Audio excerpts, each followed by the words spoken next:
And where's Johnny? No. Yeah, we're on. Yay. It's Saturday Night Live. On a Monday. Right. So how is everybody doing? I'm going to refresh the watch page. There we go. I gotta figure out how to turn Q&A on mine too. How does the Q&A work? Does people in Google can leave questions and answers, or does it come in through your email also? Does it come in through YouTube? No idea. I'm not sure yet. I'm not sure. I'm gonna mess around with that, try to figure it out. What do you call it? You with no eyes? No idea, my friend.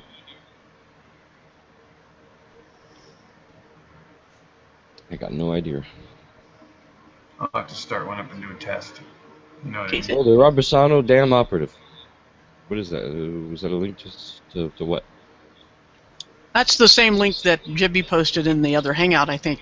Some article about him and some other people from what I saw briefly.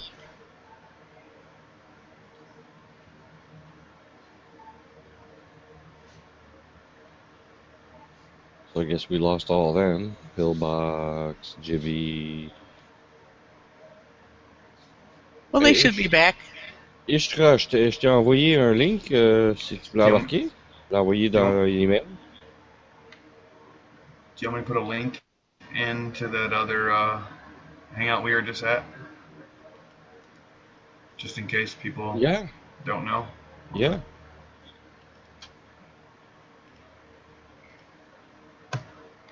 Oops, wrong link in there.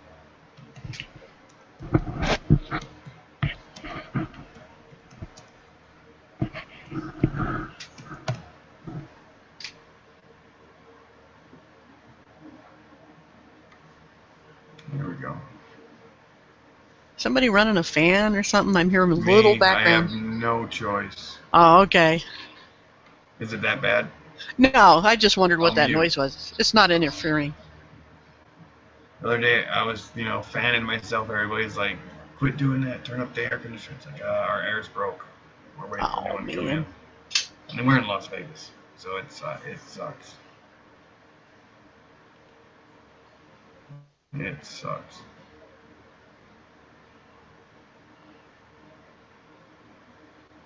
So we'll distract you with this kitty. Yeah. Meow. I got 3 screen grabs. There's screen grab number 2. Is that the link that we were all looking at earlier? Is that the same one? I'm pretty sure. Okay. I was just wondering. Meow. Meow, meow.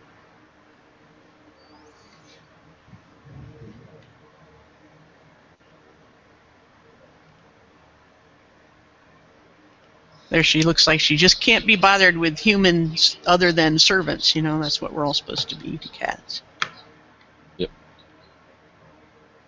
Oh, she's actually got her back turned to us now. And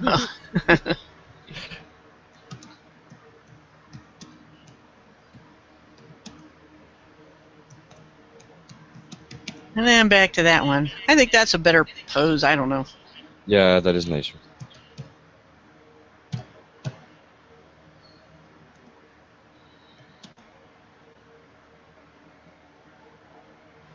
All right.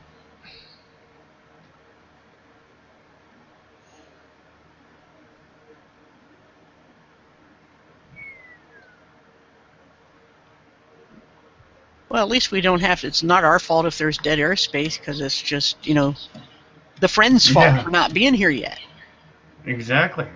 I can't say nothing now. Come on, friends. Come on back with us.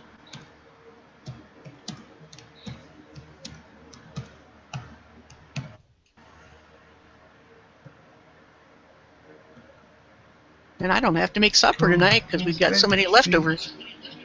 Really? Lucky. That's good. Yeah. Chicken, rice, spaghetti, all sorts of things.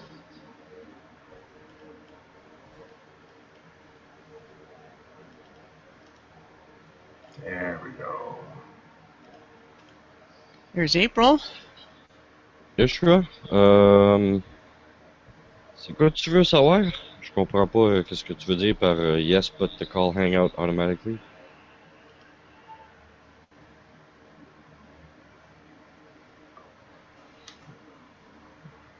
Ça raccroche-tu sur toi automatiquement, c'est ça que tu veux dire?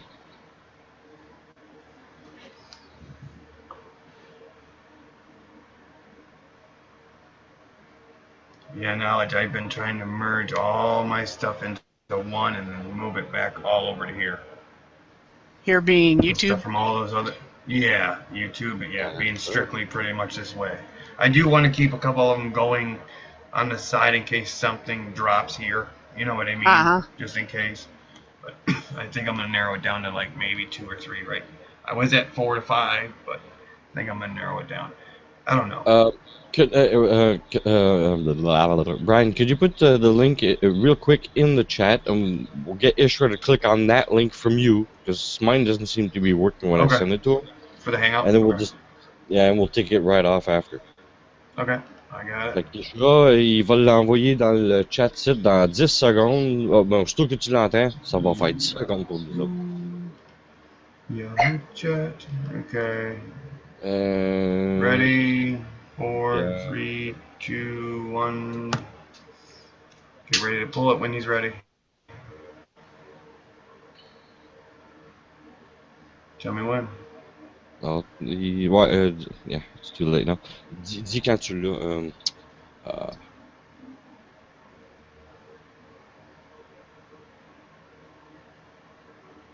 He should have had it. I should be able to pull it, right? Huh? Oui, okay, that means. Oops, wait a minute. You should have got it by now. I think you got it. If not, I'll do it again. Wait a couple seconds.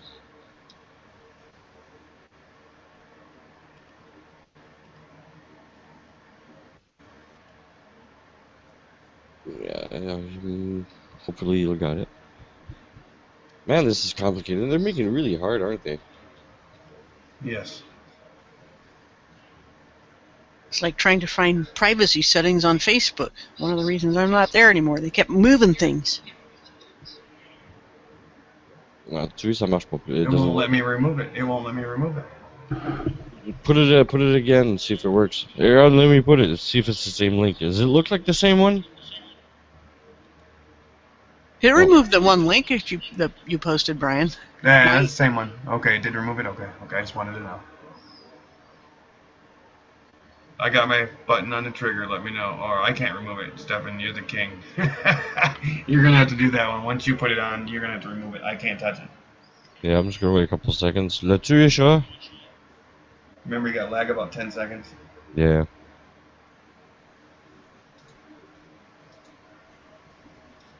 Yeah, we can't do anything to other moderators or the chat host. Yeah, and April, catch it. Take the Hangout link. I already added you, but... I already put her on Facebook, too. Let me send her one through the other one. I'd pull the link. Pull link. You're going to have the wrong... Okay, talk to him again and do it again in a minute. Yeah. Alright, tell me... Well, I'm just going to say it. Tell me and I'll do it again. When you're ready, write it in the chat. I don't have to write it down. I'm just... Hold on. I'm going to go to his YouTube, okay? And I'm going to send him a message in YouTube. Okay. Tell him to go to his... Well, if I can get to it. If it will let me.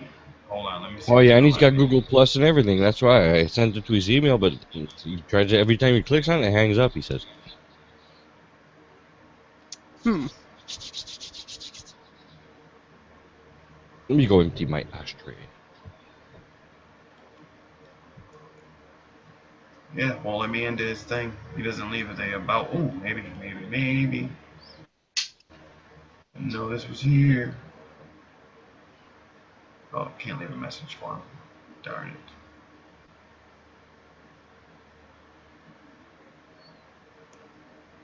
Nope, he doesn't have his about open. If you have your about on your YouTube open, like information, and just put the thing for messages, people can get a hold of you. If you don't, they cannot leave a message at all.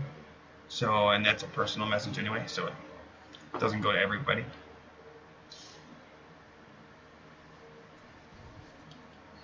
Okie dokie. 10 minutes.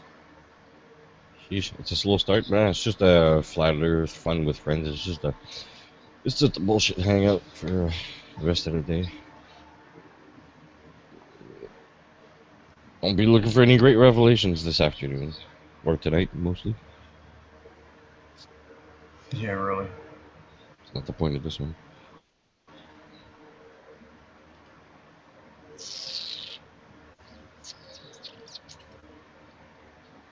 Again? Jeez, I smoked too much. Eh? I smoked too much. Yeah, I was getting ready to go downstairs again too, and I'm like, no, I'm not gonna do that. I was just downstairs. I smoke more now that I'm here taking care of my dad. It's weird.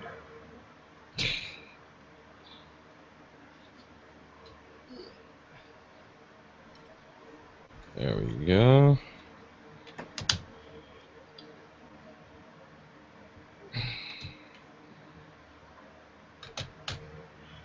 So April's getting ready to go out, but yet we're gonna give her 10 minutes, and she's gonna be hanging out with us while she's going out. That's cool.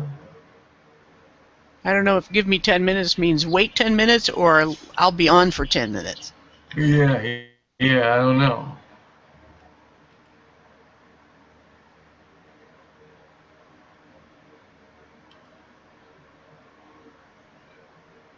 And then we just interrupted, so now she'll heard what we said, so now she'll come in, type, chat, and then I'll get her to go. She'll go back to doing what she's doing, and then I'll say something else, and I'll get her off off track.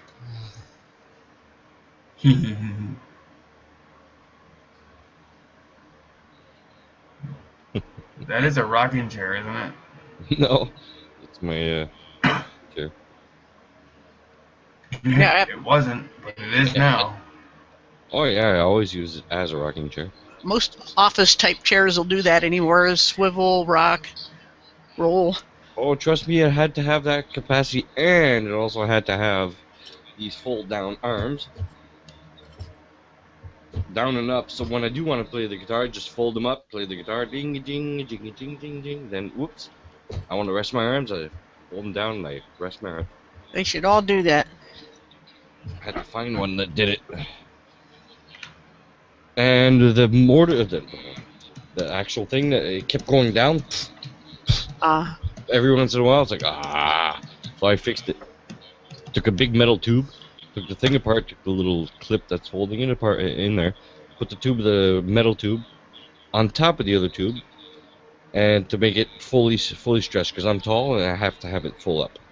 And so now it's permanently full up. You can't put it down ever. Hey everybody, if we had to think about something to start off and talk about tonight, in the chat at least, I want to grab one from the chat, people in the YouTube watching.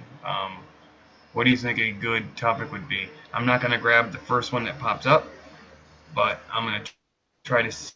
I got a little way to do it, but what do you guys think? What's a topic that we need to revisit, or one that hasn't been really brought up, or something we just want to talk about and maybe learn some more that maybe a lot of other people haven't got back into? Because if you notice, lately it seems like all these drama things that have been happening, it's drama. We need to get back to the basics. If this is gonna work, we gotta focus too. Kind of like what Jimmy was saying earlier, in a way where we need to do something about it. We are doing something about it, just sitting here and talking, doing what we have to do. So that's why I'm asking it tonight. You know what I mean? I kind of got back on task after we did that last hangout, whatever. What do you guys think? Yeah. It's about not being lazy mostly, I think. understanding we all have to, if we want anything to happen, we have to do it. Yep. Oh no, we're not going there, April. That's what I'm getting at. Yep, that's what I'm saying. We're gonna move on tonight, and let's. I knew I'd get her off the stool, whatever she was doing to pretty herself up. I knew it. No tree talk, please. No drama. Yep. That's right. We don't need it. We don't want it. I'd like to even go back over if since we all know pretty much now about satellites and all that, but why don't we take time and go over some footage? Can we do that on here? Look at pictures Go and ahead. stuff like that? Do what you want.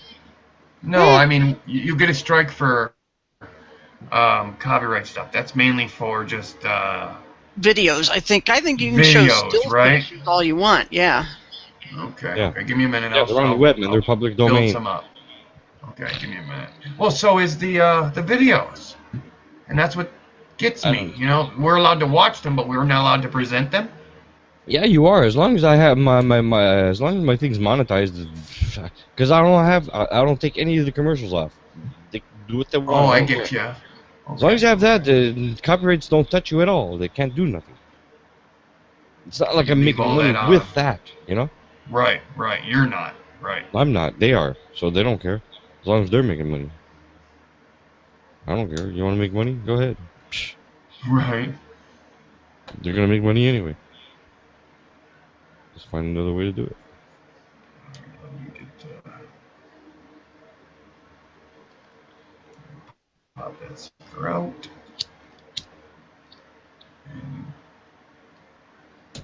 Oh, come on, Agave, Jibby. Guys, where are you? Like to crack pipes down and come visit us. Get that crap out. Maybe they're both walking doggies. We could think of something, innocent like that. Doggies? Yeah. They each have doggies. We're men. We don't do that, Paula. No, we walking instantly go dog. right. Actual walking Yeah, dog. we go instantly for the negative. What could he be doing wrong? Oh, that's what he's doing. I'm just kidding, but you know what I mean. Right.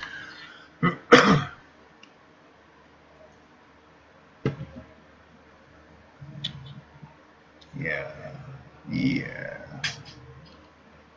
We could talk about what constitutes a living thing. Whoa, that's gonna get right back into the old issues.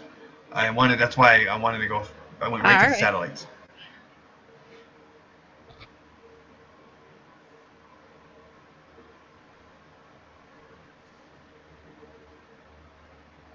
And nobody else is. I bet you everybody instead of saying anything, they're out looking at the pictures now, because that's what I do when somebody starts bringing up a topic. Sometimes I go and look real quick. You're not sharing or anything, right? No. Right now I'm still researching. I'm still just grabbing some pictures, putting them off to the side. Presentation. They mentioned that SpaceX rocket the other day, and there was some footage that Jimmy and I talked about on an episode we did a while back, like a month or so ago. And the shadow, how you picture the rocket and the sun coming from one side, you got a shadow halfway down the rocket. I mean, going the length of the rocket right in the middle. Well, that shadow never changed no matter what angle the rocket was at. Oh, wow. So that's telling me CGI, and I don't even have an eye for that sort of thing. If you look at if the shadow's not changing, that's a lot of tells right there. Shadows. When it landed on that little platform at sea, even though the sea was choppy and the platform never moved, and the sun, it was very overcast looking weather that day, but that had a bright sunny shadow, half shadow on it that never changed no matter where it went.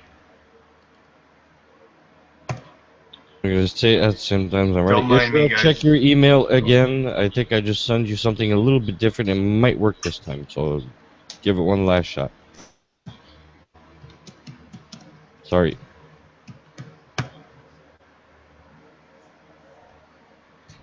It doesn't make sense to me how some links work, some links don't. It's really strange.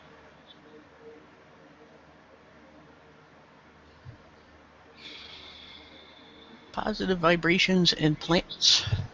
Like talking to your plants? Yeah. It's a note to self. Oh, not But to me. it's a note to everybody. Positive vibrations in plants, people. Oh, actually, It was just another thing that we talked about before, and April brought it up, so I put it off to the side so we can talk about it later after we get going on this satellites and what? pictures What's and that? this and that. He wants What? to talk about satellites, so he's looking for pictures. Did you say tree stump? Oh, okay, sorry. No. Whoa, whoa, whoa! I was not. Alright. I like that though. I Hmm. like that. What'd you say? Didn't you say? Yeah. I swear. Hey, see, I knew There it he would work. is. Hey. That link worked, eh? Yeah. I tried something totally new I never tried before. It's actually in the Hangout window, Hangout, or in the Gmail, whatever. Is you click on that little wheel, and there's a place saying joining by link. You click on that, and you click copy link, and that's what I sent to you.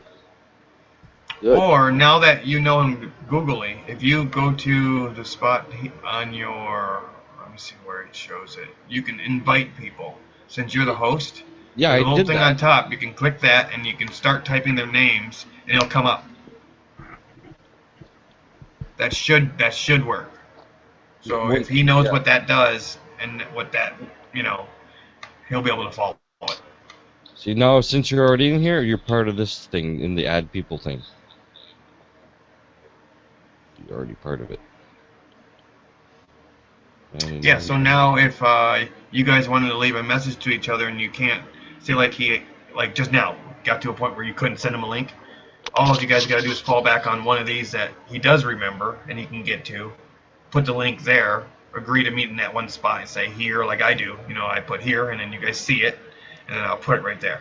You know what I mean? Yeah. Good. Well, Good vibration.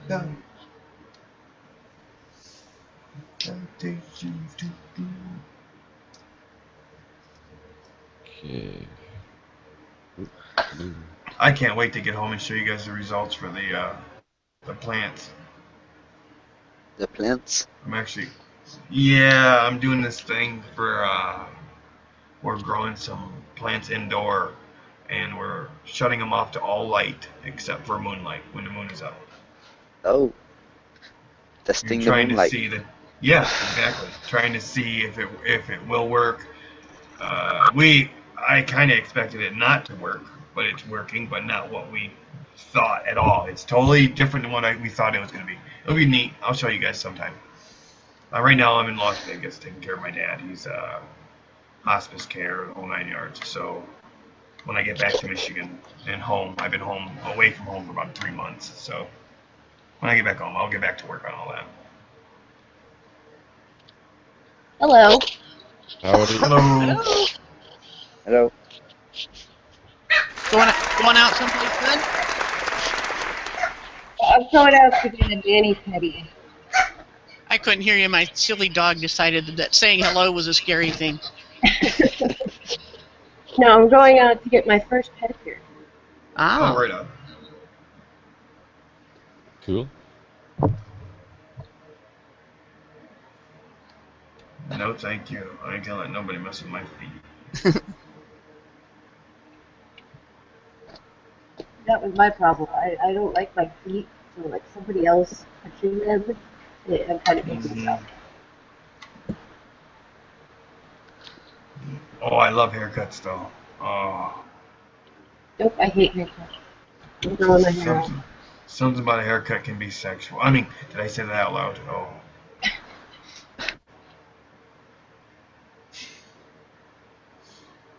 Yeah, we're just sitting here with dead air, waiting for Brian to get pictures of satellites. I'm building them up. You guys need to do the same thing. I'm building them up. It takes a lot. I don't want to fall back on the stuff. I don't like to grab stuff that we've all seen. You know what I mean? So I'm constantly Right. looking for newer stuff. You know what I mean? I could share one in the meantime that's just a simple what a sine wave is, because we're going to talk later about vibrations, Yeah, right? yeah. Go ahead, fill it in. Fill it in while we're doing this other thing. Yeah, that's fine. There's a sine wave. View image. Okay. The sine being just the simplest wave shape. And the length of the wave is where it starts and goes up and then gets back to where it would start and go up and repeat again. So it's one cycle. Also known as hertz because of the guy who was given the honor of having the wave named after him. That's or not the wave, but the frequency is how fast it repeats. So they call that hertz, and that's just used to be called cycles per second. The amplitude is the height of the wave from the baseline, because it's going to go positive, negative, positive, negative. That's also what AC does. And to make it DC, you have some circuitry that basically keeps it above the baseline, and it does like camel humps only. And then you have other circuits that smooth that out so it doesn't go up and down. Anyway, that's what vibration is. It's a waveform, and it may not be this simple of a wave, but that's the basic anatomy of a wave, I guess you could say. And so when you talk about vibration, you're talking about waves. Same thing. Because that's you can also, there's a different kind. Let me see if I can find one called a compression wave. Let me see if I can find some of those.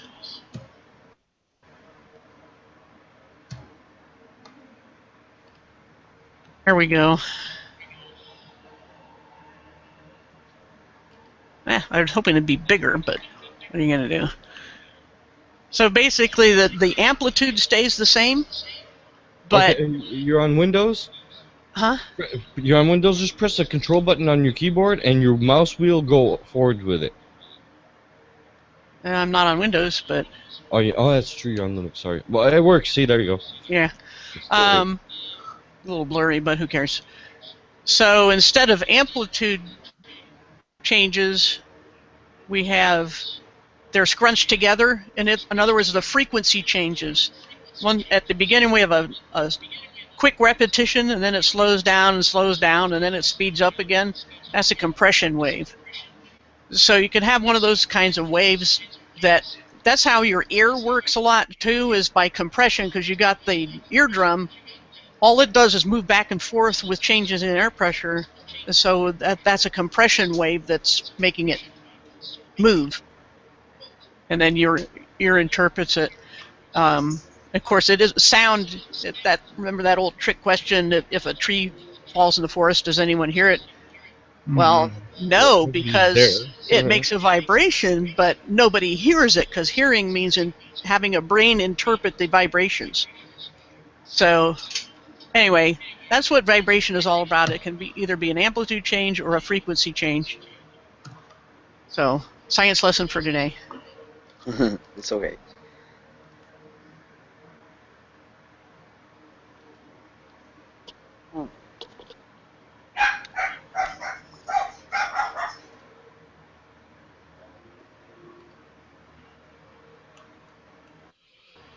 There we go.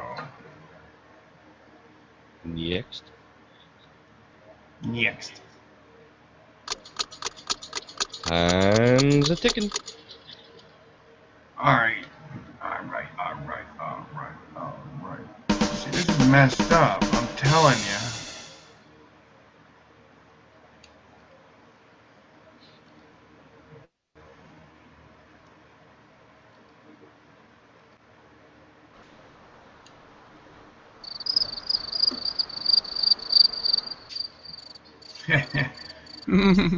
You're not funny.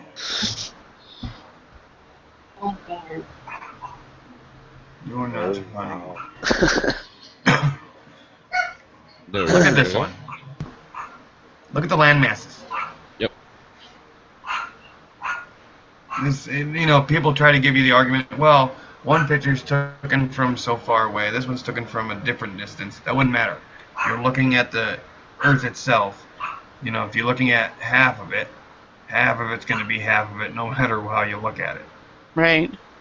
You know what I mean? Okay, so when they show this 1 year, and then they show this another year, that's telling you that the landmass has tripled, if not quadrupled. It doesn't work that way. We would have felt that. You know what I mean? And a lot of people aren't addressing this issue with what's going on and how you can disprove their pictures and stuff like that because of this problem right here.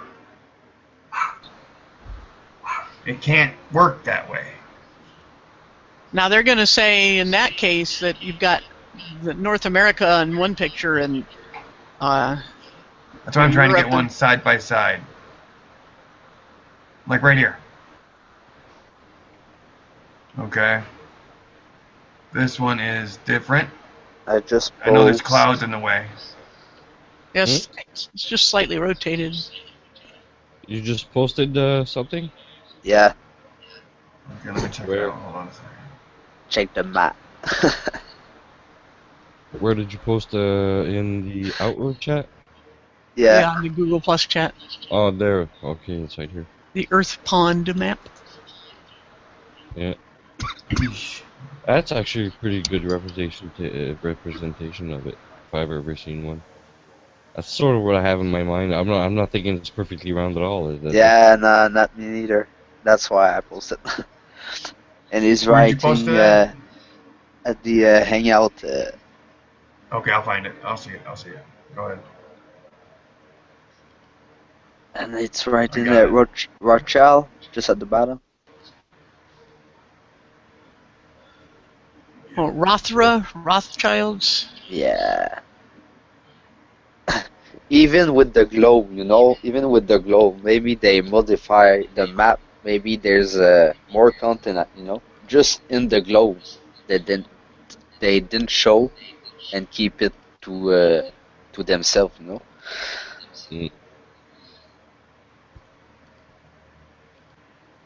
Good point. Yeah, Brian. There we go. Oh, Brian is presenting to everyone. Not presenting much there, Brian. It ain't showing yet? All I see here is your icon. Should be showing. I see I'll it. back it up. In the watch window. No, it's on the big screen. It says I'm Yeah, I see- everybody. I see it. Not there for me anyways. Let me do this wheel thing again. You got a Mac, dude. There It's should nice, make a eh? difference. Yeah, it's nice. I'm not seeing it. Anyway, It doesn't fit in my head that it's really a 360 perfect round. No. No, I almost agree that it can't be perfectly around us like that, you know?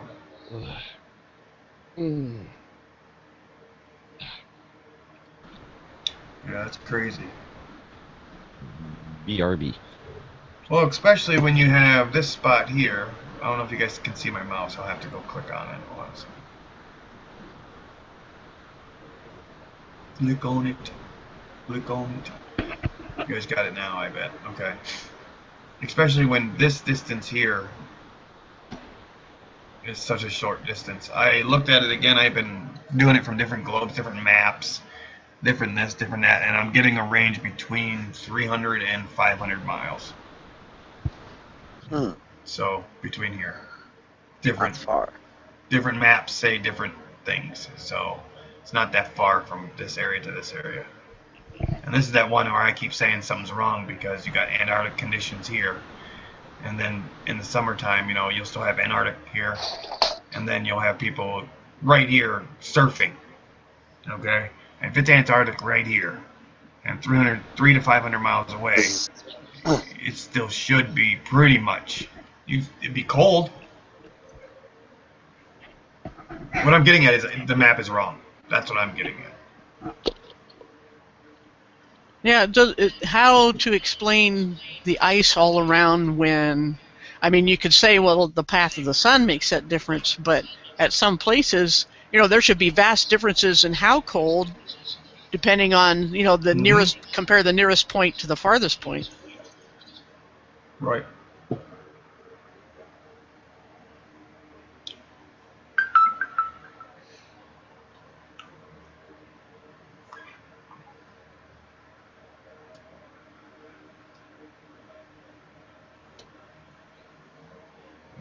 Yep. Yep, yep, yep, yep, That's funny. Beep.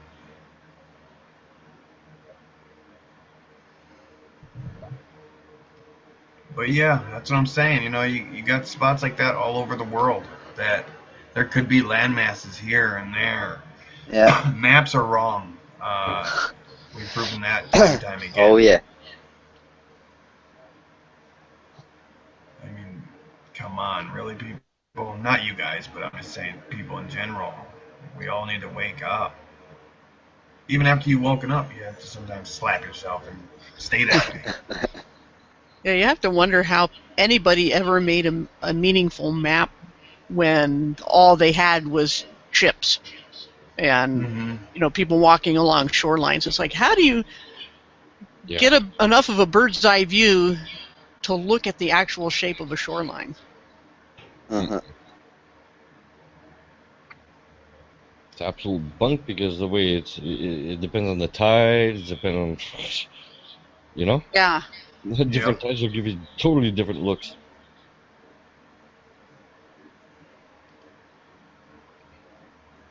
As far as approximations are concerned, yeah, it could be good maybe a little bit for that, but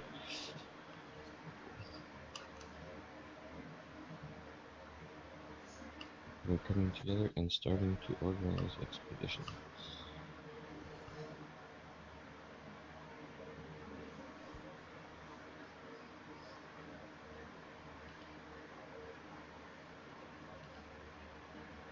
Speaking of ships, navigation and all that, how did, some people will say, well, there's no way you should be able to get GPS out in the middle of the ocean without a satellite. But we have, and they're saying, no, you couldn't put anything on a buoy or anything like that. And I was like, yeah, probably not a buoy, but you can put oil platforms in the middle of the ocean. So They got them. They got them all over. Yeah. Why not radio platforms? Mm-hmm. Even those buoys that are out there, they can be. You can get that signal from 3 miles up. Mm-hmm.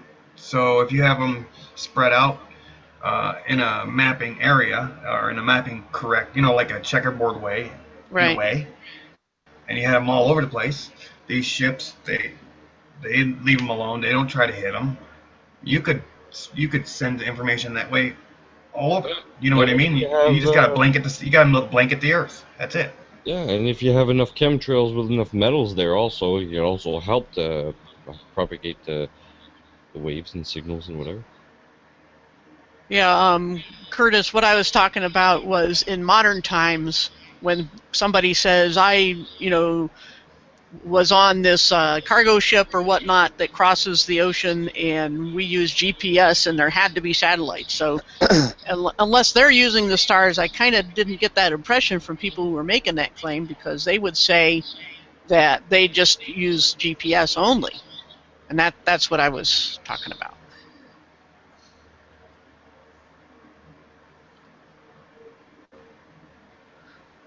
No, they put the antenna in the ocean, like you said, on the oil spill. Yeah. What? There was one guy, he just started to look by the flat Earth, and he sent picture of this with his boat. He said, "What the fuck is this, eh?" And you said, "There's a satellite." Why they need to put that in the ocean if we have satellite? Right. Mm-hmm. And the cables. They claim it. Yeah, it's like when I used to build the cell phone towers. We would see the stuff. We'd build the towers, and then we'd have to put in all the repeaters and all the stuff that's pumping out the information and sending it back in. It's just it's a simple, I don't know what to call it, but anyway. Some of them were from Sprint, some of them for AT&T and stuff like that. But that's when I started realizing that a lot of these companies were merged, and stuff like that. Also, with the stuff with the DTE, or not DTE, but DirecTV and all that, they had their dedicated lines through those cell phone towers too. That woke me up a lot. You know, they were trying to say it was a backup system, but why would a backup system be running full board all the time? Right. It doesn't work that way. It doesn't work that way. That's it.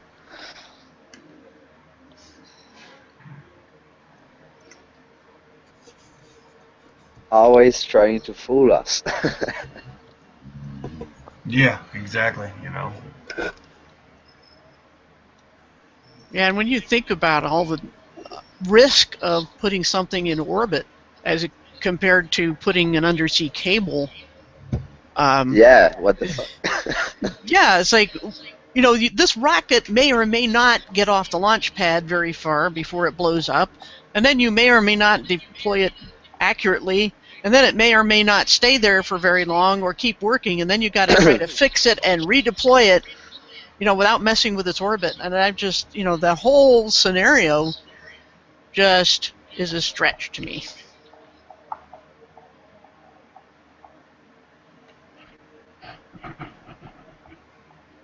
And Brian's still looking for pictures, right? Yeah, and others. I'm actually doing some research too for my dad. Trying to. I can't get my, how do I say this? The oil that I make shipped here. They won't let me. So I'm trying to find somebody around here that can. Remember I was talking to you about oils before? Uh-huh. So I'm trying to find out somebody around here that's to the same standards as we are. Ah. You know what I mean? It's hard to find that because most people they start it and then they get in it for the money. So, and that's not the way to do this. This is a medicine. Right. You know what I mean? Right. It shouldn't be like that.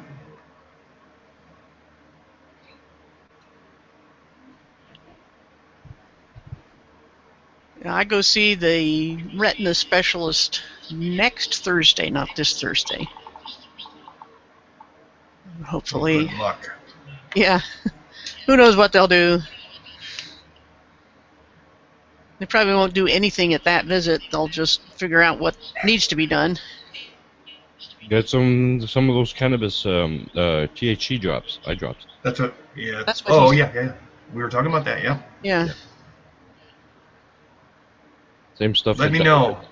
Let me know, and we'll talk when I get back home. We'll figure it out. I'll talk to you about that then. Alrighty. When do you think you might get home? I think I'm gonna take if everything stays the way it is, I think I'm gonna take a break for a week, go see my wife, and I always joke around and say I miss my dog. Oh, I miss my wife too. But I miss them all. You know what I mean? It's I do just I gotta get home for a week or two, probably, and then come back. I know what happens. I'm gonna get there and then I get a call. That's just how it happens all the time. You know, you guys know how it goes. Right. When you're at the end and you don't have that much time, I'm trying to put as much time as I can in. Right. You know what I mean? It's yeah.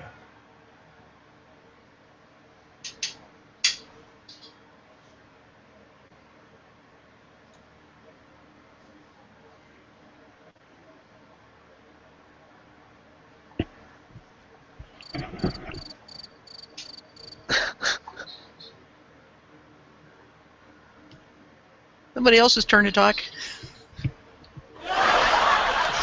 You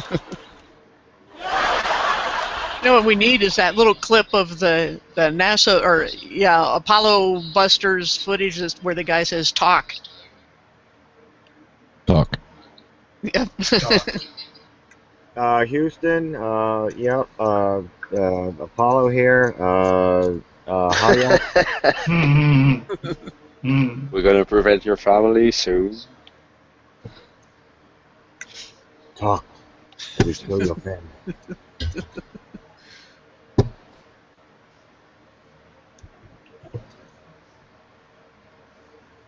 Any news?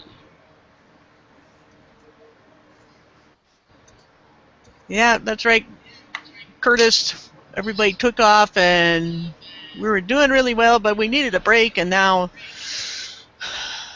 nobody has anything to say. Well, I just listened to the Robert Bassano tapes. Oh, did you? They'll Alright. probably be called now. Just for listening. It's I mean, I've heard him say similar things about other people before, so I mean, I'm not shocked. And he's just going to war with somebody. That's all. Flat Earth wars. Stupid. Mm-hmm. Nathan Oakley, though, they played a lot of it on Nathan's Hangout from earlier. Okay. So people want to go check that out. Robert will probably try to get it pulled.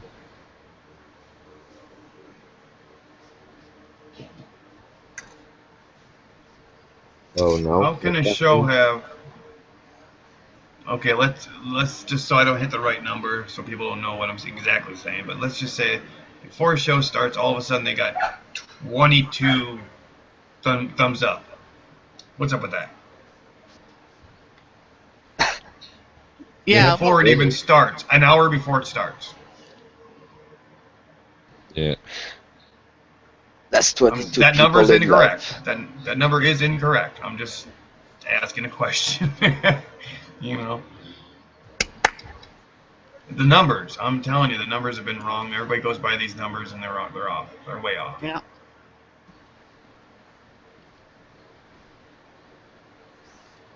I mean, I understand you can go into a video, a chat room beforehand and hit that button, but even then, even before a show starts, to go one way or the other, it's not right. Yeah. So pretty obvious. I mean, our first flat pill, I think the one I started before we called it flat pill, we had like 29 downvotes, but there were 15 Yeah. all at once, I think. Yeah. Yeah. Yeah, you know, that's one party pushing. Yeah. It's beautiful out. Reminds me, I gotta close my door. I got my AC on. Oh. Yeah, I thought we were going to get a storm. It got really dark, but now the sun's back out, so apparently I think it just went north of us. Sorry, You know, it's guys. really I funny gotta now. go. Now, like, go ahead, April. I gotta go. I'll be listening. Alrighty. All right, take it easy. If you guys are still on when I get back, I'll hop back on. All right, Okay. have fun. Bye, guys. Bye. Later. Bye. Later. I got a lot of people that I know that I play poker with that started listening to my Flat Earth stuff Oh, yeah? and other stuff that I kind of helped, push other people's, the main thing behind Flat Earth, not just anything one particular, but Flat Earth in general. Right. It's kind of funny because now these guys are starting to watch in the background, and I get messages here and there. Oh, they're liking my stuff, or liking your stuff, and this and that. And it's kind of funny because none of these guys were Flat Earthers at all. They all thought against it, and now one by one they're coming on. It's funny how it's working. Awesome. I hang around with what do you want to say, world champions in poker. We play together here in Vegas, and we go to each other's house, stuff like that. We hang out, like everybody else does. You have your friends, and it's just neat to watch that community. I'm talking about these people that are really up in there. They're starting to wake up. Like I said, next year I want to go to the World Series of Poker as a Flat Earther. Hat, everything, shirt, the whole 9 yards. I actually had to ask permission to do that. Really? Yeah, literally. Because it conflicted with some of my, how do you say, poker terms, poker contracts. Oh. So I had to ask permission to do what I want. You know what I mean, in a way. For certain things.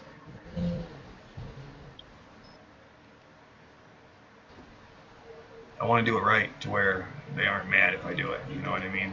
Right. How's it going, Jibby? What's up? Very faint. I'm trying Right. to turn the volume up. Any minute now we're going to see some satellites, right? That's what I'm looking for, and I can't find no compelling, nothing new. That's what I'm saying. I'm looking and I can't find anything. It's sad. All All this satellite. stuff is all footage that we all know. I mean, besides the new stuff they're giving us, but all that's a joke too. So it's the way I wanted to go with it. It ain't working.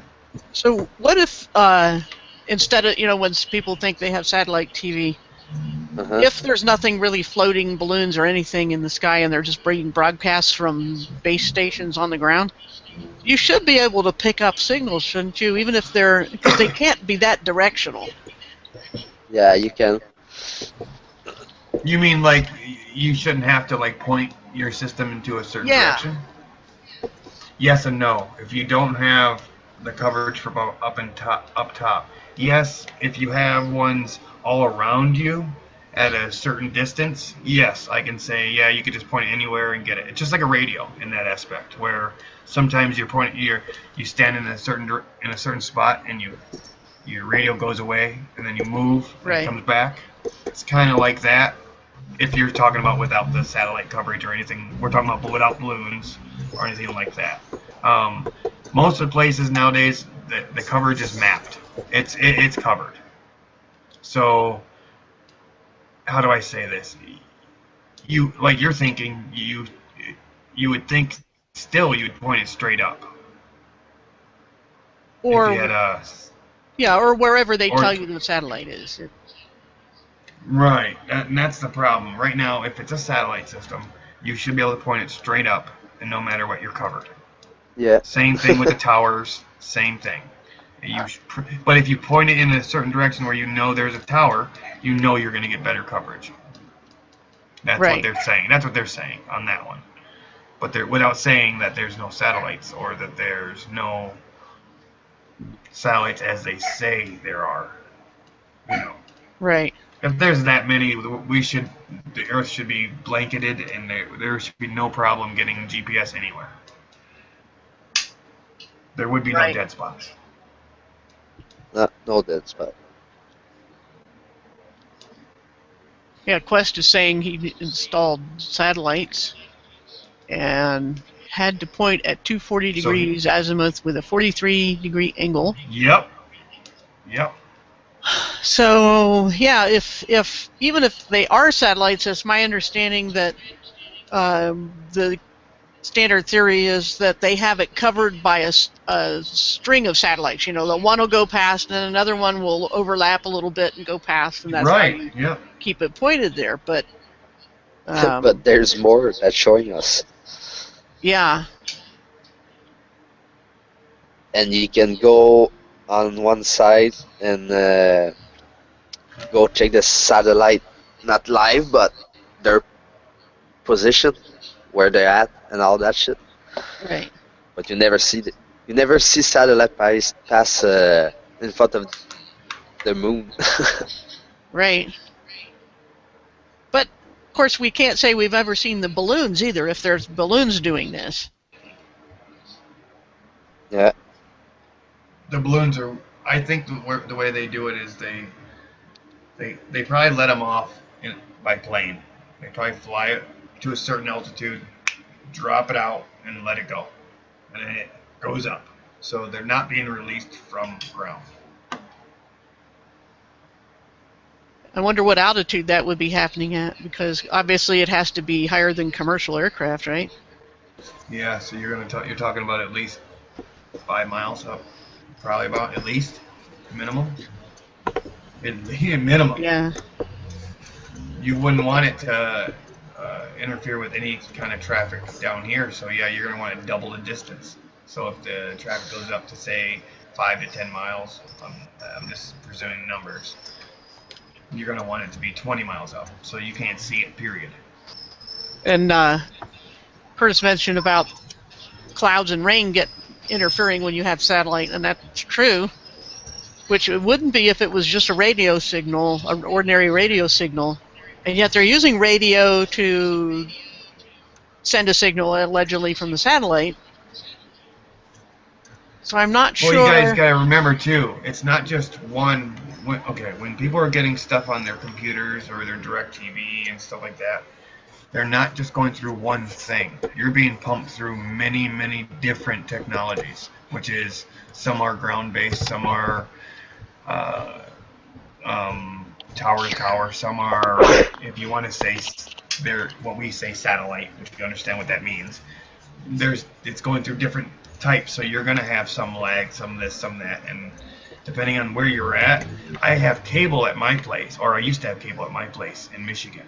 And even though it rained, every time we had a rainstorm, it still did the fuzzy thing, like if you had a satellite or an antenna up on top of your house, like the old days. Still did the same thing. So Yeah, I never they understood that either.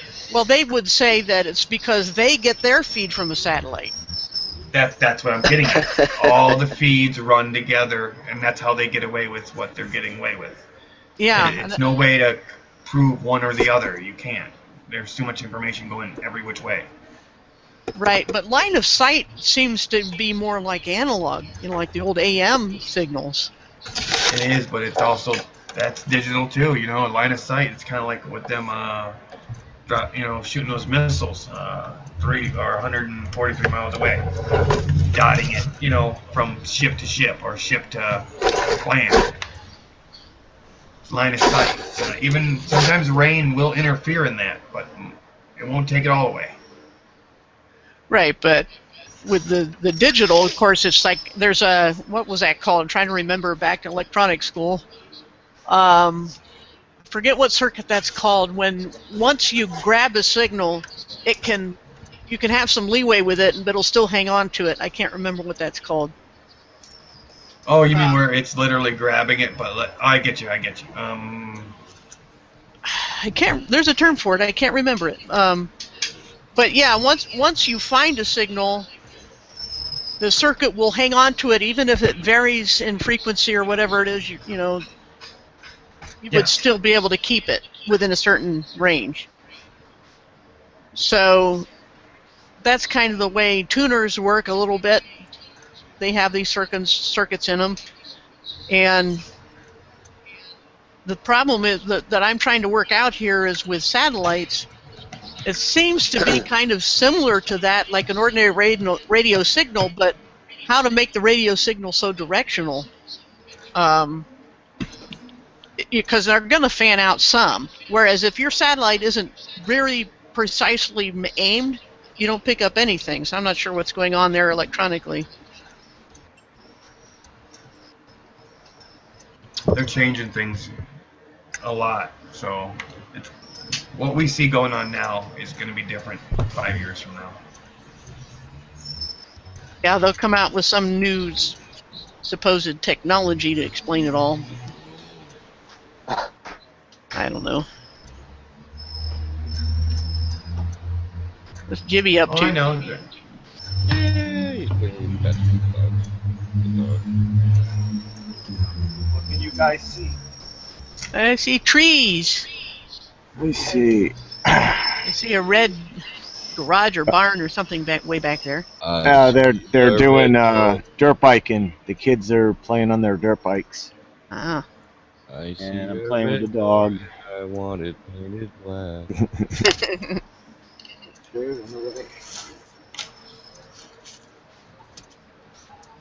What's that?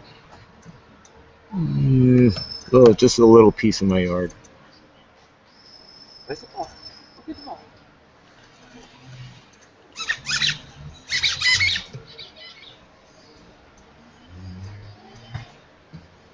Keeping doggy happy.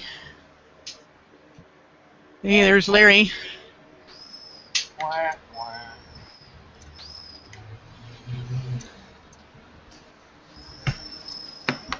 Ruh-roh.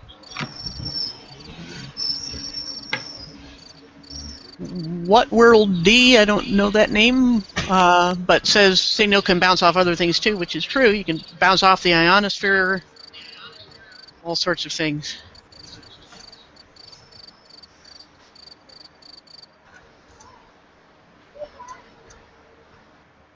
sorry. Okay. Whee, come on, Booch. Run after that ball. Yeah, you'd have to go to a cable station and see if you can actually interfere with their satellite pickup to know whether you take out their, where they're getting their feed from, whether it's actually from another cable or just a radio antenna or what.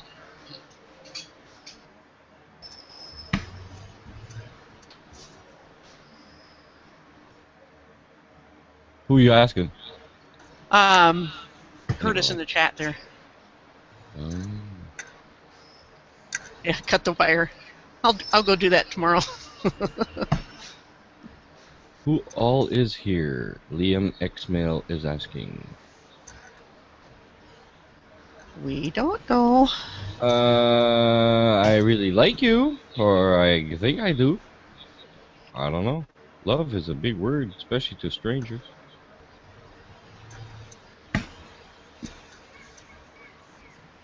We've talked before. Yeah, I'm going to go cut off, Larry, I'm going to go cut off my own internet service by messing with the cable company. Chop chop.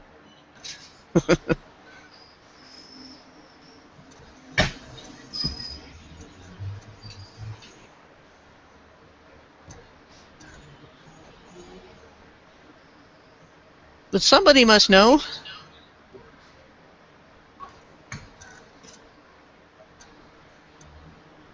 Really bad of me, I wasn't paying attention. I'm kind of just at the general, somebody must know to whoever might be listening to the talk.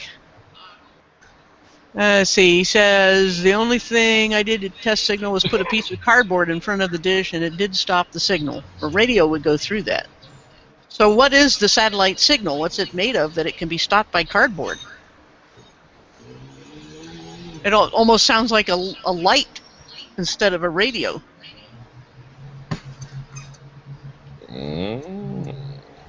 Interesting.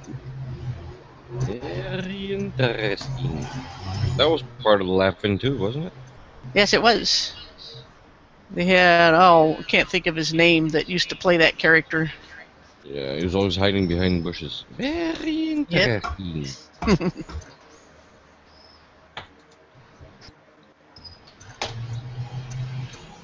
Yep. Liam, the question was about how, I think the most recent question is how it's possible to stop a satellite signal by putting a piece of cardboard in front of the dish.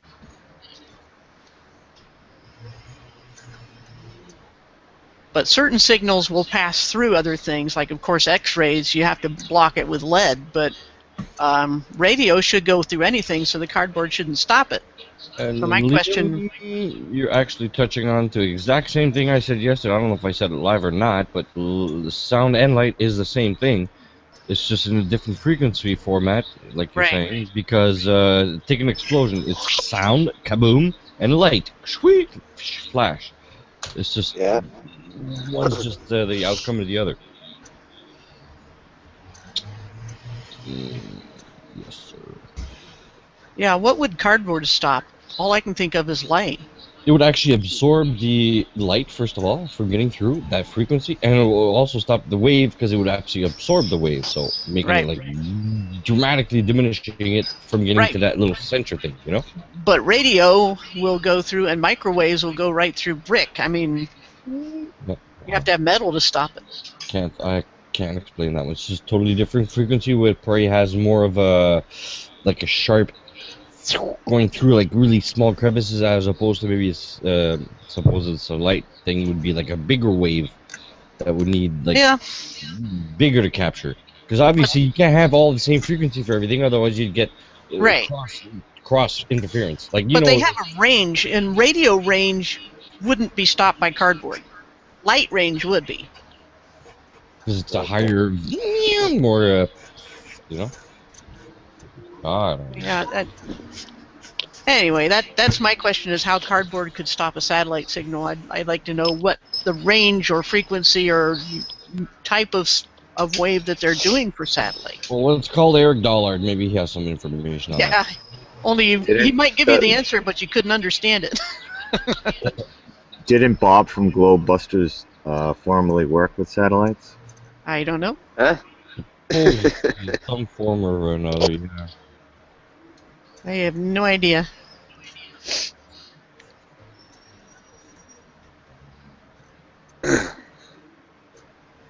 How can cardboard, excuse me, stop a signal from going through? I think satellite is like Santa Claus. Everybody heard of him, never see him. Yep. Exactly. Now my brother, oldest of my older brothers, will tell you he saw Santa for reals because when he was like 6 years old, he snuck down the stairs after he was sent to bed, for Christmas Eve, and he happened to see somebody dressed up as Santa talking to his dad, our dad. So he knew it wasn't Dad.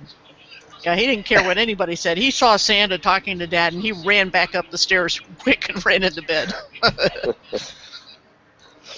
Nice setup. Yeah. Great to manipulate and fool your kids that way. I think it was just a really wild coincidence that somebody Dad knew who was playing Santa for the evening, because Dad, he ran the newspaper and they would take pictures of kids with Santa. And so probably one of the Santas stopped by to see him on the way home or something,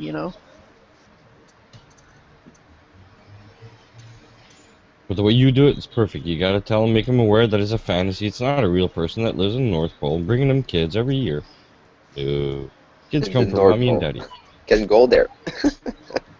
Exactly. Yep, I just said it's fun to pretend. That way they don't resent you later on in life because you lied to them. It's so benign. Yeah, it's so benign, but it's still a lie. The lie part's still there. Right. For some reason, that never bothered me, finding out about Santa, but I didn't want to pass that on. Nah, deception. Always deception. Yeah, see, it's not a it wouldn't be a conscious thing, like not maybe necessarily conscious, but not like a surface type thing. You'd be like, it doesn't matter. It was such a stupid thing anyway, right? But no, the fact that you were lied to, it's still going to be there in your subconscious. Right. Yeah, The negative's still done. because you believe. Yeah, because You believe at it. Like the globe. You believe, so you stick on it. No, it's not true. Yeah, and they don't want their fantasies shattered. No. I tried to talk to one person at my work. He's a little bit open-minded, but he follow NASA like the Bible. So try to tell him like not the big picture, but just a few things about NASA, and no, he didn't want. He said, "Oh, we already know. I don't need to go check." I said, "Why don't go what? We already know." Okay, if you know, you know.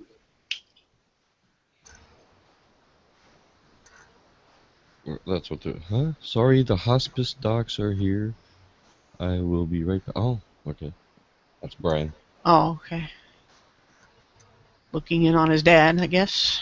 Mm-hmm. I hope it's his dad and not him they're looking at. Yeah, the hospice. Eesh. Just that word, hospice. Eesh.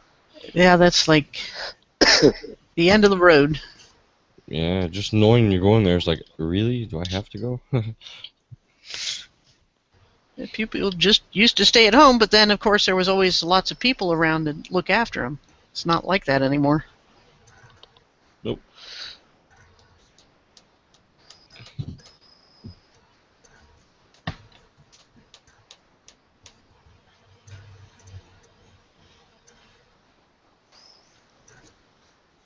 Yeah, I'll have to do some research on satellites of all types, whether radio, TV, phone. You got to think it's radio signals. They're yet how would cardboard ever stop a radio signal? Yeah, I don't understand how they can put satellite up there and they're like invincible, Yeah, There's nothing happening to them and always flying through the others and the rock or the sand rock in space, like they said, because that's supposed to be clean. You look at the ISS and super clean. No dirt, nothing. That's weird. Yeah, they never get hit by anything, do they? No.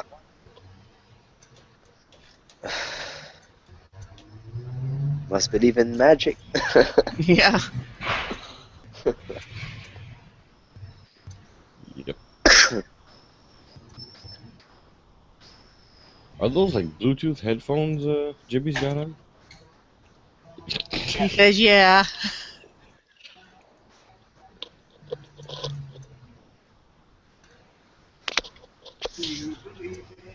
Yeah. Do you believe in magic? That I remember that from when I was young. That song. Do you Uh-huh. believe in magic? Stupid song. Young girl's heart. How the music can free her whenever it starts. If the music is grooving, it makes you feel good like an old time movie. I know it by heart. It's a loving spoonful, my friends. Some good stuff. You don't like that song? Not anymore. I love all 60s and 70s music, man. The best stuff. But you're much younger than I am, so I can hear it in your voice. You're what, 32? Yeah. I listen to a lot of music, but that song about magic. Yeah. It is kind of, how can you say, kitten. Ben, pas qu'étaine, plus indoctriné, tu sais, plus à dire, faut que tu crois à magie, tu sais. Rentre dans le rythme, puis crois à magie. Translate. Yeah, sorry. The song pertains to you having to believe in magic if you're gonna get anything. Yeah. Ah. Somewhere along those lines. Good? Good. Yeah. Oh. For some reason, my camera seems to be faulty. Oh, darn. Okay. He's got a curvy stick. It's a magic stick. That'd be great for a Magic. huge bow and arrow. Yeah, I was Yeah. just going to say. Only you'd have a tough time bending it, I think. Yeah, dry. Oh. It's freaking too. Gravity. Gravity. I don't think you understand the gravity of the situation. No. Touche. Touche. Hey, Stefan, Liam is asking for a link to the Hangout because he has information from an engineer about the satellites or something. Okay, Cool. are you on Google Plus? Can I add you that way, Mr. Liam X Mail? And if I can, I will do it that way. We go here. Mr. Liam X Mail. Oh, how do I get to? Oh man, it doesn't have one of those little windows.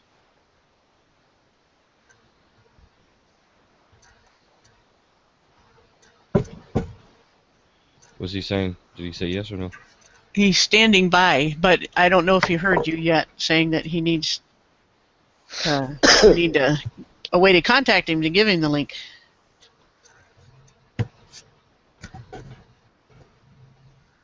He's given his Gmail. Yeah, because Liam X Mail ain't there. We'll cancel.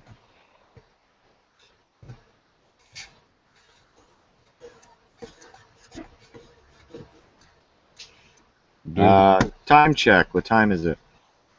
5:24, almost 25. I kind of want to watch the Hot Taters tonight. Yeah, we could do that. I probably have people coming home for supper by then anyway, a little before that.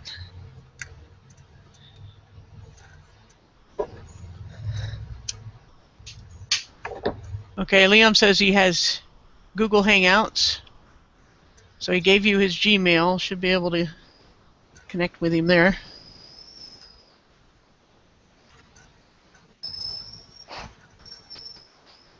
Gonna learn about satellites, I hope. I just added him there. There he goes. Bling. So I put it in there, my friend. It's in the Google Hangouts. Okay. Hopefully he's got some good inflammation. Hi, Information. Zoe. Yes. How are you, Zoe? Oh, I didn't see her. Hmm? I'm supposed to make another Blockhead Bibs video. So she could see. Because she made her own Blockhead Zoe video. Oh, okay. I thought she did it because she seen mine, but no, she did it before. She had never seen mine, the one I did a long time ago. I just can't seem to find it. Yeah, Jimmy, everybody's impressed that you got kids actually writing instead of looking at cell phones and playing Pokemon.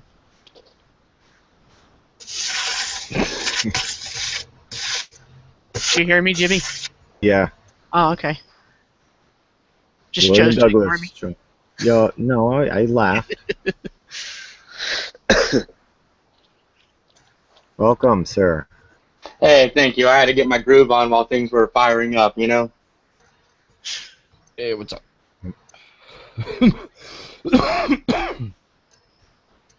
So, what information you got there? Yeah, it's actually real information, and you know what? I'm gonna give you guys what I got, and then I think I'm not trying to cut you guys off. Do you guys want to finish that real fast? Well, we'll probably only be on for at most half an hour yet, so Yeah. Yeah, thank you for having me. Sure. where's Stefan? Yeah, Oh, there. welcome. Yeah, I'm right here. And I have a little bit of an echo. Wait, nope, I don't have an echo anymore. Never mind. That was just one of those moments. Okay, so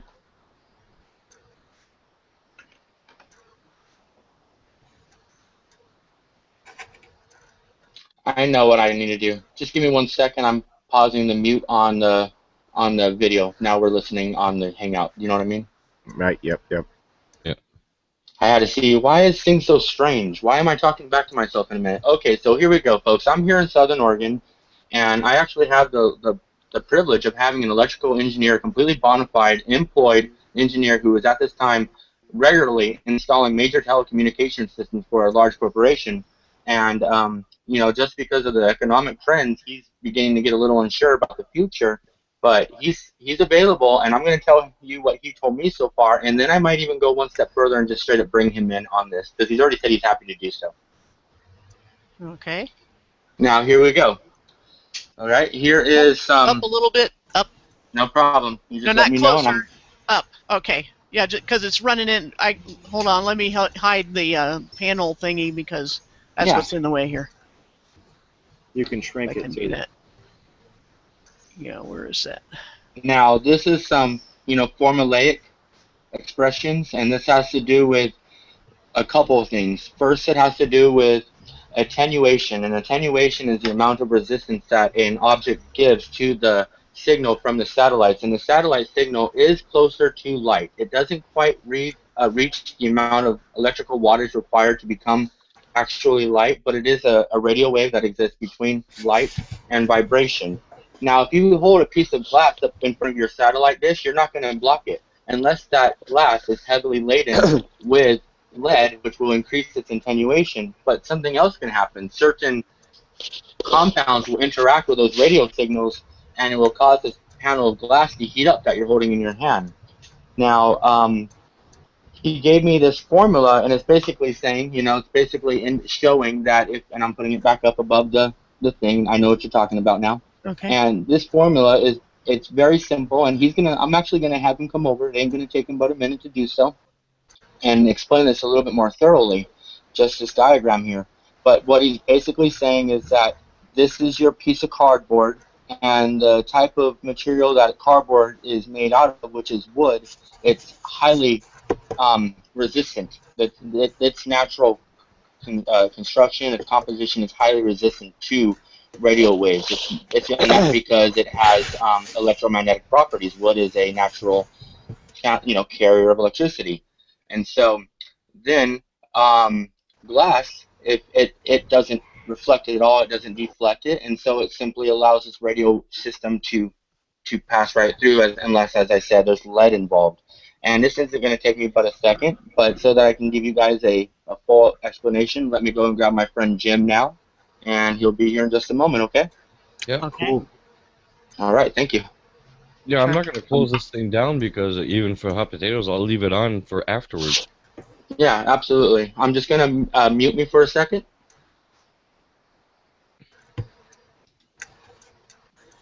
So basically, he's saying that it's a frequency on the border of radio, between radio and light, that doesn't behave quite like normal radio waves and not quite like light.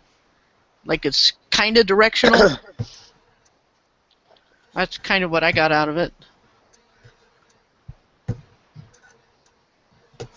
What's Makes anybody else think? Makes sense. Hey, Gabi. Makes sense. Je sais pas, je le trouve louche. What's going on? Am I missing school? C'est un peu louche, mais c'est une théorie, hein. Am I Non, missing lui. school? What happened? Oh, le gars lui-même. Ouais. Ouais, ça fait un bout de temps, je le dis, ça fait longtemps que je l'ai rencontré, puis lui, dans ce temps-là, il paraît comme un vendeur. On pensait à un vendeur, tu sais. Did they answer you in French or something? I have no idea what they just said. Oh, we were talking about bread recipes. Oh, okay. Gabi, the new guy, Liam, came on and was saying something that he was told by an engineer, and he went to go get the engineer. I gotta mute my mic because of the dogs. Sounds good to me.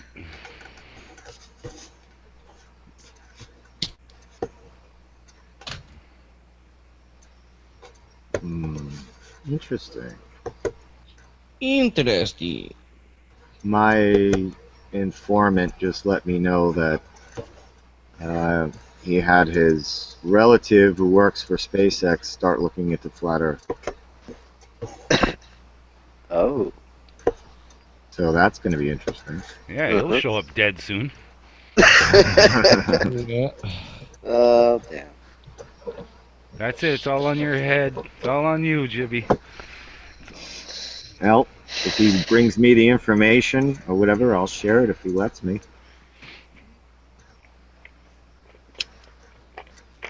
And then we'll send you home to Mother in a cardboard box. I've been living in a box. I've been living in a cardboard box. Not going for a Oh, while. girl. Can't tell if he's in the bathtub with his rubber ducky or if he's playing with his dog. Yeah, this is a CGI background. I'm in the bathtub. Shy background. That would be more fun if we actually did have real good. Everybody had a green screen at home, so you could always be from somewhere different. All right. Yeah. This Oh, guy. I'll Looks, try. I can do that. this guy looks smart. Let's see what he's got to say. How you doing, sir? I'm coming in from the third base here, so. The microphone is very far away from your lips. I don't know where it is. In your headset. It is. So you're fine. You said it's too far away from my voice. Okay. Maybe closer around. Here Okay. you go. Can you hear me now? Yeah. Yep. I'm not sure what the context of your questions are, but I'll try to answer them. I think we were talking about satellites. Yes. And, And how cardboard blocked the signal if you stick a piece Ah. of cardboard in front of a satellite receiver. Well, it'd be the same thing if you stuck a building in front of it, or anything. Even your body would cause a reduction of the signal. If you look at the feed horn, they call it, at the end of the, where the active LNA is located, you'll look in there and you'll see either a clear plexiglass piece of plastic, or it might even be slightly clouded.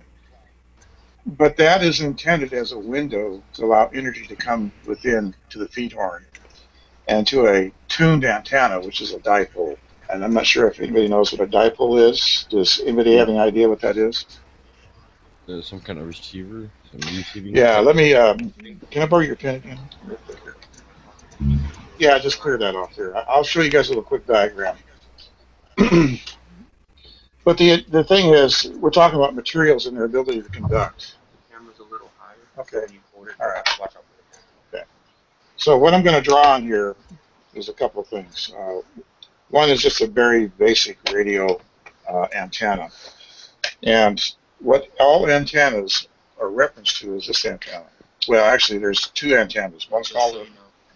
Oh, okay. Sorry. Can you guys see this? That's where they Yeah, I can see the thing. All right. All right. All right. So first I'm going to draw a dot. That dot, I don't know if you can see it or not. Probably not. So we'll make it bigger. There we go. That dot is called an isotropic antenna, believe it or not.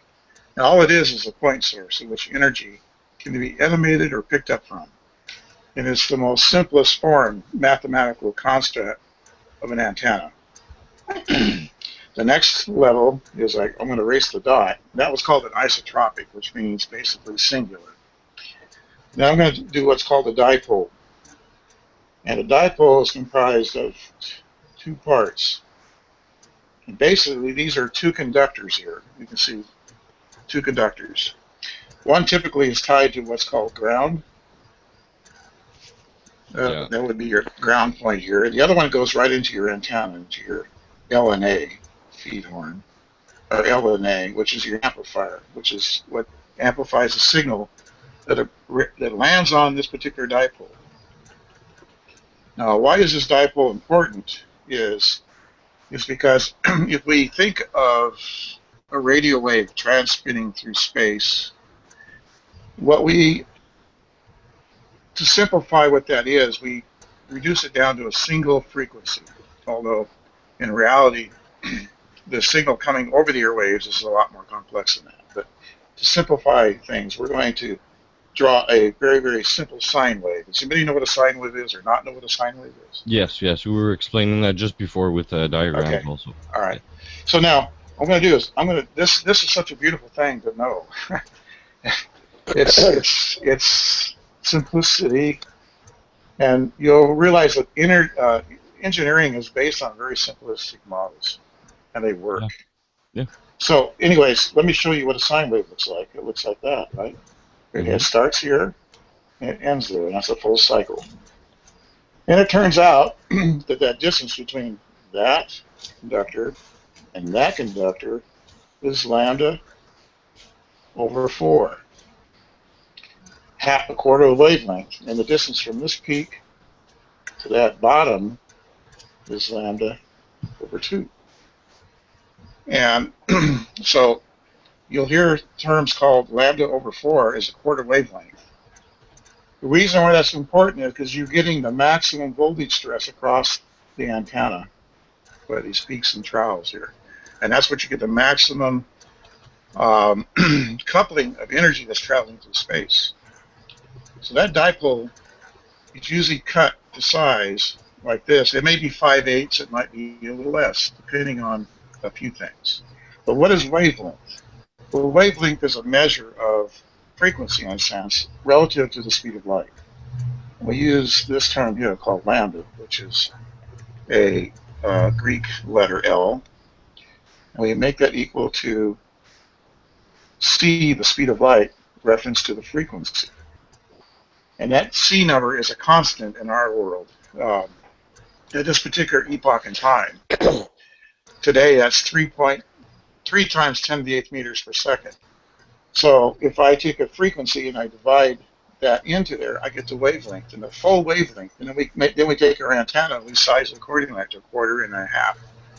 And that's how we come up with that. Now, I kind of wanted to give you a quick lesson on just that. Can I use your eraser? Yeah. Okay. Now you ask why is it that you put cardboard in front of a feed horn? Well, let's talk about that. First, a feed horn, I'm going to draw a simplistic one, but inside the feed horn, there is this guy again. Okay, this guy exists inside the feed horn, and it looks like a can. Then I'm going to try to draw it three-dimensional, and then at the top of that feed horn, there is a window right there. And usually that window is made of plexiglass, and it's fairly transparent to radio waves. Now, what does that mean? It means it has very low attenuation. Does anybody know what attenuation is? Well, it's, or not know? Strength of the signal. Well, amplitude is reduced, or Yes. Right. Yeah. So think of it like this: in terms of attenuation, is a constant at a certain frequency that a material shows that when it's hit with this energy, it reduces the signal strength by a certain number, and it's usually constant for that frequency. Yeah. So whether this was a piece of brick or clear glass up here, each has a different attenuation coefficient. You can go to material science books and find out what those things are. People have actually measured all this stuff. In the case of nuclear power and ionizing energy, they've used concrete balls of steel. And the reason for that is you want to attenuate the radiation coming out and knock it down before it gets to the people on the other side and unharm them. And so in case of the plexiglass sitting in there, it's about maybe 2-3 mils thick. It's pressurized to keep the moisture kept dry in here, to keep moisture from building up and growing crystals. And its job is to pass through the energy through that plexiglass and onto that dipole and protect it from the environment out there, like moisture and heat and cold. Now, take a human being, walk in front of it, take a piece of cardboard, it has a totally different attenuation value, which is a lot more restrictive than plexiglass. So whether it's a building, whether it's a car, whether it's something like a drop of water. Now here's another interesting thing that happens at higher frequencies, say above around 11 gigahertz. If water droplets get on to that lens up there, it can actually cause an attenuated value and cause the signal to drop. And sometimes you'll see feed horns with shrouds around them to keep the water off from hitting on there directly. And they'll just kind of circles around that. And the intent is to keep direct rain off of that and the water drops that form on that lens, because it can knock the signal down substantially during a rainstorm. I think that's about the best I can answer it. If there's any questions. And this is on the satellite. Yeah, this is on the receiver. Yeah. And it's also on the satellite in outer space. The same thing applies up there. They have the same window up there under pressure and protected. Yeah, the other question is, can you actually receive a signal on that from a regular ground-based antenna? Antenna, yeah. Supplier. And that's the receiver, something that's sending to it. Does it have to be a satellite for that to receive? Could it be a ground-based? Yes. Well, I don't know. This works for terrestrial microwave too.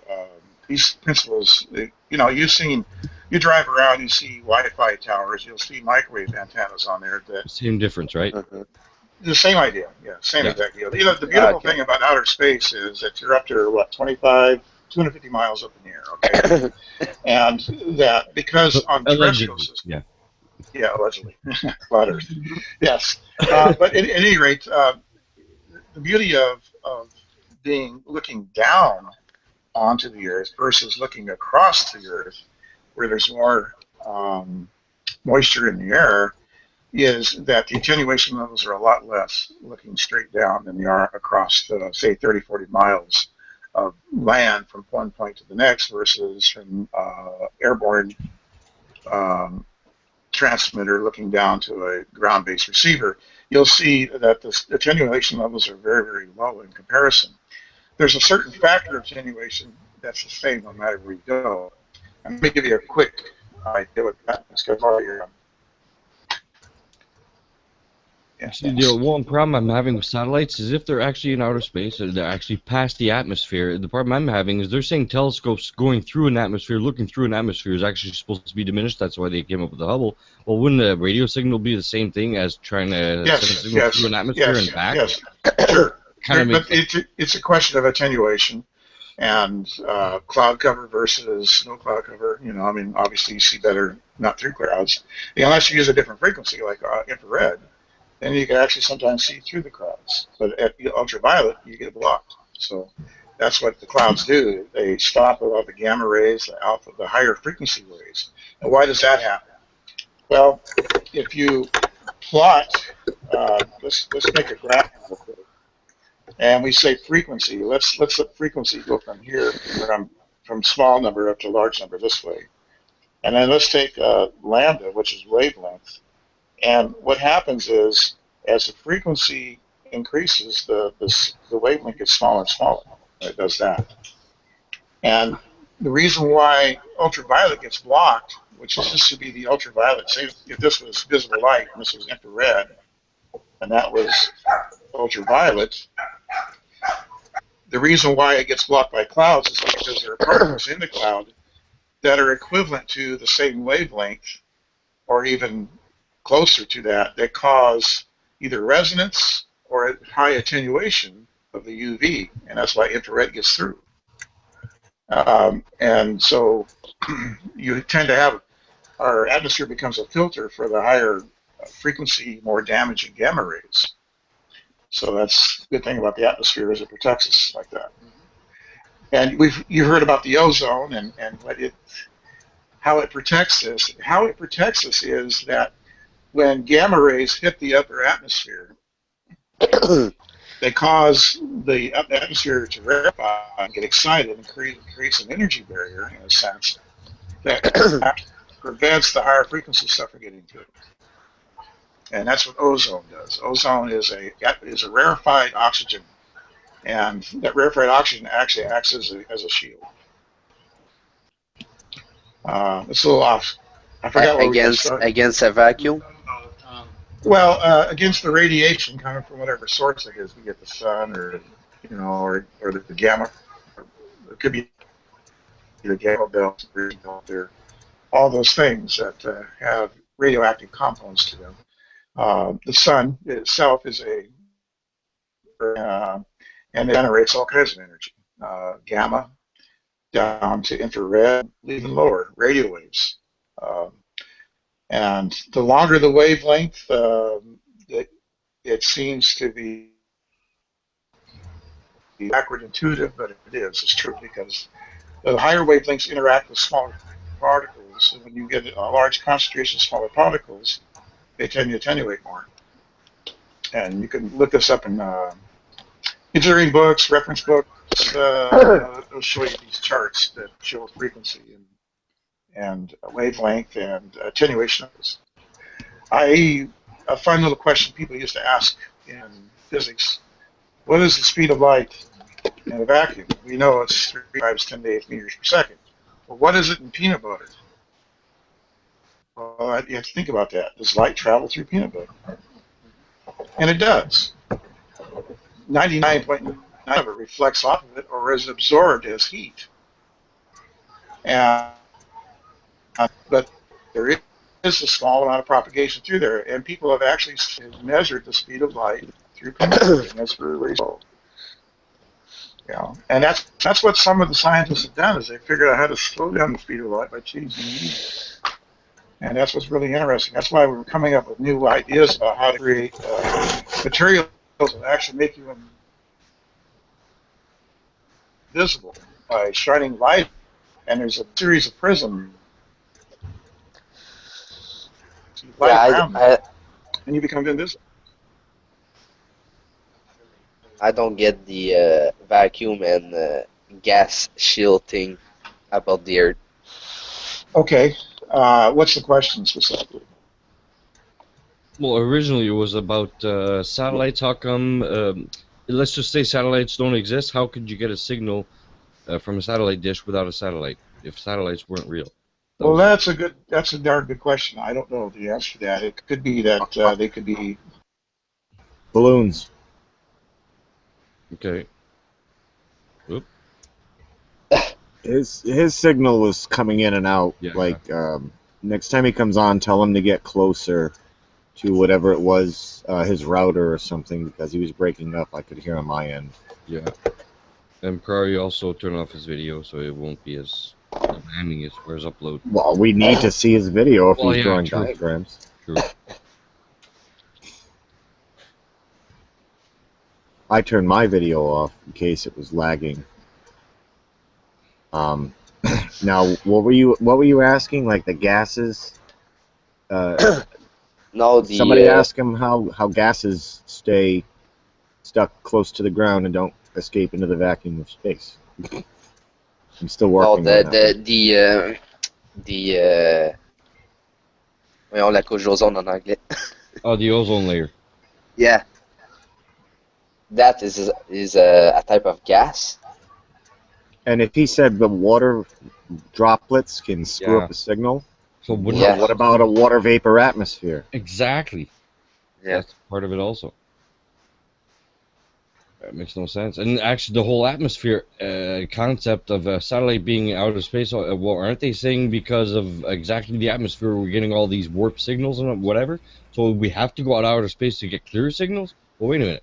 If you're omitting that part, well, in other words, that satellite going through the atmosphere would do the exact same thing. I don't care what frequency. It's still going to be altered no matter what. It has to.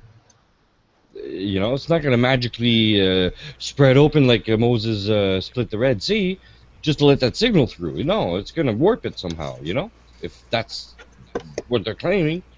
Because you can't have a cake, and you can't have two things. Wait, one thing being acting two different ways, depending on what your theory is. And You that's what can they're if saying. it's magic. Yeah, exactly. Yeah, magic. You know, That's it. they're claiming two different reactions for one thing. Yeah. You know? Let me spell magic for you. SCIENCE. And CE. Yeah. And S, sciences, man. Because most of them are.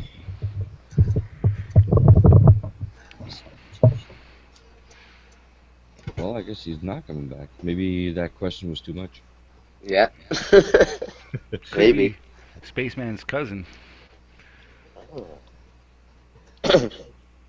We weren't being confrontational at all. It was just a question. No, his just his signal was degrading. we were listening. And Bad satellite signal. That's all it is. Yeah. We'll wait. The satellite will come around again. Hang Tell on. them to clean those droplets off that little plexiglass. No, I'm just kidding, guys. We're just making fun.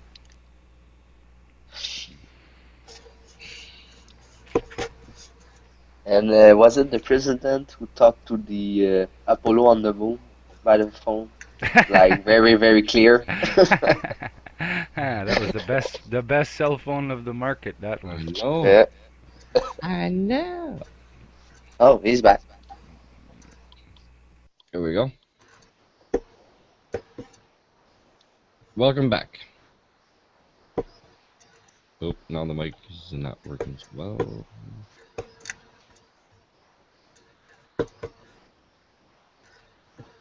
Yeah, present him too.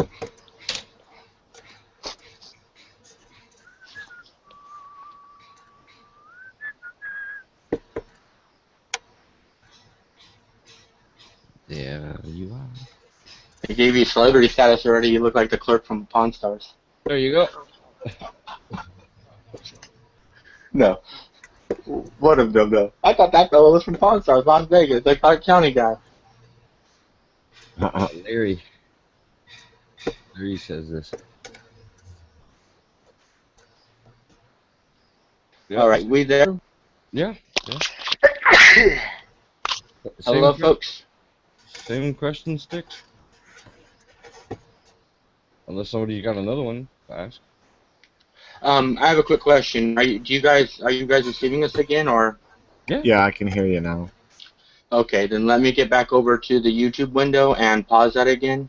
And I don't know what happened there. I don't know if that was on our end, but we just lost the call. Yeah. So Yeah, well, the signal was getting weaker and weaker. He was cutting in and out, so get closer to your router, maybe, if you're on a wireless. that's possible. It also is about 3 o'clock, and I live in an incredibly rural area of the rural part of the country, so we don't have the best access. But if you give us one moment, I'll get Jim back on here, and you guys will be able to finish up this. And here you go. There could be seagulls flying around in front of the frequencies. Attenuation of a seagull is probably pretty high. Yep. Okay, I guess I'm back. There you go. All right, go ahead. Well, I'm not sure. The question was whether or not there were satellites in outer space or not. I can't answer the question. I've never been there. I was saying balloons. I have They could be on balloons, maybe? High altitude balloons. Well, they could you know, replicate that's what a satellite possibility. does. Yeah. It could be that Google, Google has a big plan to put these big dirigibles up and provide Wi-Fi service for large areas. Who's to say it didn't happen, 20 years ago? I don't know. All I know is that it's a pretty stable system that if I want to point to a certain satellite, I take my earthbound receiver antenna and I point it in the direction they tell me to, and it works. So,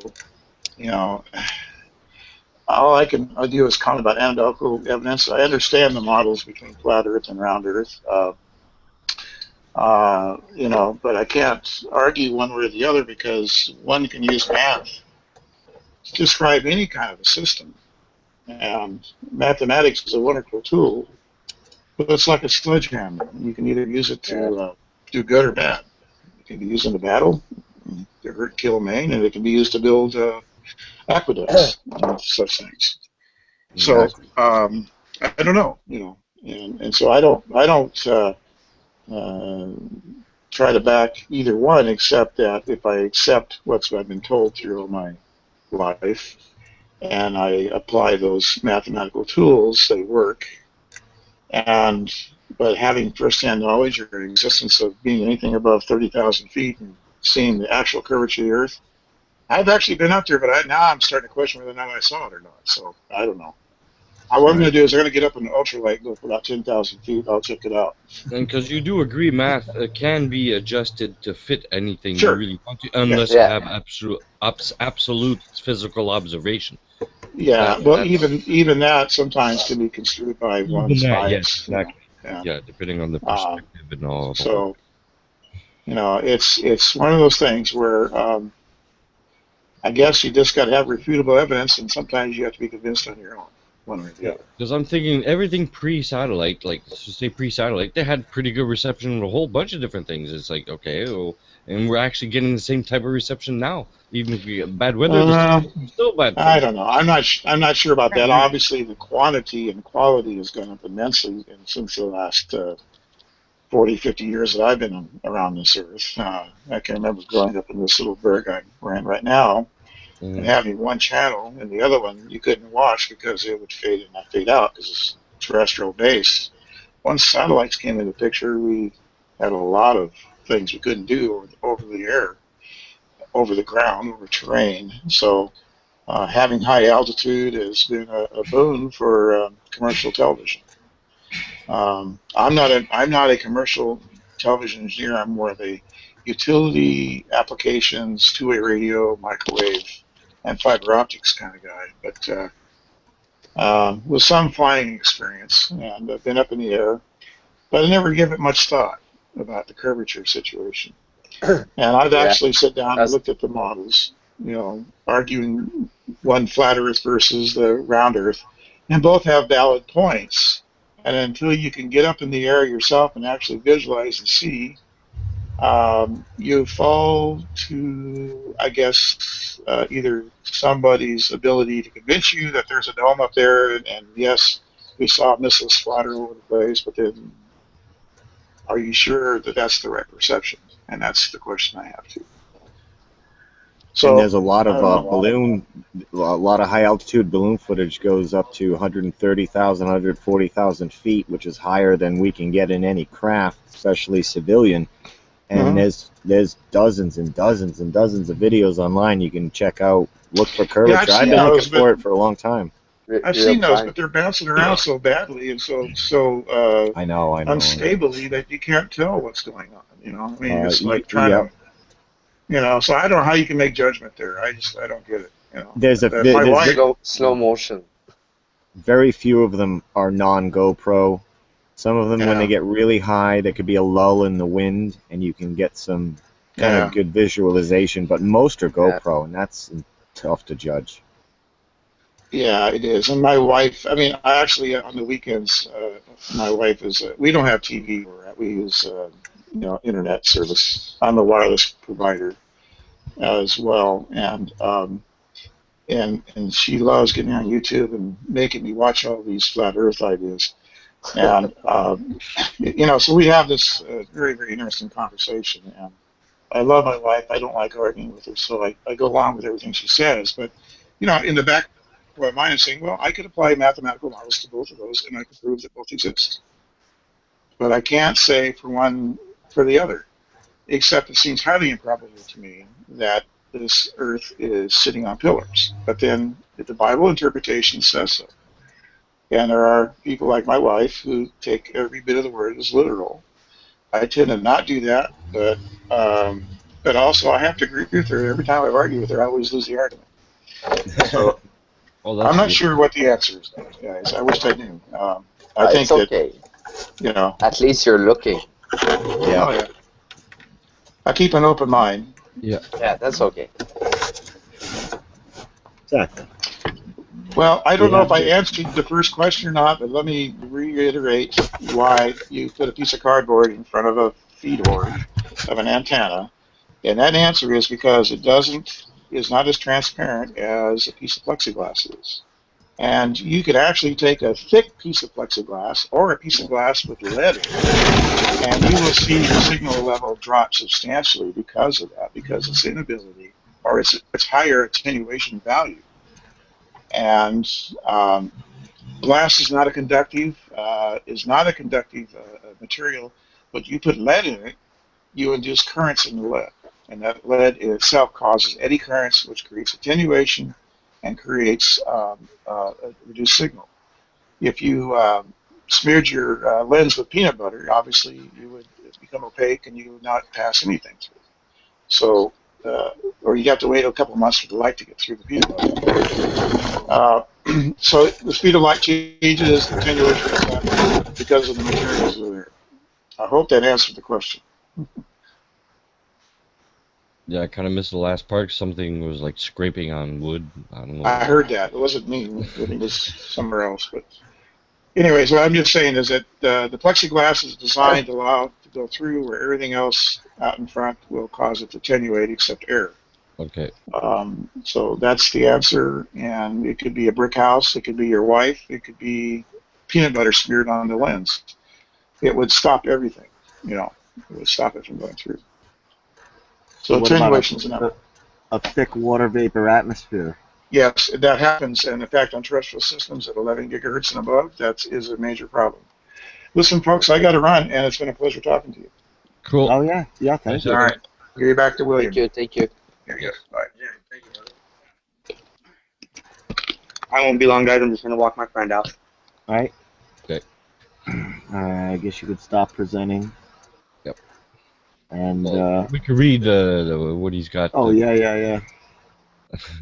What's this? P2010 H something. Langolese? Is that what it says? Langolese. Millennium Olympics. Yeah. Africa, Antarctica, Alaska. Cash Records. The America. The Kali. Alright, that's enough.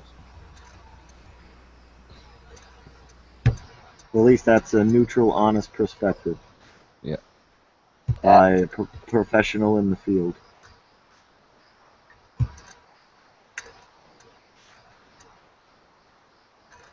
How come it's not? Oh, there we go. Hey. Hey, is it wrong to watch potatoes from here? Hello again. Oh. So I hope you guys enjoyed that. He's my neighbor here. My next neighbor is a bookstore owner, and that's where we go for reference materials when we can't figure out the answer to something. Isn't that a great combo? Yeah. Oh yeah. Yeah. So And did you guys? I couldn't hear your end. I mean, I could have hopped on one of my other phones or something and watched on YouTube, but it slowed down our bandwidth, and so I was just trying to eavesdrop. But was that a good experience? You guys appreciate having access to get those couple questions answered? Yeah, I could ask questions all day. I know you guys could. I know. I mean, trust me, I have. I've asked him a lot of stuff, and we sat there one day with Google Earth, and he has the premium version on his desktop, and he has a very powerful desktop because he's an engineer. And I was like, so can you, in 20 minutes, give me some, like, a little video proof of the Earth's, you know, the curvature? And he was like, yeah, that's nothing. That's what I do for a living. And he started setting up all these models and things, and he was like, damn, He's like, well, I'm going to use the ocean. I'm going to use the beach, and I'll find curvature there. And so literally at the end of our little get-together that day, he found curvature, but it just so happened to be descending into the ocean, which is kind of not curvature, if you ask me. That's more of a you know, a ledge, an edge, an edge, planing off. Right. Convergence.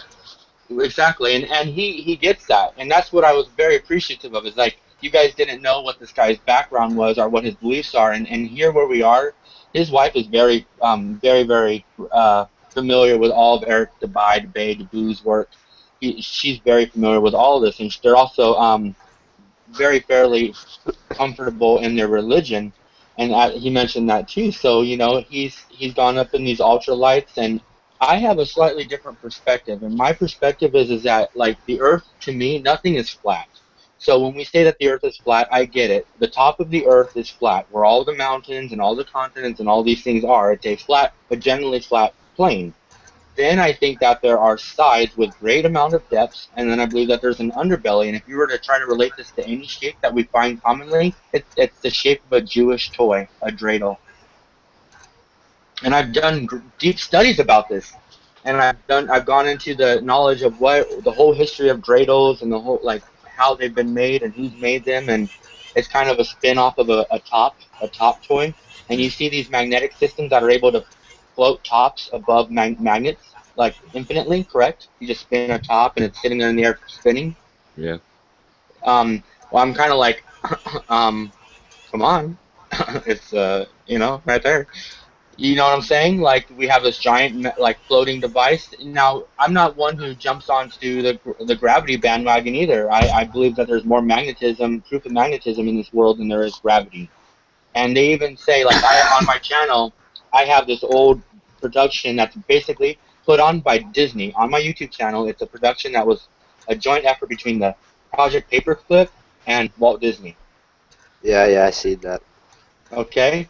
And there's a part where it says if we send off a booster off of the planet and we eventually reach a certain speed, we will begin to fall along the sides of the planet, and then we can change by adjusting our booster system to leave the orbit of the planet. So I think of as gravity and as a vortex.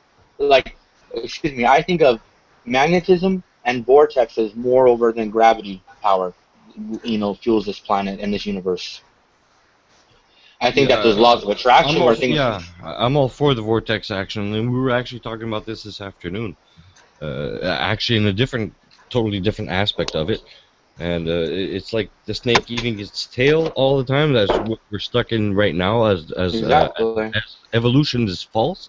It's a false teaching. What it is, it's a revolution, but see, they got us believing revolution is actually chaotic and war, and it keeps coming back around. No, it's not supposed to. Because if we did it right, instead of actually coming back around and eating our tail, we would actually go right next to it and do the vortex action. Exactly. A spiral out. We wouldn't be eating our tail. We'd skip over it because we already made those mistakes and we were supposed to learn from them. But no, they got us keeping repeating our mistakes. Repeat. Eat our tail. Eat your tail. Eat your tail. And we should be doing the spiral, and we're not doing the freaking spiral right now.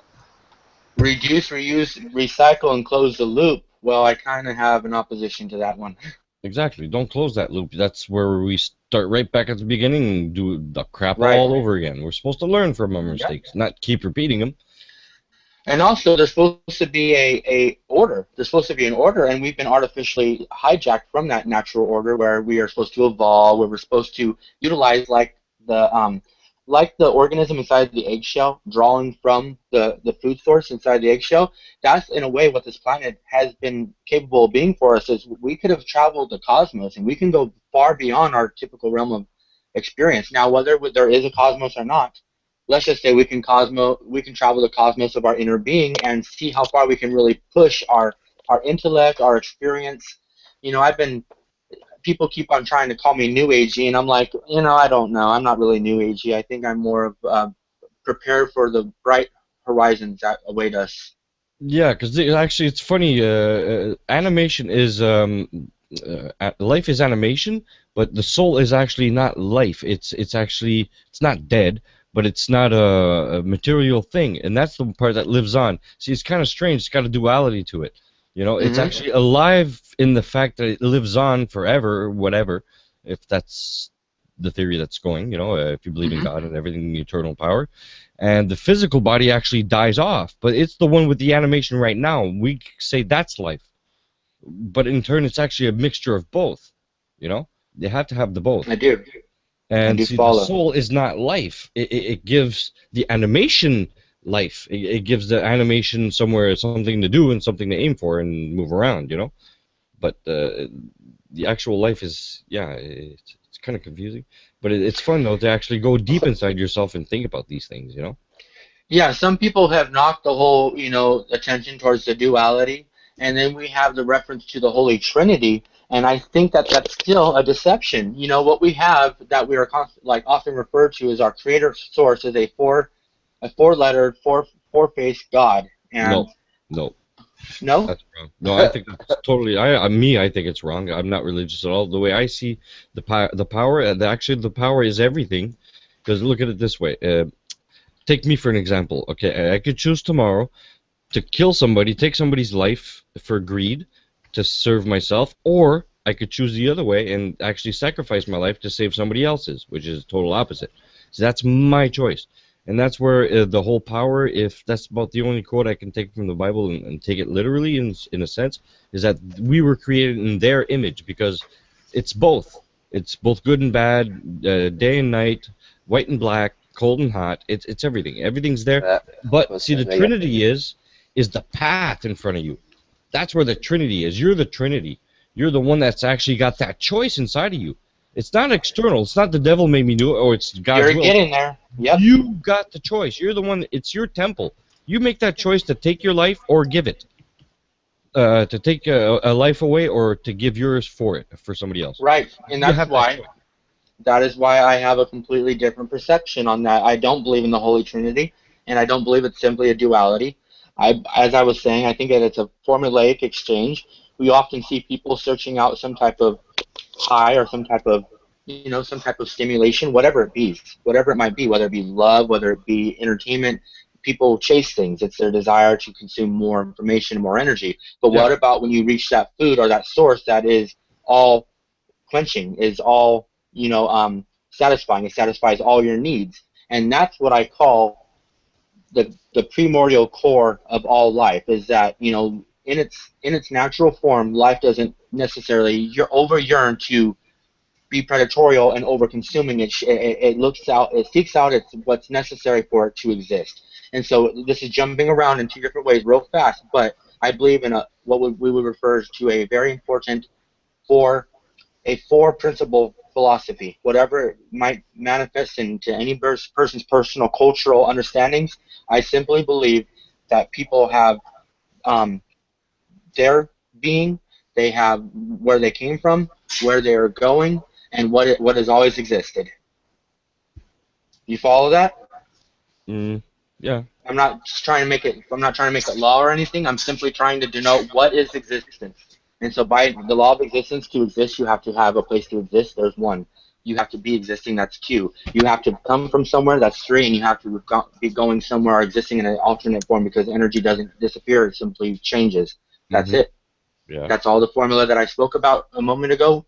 But that's why I think we just need to start understanding that there are the dimensions that we occupy us simultaneously. It's all interwoven. But I totally agree with but that. we're supposed to be able to draw and go forward from this, not simply repeat the same patterns and not be able to come to new new opportunities and new experiences. So what's going on with Fat Potatoes, and who did we lose? The guy with the beard. He disappeared. No, they'll be back in a couple minutes. Okay. How have you been? Me? Yeah, you. Yeah, I've been fine. It's been a little bit, how can you say it? A little bit of turmoil for the past month, I guess.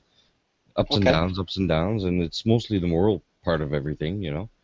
It's all nice to flat Earth and everything, all these proofs and whatever, but yeah, is it really, really, really important now? No, that's not the important thing, because if you look around, life is actually getting a lot harder for a lot of people. And it's not going to get any better soon unless we do something about it. And that's where we have to reach out and not push anyone away. You know, like Globers or whatever, like your family, your friends, not approach them in a offensive, like pushing away type situation. If you're going to talk about any kind of conspiracy, try to bring it to them lightly and try to get them to come to it Not by force themselves. them. Yeah, it's hard to do. That's where our job is. Like, it sucks knowing the truth because it becomes a big...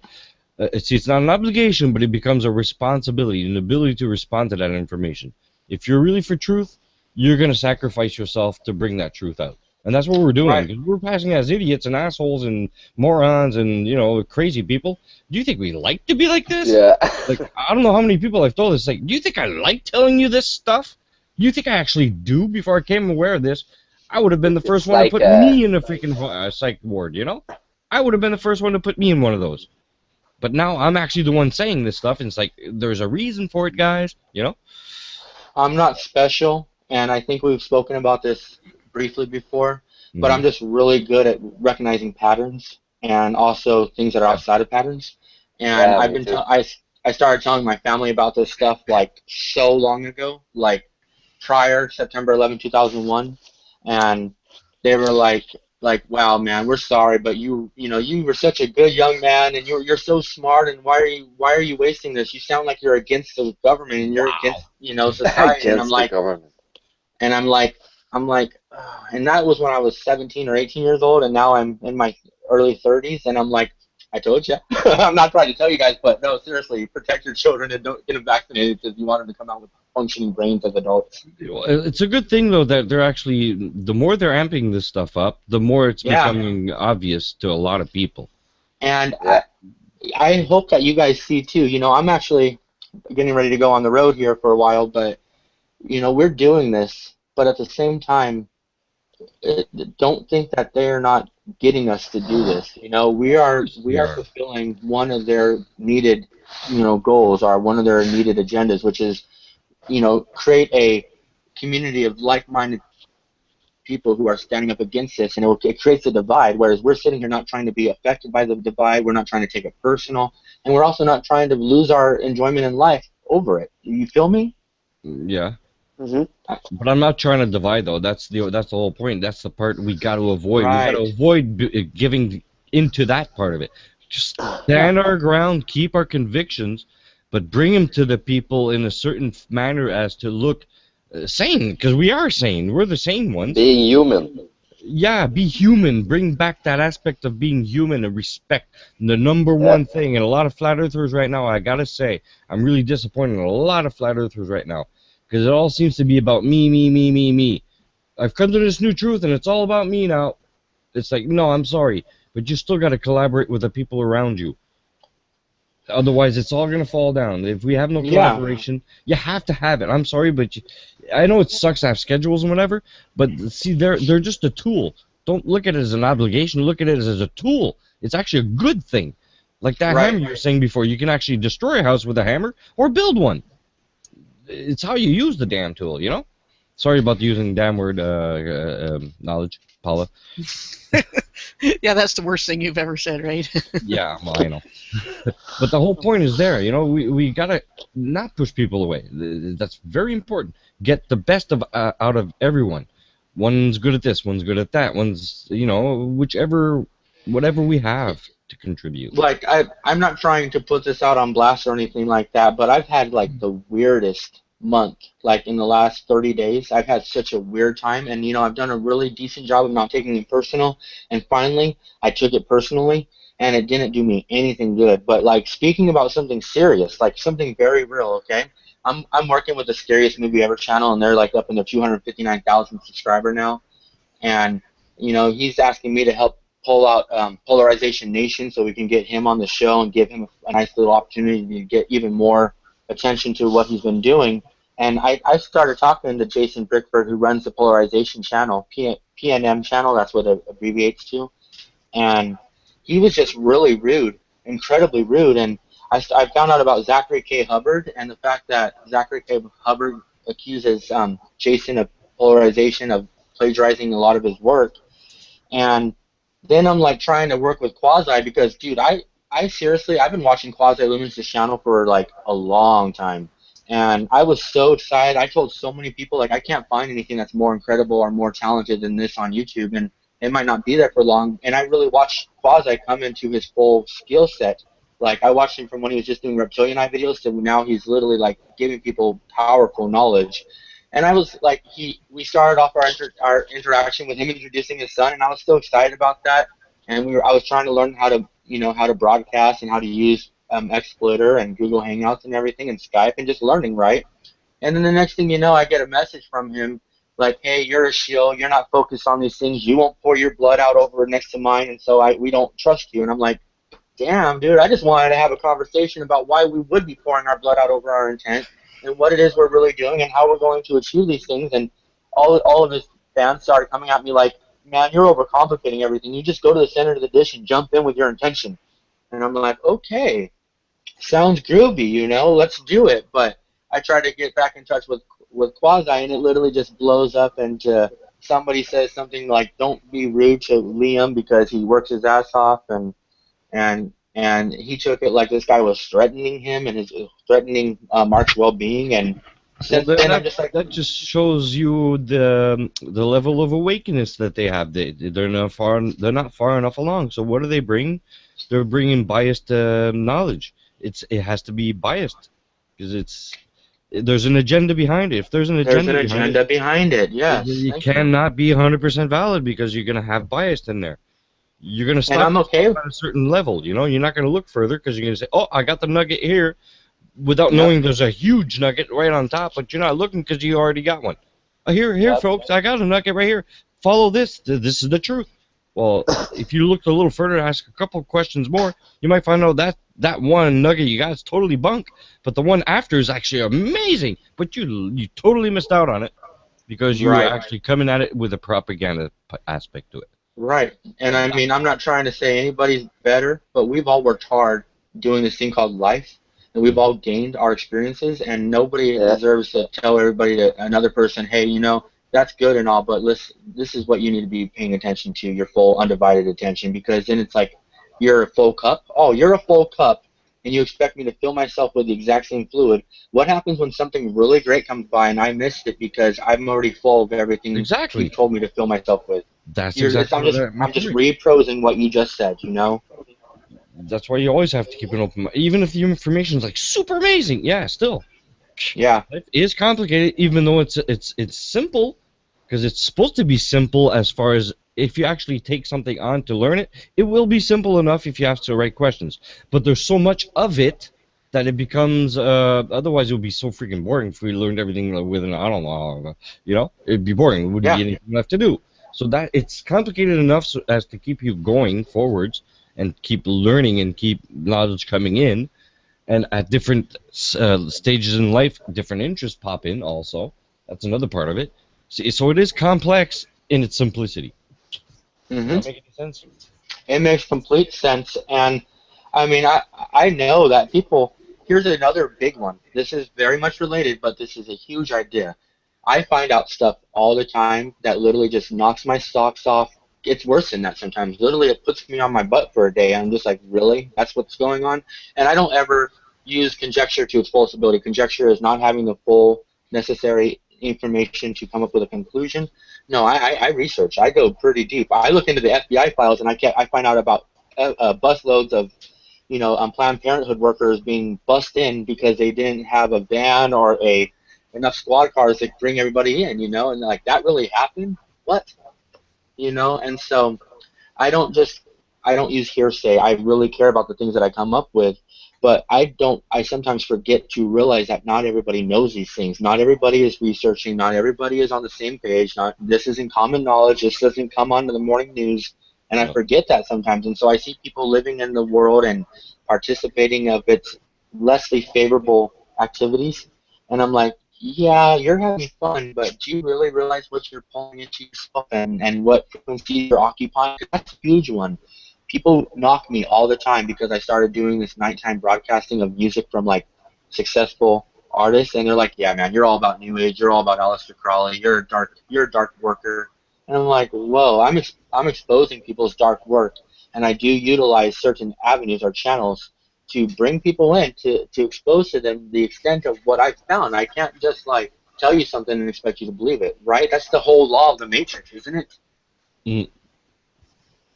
Yeah. You have to see it for yourself. Yeah. Or feel it, or... Yeah, you can only be an example to somebody else. That's about it. Like, show them, like, hey, this is the way I'm going, and if you like what you see, well, join me. That's it. Yeah, I can't tell you what to think. I can only show you what I'm, And that's another important thing, is if we keep reacting like kids and everything, and like morons, whatever, well, people aren't going to want to take this stuff on, because they're just say, well, I'm going to become like that. Forget it. I don't want it. Right. But if we show a good example of like, hey, we can stay sane and listen to both and listen to everything and not really, it's too much of like I was saying before, me, and now everything's out, all the rules are gone. It's like, nah, you can't be like that. Not in this world, not in this life right now. You're not going to convince anyone like that, Yeah, you're not. And the only thing that I ever struggle with, and this is a personal thing, but people might not realize it, but I try to be a very humble person.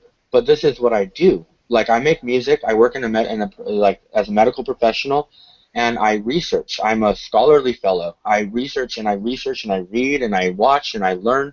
And it's not about, oh, I'm so awesome and I don't think I'm above people. But if people don't at least take into consideration, like, hey, I'm going to observe you for your skill set and what you're bringing to the table, and I'm going to appreciate you for all of it, and don't take my desire to present what I've learned and what I've been able to do is me trying to put myself on a podium. I'm not. I actually love to listen. That's why I have both, like, 2 ears, not just one.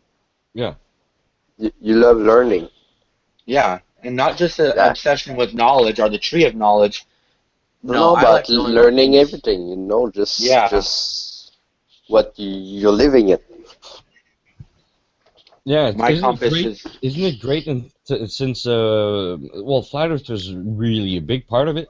It's great to know that your senses are actually right for once. It's wow. It opens up. So many that's what shifted fast. The Flat Earth and the globe.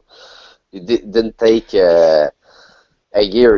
It takes maybe a few hours until you, oh damn, that's real. All your sense come back. Yeah. Because I was a long time in conspiracy theories and all that stuff, and nothing did it like the Flat Earth as far as my senses were concerned. Yeah, that's true. Yeah, same for me. Exactement. So. Now I have you guys know who the band Tool is, correct? From America? Of course. And Justin Chancellor, he's actually from either the United Kingdom or from Western Europe. And, I like their music quite a bit, but I also have had the privilege of meeting them and spending some time around them and different things like that. And I think that they have an album by the name of Anima. Yeah. Okay? And I like Undertow personally. You like Undertow? I really think that's a beautiful album. It's so organic. When I met Danny Carey at a bar at a Melvins concert one day, I sat there and I told the bartender, make me a drink that makes me look intelligent. Right? Because I just wanted to be cool, And so I said, just make me a cool drink. Yeah, it was like some kind of a purple vodka drink. And that's Danny Carey's favorite color. He won't even give you an autograph unless you approach him with a purple writing instrument. And, I've studied a bunch of different things, and I don't know if you guys are capturing my screen share right now, but I'm just showing these images of what would be a dreidel. And I truly, in my instincts, I just wait for us to get some accurate imagery of this. I mean, look at the one that my cursor's on right now. It's the one that holds the dreidel. Yeah. And there's different, like historically this game goes back pretty far, but I just have this strange anticipation that the thing that we look at, that we all live on, the United Nations map, is this area right here at the top of the dreidel, and then we have our pole star, or our pole, or whatever, that's at the center of the dish, and that these sites here, we probably can't gain access to them at all, and that's probably because at the top of this ridge is where the Antarctic Circle is. And that's just my opinion, and I've done a lot of thinking about it, but it's just, there's certain things that have happened throughout our current history, and like you would be surprised at the things that I utilize for, like, to draw from. But here's an example. In the early 1990s, at the swap meets around the world, you would have people who, they realize, hey, I can work at a swap meet on the weekend and make the same amount of money I make doing a regular gig 5 days a week. But these people have families that have participated in different industries over the course of years, and they're like, hey, I don't want to work hard. I mean, look at my uncle. He makes all this money, so I'll just start selling my uncle's products at this swap meet. And they came out with that bird that sits on the tip of your finger, or can be planted on the top of a pyramid. It's balanced a certain way. Do you remember that? It's just a simple little balance toy. And it was a bird, and its beak would sit on the tip of your finger, and the rest of the bird would just balance in the air. And it's just a simple little toy. And then they also had magnets that would float above suspended platforms. They had holographic necklaces that were on little glass panels. And so it takes a laser to produce a hologram, and a laser is a form of advanced technology. And so I just look at these little toys that they keep presenting to that which they call the Goyim population, the herded populations that each governor or governess raises in their respectable countries. And they give us toys over the course of time. You know, they give us little toys, and they give us toys that even mimic some of the advanced technology that they keep in secret. But they just give us a little bit, so it keeps us entertained, and that's kind of my wondering about the dreidel. And, you know, it's not too far off, but look at the top that we're looking at right there. Just the idea that there's something, you know, suspend that thing by platforms, and whatever this large top piece is, you know, here's one that is, you know, exaggerating what would be the Arctic ridge more. And I'm just curious, you know, why? Because what have they told us forever? The four corners of the earth, 1, 2, 3, 4. The four cardinal points, east, west, north, and south. And you know, and I'm just, it was that thing in the middle. See, it would make total sense if it was like even the least bit reflective. It could explain a lot of the things about the different sun things. Like they're still very hard to explain right now.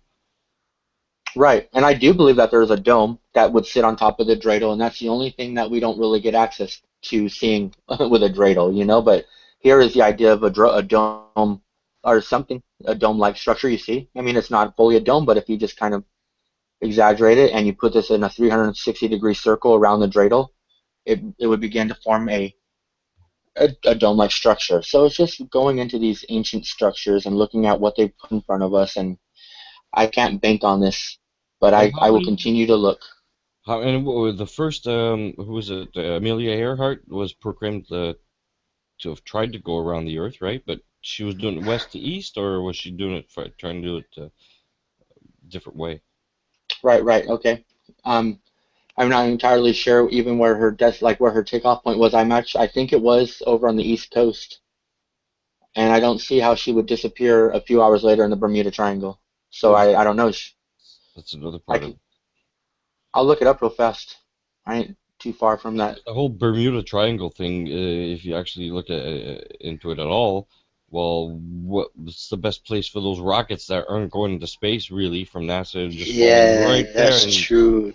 And it's like, don't go there because you're going to disappear, so nobody goes there to actually dive and look at look at all these rockets at the bottom of the ocean. They shouldn't be in space. Maybe there's a graveyard of rockets. Yeah. So I have and watch this. To cover their ass, they started saying this before they sent rockets up there. You know what I'm saying? Yeah. To get the people ready to be, oh no, that's just a dangerous place, and oh, that was before even rockets. So Do no, you these know? are, you know. It's kind of funny that we don't hit Amelia Earhart harder with this whole idea, just because the fact that she was one of the first female pilots. Do you know the first person to, like, to my knowledge, I just learned this 2 days ago, but to my knowledge, the first person to operate an automobile was the daughter or granddaughter of Ben's family. So the first person to ever drive was a woman, you know? Yeah, it's pretty interesting. So Amelia Earhart's last flight, and this comes from americaslibrary.gov, she decided that her next trip would be to fly around the world. In March 1937, she flew to Hawaii with fellow pilot Paul Mantz. Trumpets, interesting, Mantz. To begin his flight, Earhart lost control of the plane on takeoff, however, and the plane had to be sent to the factory for repairs. See, sabotage from the get-go. Don't do it. In June, she went to Miami to again begin a flight around the world, this time with Fred Norman. See, I said the East Coast. Fred Noonan as her navigator. Noonan, okay? No one knows why, but she left behind important communication and navigation instruments. Perhaps it was to make room for her additional fuel for the long flight.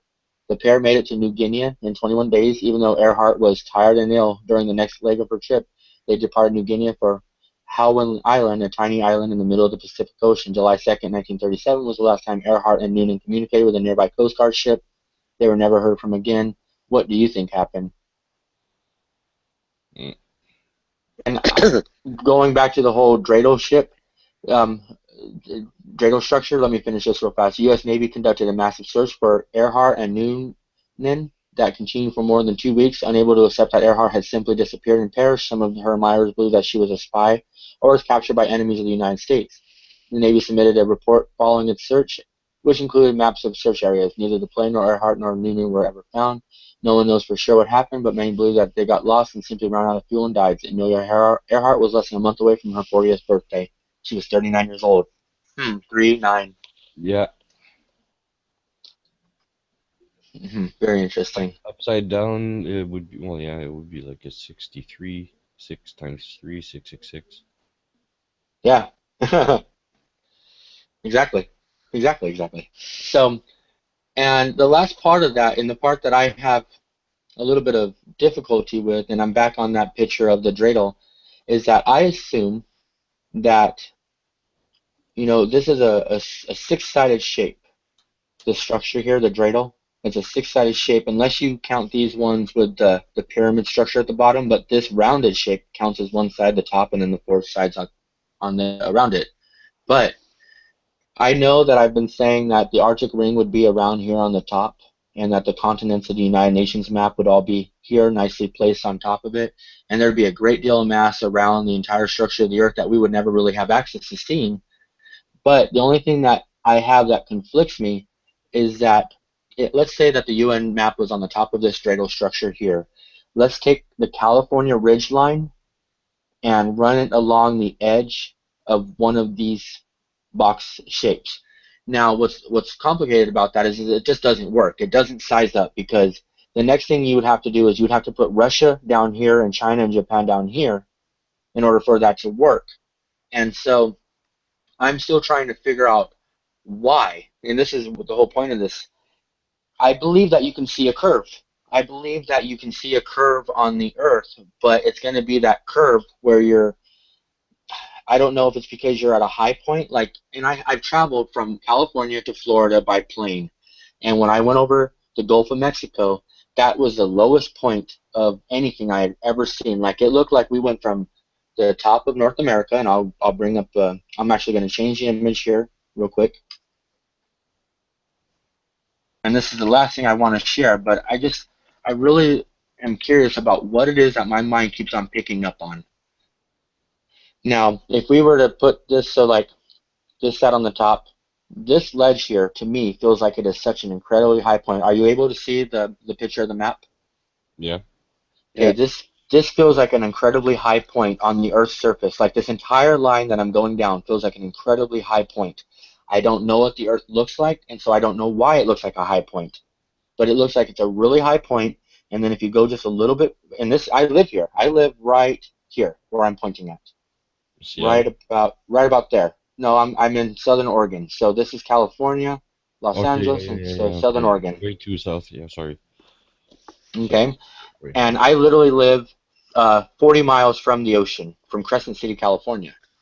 And when you go there, when you're in Crescent City, you feel like you're on the highest mountain you've ever been on, but you're at beach level. But when I went down to Florida, I felt like I was on the lowest level of anything I've ever been on, and I was at beach level. Oh, I don't know that's why, I another don't know how, interesting and I thing. have no understanding. When I was younger, I used to know because I lived in Florida, I lived here, I lived in Connecticut, I lived all the way down the East Coast, and I also lived in Vancouver. But there's one interesting thing I can never figure out is the sky always looked lower in Florida than it did. Yes. No, actually, wait, it's the opposite. Always looked lower Yes. in Montreal than it did in And Florida. yes, I knew that's what you were trying to say. Interesting. Yeah, That will be maybe the dome. it was strange. It was really strange. And I know that Florida's way out there, and your horizon may be different because you're like way out there on the archipelago, that long island or that long landmass. But I still don't think that that has much to do with why the fact that the sky looks so much closer. And even in the desert, like the ceiling looks so much closer to you. Because I look at clouds sideways. I don't look at clouds standing vertically. I turn my head all the way to the side. Do you know what I mean? Yeah, I'm thinking it's the actual land itself that gets thicker at that point. It gets higher as Exactly. closer. It's not the actual size, the shape of the Earth. It's the land. It goes up. See, the more you go north, the higher it goes, because that's where all the mountains are. Most of the mounds, not mountains, but mounds. Now, but why isn't the water at now where? How is that going to affect the water? That if on this part of the coastline you feel like you're way up here That on I this can't super, you know what I'm saying? You're on the super high mount, and the water seems like when you're in that water, it feels like maybe it's because the land underneath it is higher, and the water's simply coming up higher because of currents. Could be. You know, but now if we go to Australia, and I've been talking to a lot of people of Australian, origin, and they say like did you see it's that all flat. landmass that they were showing that's like west or east of Australia, but it's not on all maps. It's only certain of them. Actually, in one of that movie, they spin a globe and whoop, there it is. Which movie was it? Dazed and Yeah. Confused? Yeah. I do my research, brother. And what about that? Do you have any theories? Can I be back in like 2 minutes? Can I leave you guys alone for like 2 to 3 Yeah. minutes? Okay, I'll be right back. Sorry about that. Yeah, no, I looked at that map too on Dazed and Confused, and that's one of the things that made me think about the dreidel. And I know it sounds funny, but like in 10 years, if suddenly we find out that the Earth is shaped like a dreidel, don't get mad at me. Just know I was just paying attention. Because it really hurts me every time somebody says that the Earth is flat. I'm like, well, nothing is flat, but I get it. The top the top has a level mean. I don't think that it's a round structure like everybody else tends to think. Now, down here in Australia, in regards to what he was just talking about, I'm going to see if I can pull that picture up. Land mass to the east of Australia. And I don't know why that isn't that common, but have you guys seen that 1,000-year-old Chinese map? Yeah. Did you see I don't the know. other map? Did you see the map that I posted in the Hangout text? No, I Can you haven't see it? actually yet. I'm going to look right now, 1 second. Gotta Yeah, get back this over one there. is really nice. Okay, and it's on the chat, right? Yeah, not the last one. The last one I just take the one of 1,000 years and put it on top of the other one. Okay. No, I don't have the link for it yet. You said you put it in the chat on the Google or on the YouTube? On the Hangout. No, it's Okay, I not the don't. link. I put the. Okay, not. Okay. Okay, wait. Not a link. You put a picture up. Yeah, I don't know. I'm gonna try. Okay. Try again. Yeah. Because I'm actually I want to know the authenticity of that map because it feels accurate. I mean everything that people are. Let me see if I can stop. Do I need to turn off my screen share or anything? Can you go in the? Are you in the Hangout? Yeah. Yeah, I am. Okay, in the Hangout, there's a place when you can chat. Okay. Just between us, can you go there? Yeah, and I think I have it right now, the group chat. Can you see And the photo? no, I cannot. I wonder if it's because there's something going on. It says that I'm getting an error. So maybe I'm just, it does say there was an error loading your app because it isn't communicating properly with Google. So can you screen share it at all or no? No, I'm on my phone. Okay, At no least, problem. Oh, I'd really like to see that too. can you screen share with the phone? No way. I don't think so. Not all phones, no. Because I do wonder. That movie Dazed and Confused, it was very well made. It was really well timed, and it did incredibly well. It had amazing energy, a great selection of cast, and so when I see all those elements playing together, I have to think that it's in some way or another a controlled media, project. They basically, the people in charge, planted certain elements in that film for our, later observations. And in regards to that map, I have no doubts. I would really like to see this image you're talking about. Let me see if I can go anywhere else with this and make anything else. Yeah, let me try find something else to how I can send it to you.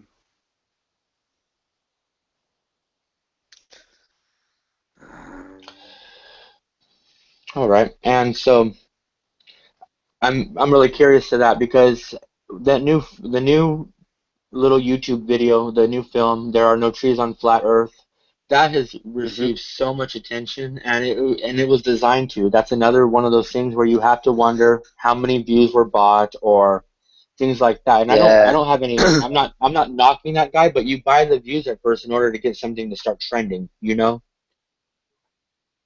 Yeah, or somebody help you, or Right. And so what I've gathered from that film project, and I've watched it a few times so far, and I like it. And I've also seen other people like Into the Stars and a couple others trying to take it. Like D13 Watchmen, they had a guest on, and they were talking about that these giant trees are actually giant people, and that's where I started to say, okay, I'm open-minded, but I want people to remember that everything is built off of each other's similar chemistry.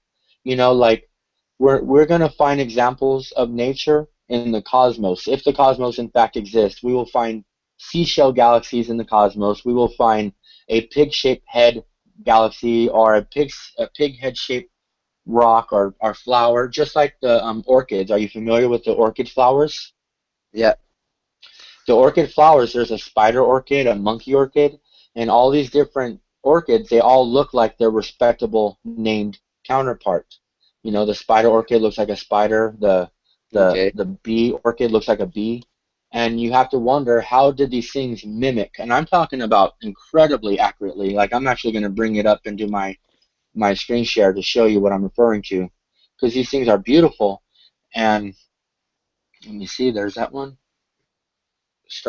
Today was the first day I learned how to do a screen share, by the way, on Google Hangouts.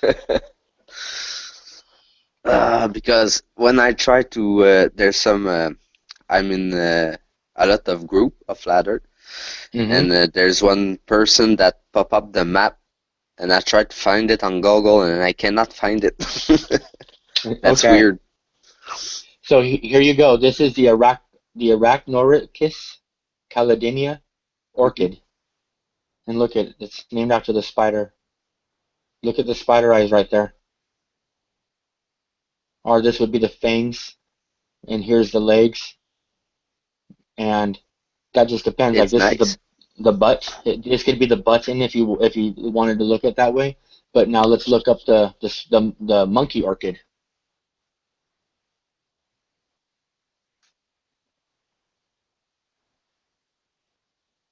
Oh my God. Come on, man. Am I telling you or what, Look at him laughing and smiling. What the hell? What the heck? So then I have to wonder, well, what if there's a dragon orchid? Does that mean that there was dragons? Because there's monkeys and spiders. There's the dragon orchid.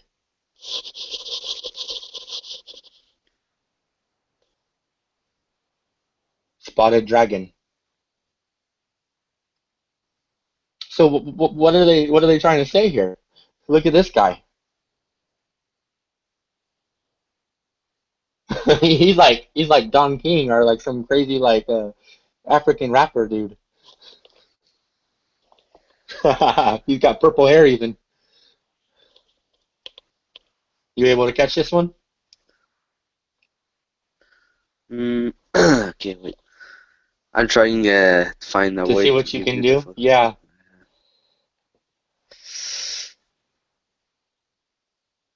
You know, let's see about a lion orchid. And I mean, what do you think that is? Like, what was it? Were people sitting there and just breeding these orchids to look like these things? Here's the lion orchid. If when you get a chance to look at it again. Yeah, I see it. Special. You know, and it's kind of interesting that they were able that these things. There's a Shrek orchid. That's terrible. I kept What's this talking guy? since before and nobody was hearing me. I was muted. Ah, there you are. Look at that See, thing. here's one of your crazy. They're funny looking. What's that? These Hello? are orchids, and we were just talking about. Yeah, we can hear you now. We were just talking about how each there's a vast array of orchids. Okay, and this comes from a movie called Adaptivity with Nicolas Cage, and it's based on a true story, and it is one of the best films you will ever see in your life. Okay, and it shows you that in nature there are corresponding orchids for all kinds of unusual things. So here's the Cabbage Patch Kid or the swaddled baby orchid. Yeah. Okay, we just went through this a moment ago. We looked up the spider orchid, and I'll just hop through that again real fast. Yeah, the spider monkey orchid also. Yep, and then there's the monkey orchid. Here's the spider orchid, and this looks like, look at you see his butt end and his spider eyeballs. Yeah. And were they just breeding these things and growing them? And how long did they do this? Or are these things that are giving us examples of how, you know, the micro and macro of existence? How fractal our life is. Exactly. Nano and macro, exactly. How all the scales seem to repeat going either directions. Except for us. I hope this isn't a real orchid. Look at that. Looks like a bird. Yep, the plum bird. This is the plum bird orchid. And some of these, I just can't even believe that they're real, you know? Look at this thing. Oh, yeah. Well, that one's actually a cartoon, but... Are you sure? It's not just a high quality... They kind of drew something on it. They enhanced it, yeah. Yeah. Because I think that... kind of bluish. This looks like a monkey face orchid. Or a duck. Another bird. I thought it was I think that's just the headline. No, this is like a duck orchid. That's what it says right there. Another bird-like orchid. The Calania major is known as a flying duck orchid. Oh, there you go. And this is native to eastern and southern Australia.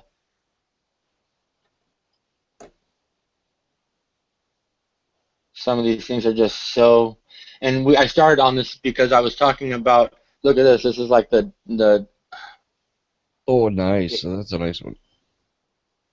And how is this? Like, seriously, the fractalization is that's far out, right? Yeah. Like, that's a little extreme, you know. And this is something that when I first learned about it, I was on it for a minute, and they're so diverse and just so dang beautiful.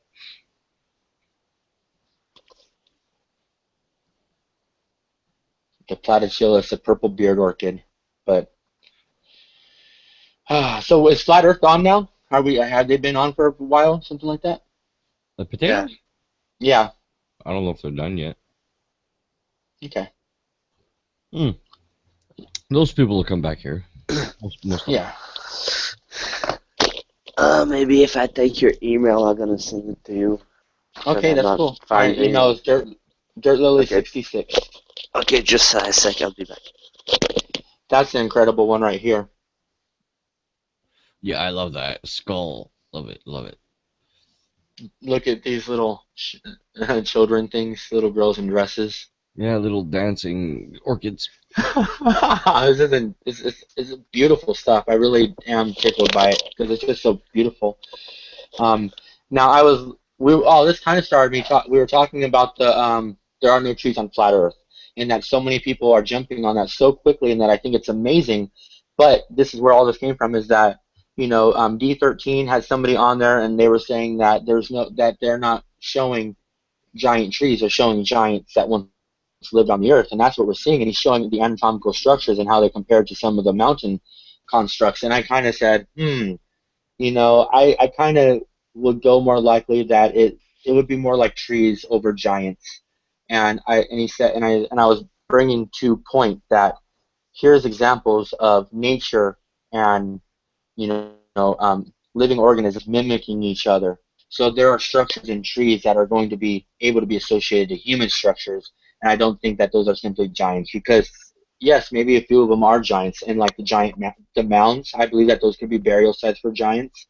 But when they're trying to say that that one Devil's Tower, that's just one leg, Yeah, I mean, no. that is a massive, massive being, and I believe that there were 60 and 80 foot tall giants, but not something like literally like 1,000 or 2,000 feet tall. No, come on. Seriously, how would the sun get through on its path? You know what I mean? Right.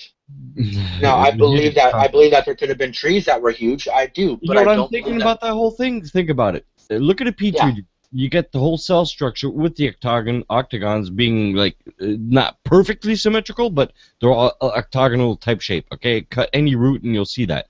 Take any petri dish and grow some kind of cell structure. All right. What it'll do is it'll grow wide and to a certain point upwards. All right, creating like a stump-like structure. All right.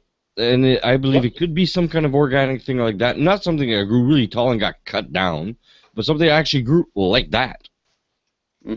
I could picture that, but I can't picture being a giant's leg being cut off. I can't picture a big tree being cut down with a big chainsaw or anything. No, I can't see that. Right. That part totally makes sense to me. Yeah. I'm on the fence to whether or not there could be structures like as in trees to that size, but I definitely don't think that they were giant people that are, you know, their remains.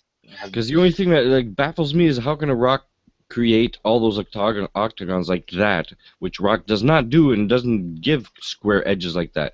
And you're going to say a cell structure also has like a round barrier around it. Sure, but once that dries out, it'll actually adapt to whatever structure it's underneath. It's solid, you know. And if that petrified, well, it would make sense that if it petrified before, that actually skin went, you know. Yeah. I don't know. It's just a theory of mine. It's the only one that, in my mind, makes sense right now. It's okay. It's okay. Can you give me your email? Of course. It's DIRT, like dirt, and like Lily. dirt. Yeah, and it's one word. So the next part is Lily, like the flower. Dirt Lily, 66 at Gmail. And that was my old video game user tag back in the day. Can you just spell Lily? Lilly. That's right. Lilly. Okay, I'll try to send you. And I used to live right off of Route 66, and so that's where that came from. Okay. The popular Route 66. Yep, come get your kicks on Route 66. Flash McQueen. No, you're not real. This guy can't be real. I mean, he's real, he's cool, but look at this guy. I want one of them.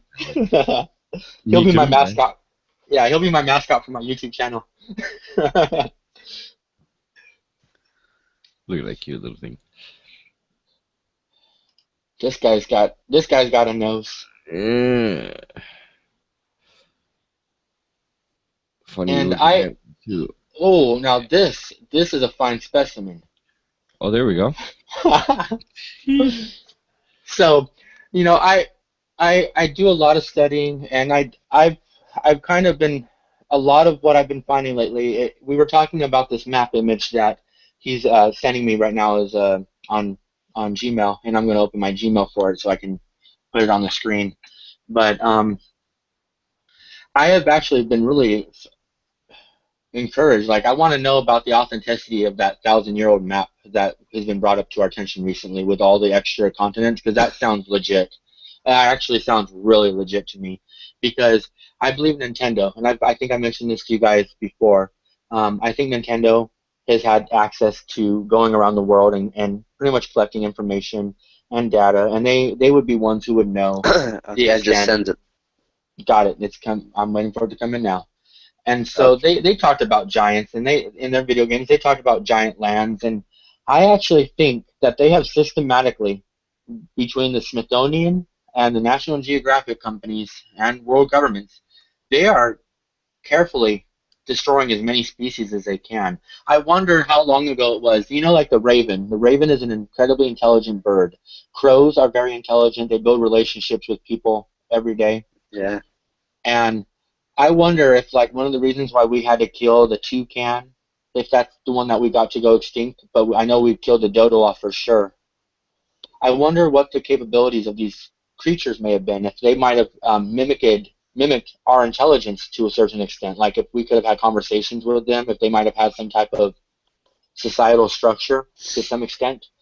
And when I say that, I'm referring to things even to like supposedly ancient Lemuria. It had its own unique group of life forms, and they were called. I just got it. Here it comes. Yeah, I sent you another one. Okay. The two one. Have you guys have seen lemurs and you guys have seen kangaroos, right? Lemurs, yeah, lemurs. Thank you. Lemur. Lemurs. And I've been reading, and from what Ever I've watch gathered. Zaboomafoo? Anyway. No, I haven't yet, actually. Yeah, it plays here. Play here, Zaboomafoo. Nice. From what I've been able to gather, it's supposedly Lemuria had a large civilization of Eliacids, and those are creatures that would be like kangaroos or like, as you just said it, lemurs. But they were intelligent. They were capable of communication, and when that landmass was destroyed, or what came of it, the catastrophic events that occurred there, the vast majority of them, they didn't have the means to, get off of that landmass. So a few of the species survived in South America, the ones that could have been transported during the escaping of this catastrophe. But that, we've shared this planet with other high intelligences. Dolphins are incredibly high intelligent life form. And to close this without just going on and on, I just wonder if they're systematically destroying any remnants of intelligence or anything that would give ideas to us to think that there are large groups of species that are being withheld from us outside of the Arctic barrier. Because that makes sense. Maybe. I can completely see, just like the black and white map. I want to know if it's authentic. Because do you think those land masses are empty? Or do you think that there's a couple hundred more billion people with maybe billions, maybe millions, whatever, but with a completely unique... Simple to see, because where does everybody end up? In these little suburban places or whatever, concrete buildings and fake wood floors. They're getting us away from nature. Of course, they're taking everything that we should be learning from nature, how animals cooperate. They all communicate with each other. Sometimes they don't use speech, they use actions. They communicate through actions.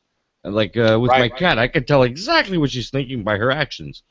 You know what I mean? And she'll tell also by my tone. Like if I'm actually in the internet and I'm sort of pissed off, I'll see her reaction. It'll be totally different than when I'm happy on the internet. It's just because of those tones, It's mostly a reactional, more of a tonal base. But a lot of Go ahead, continue. Please continue.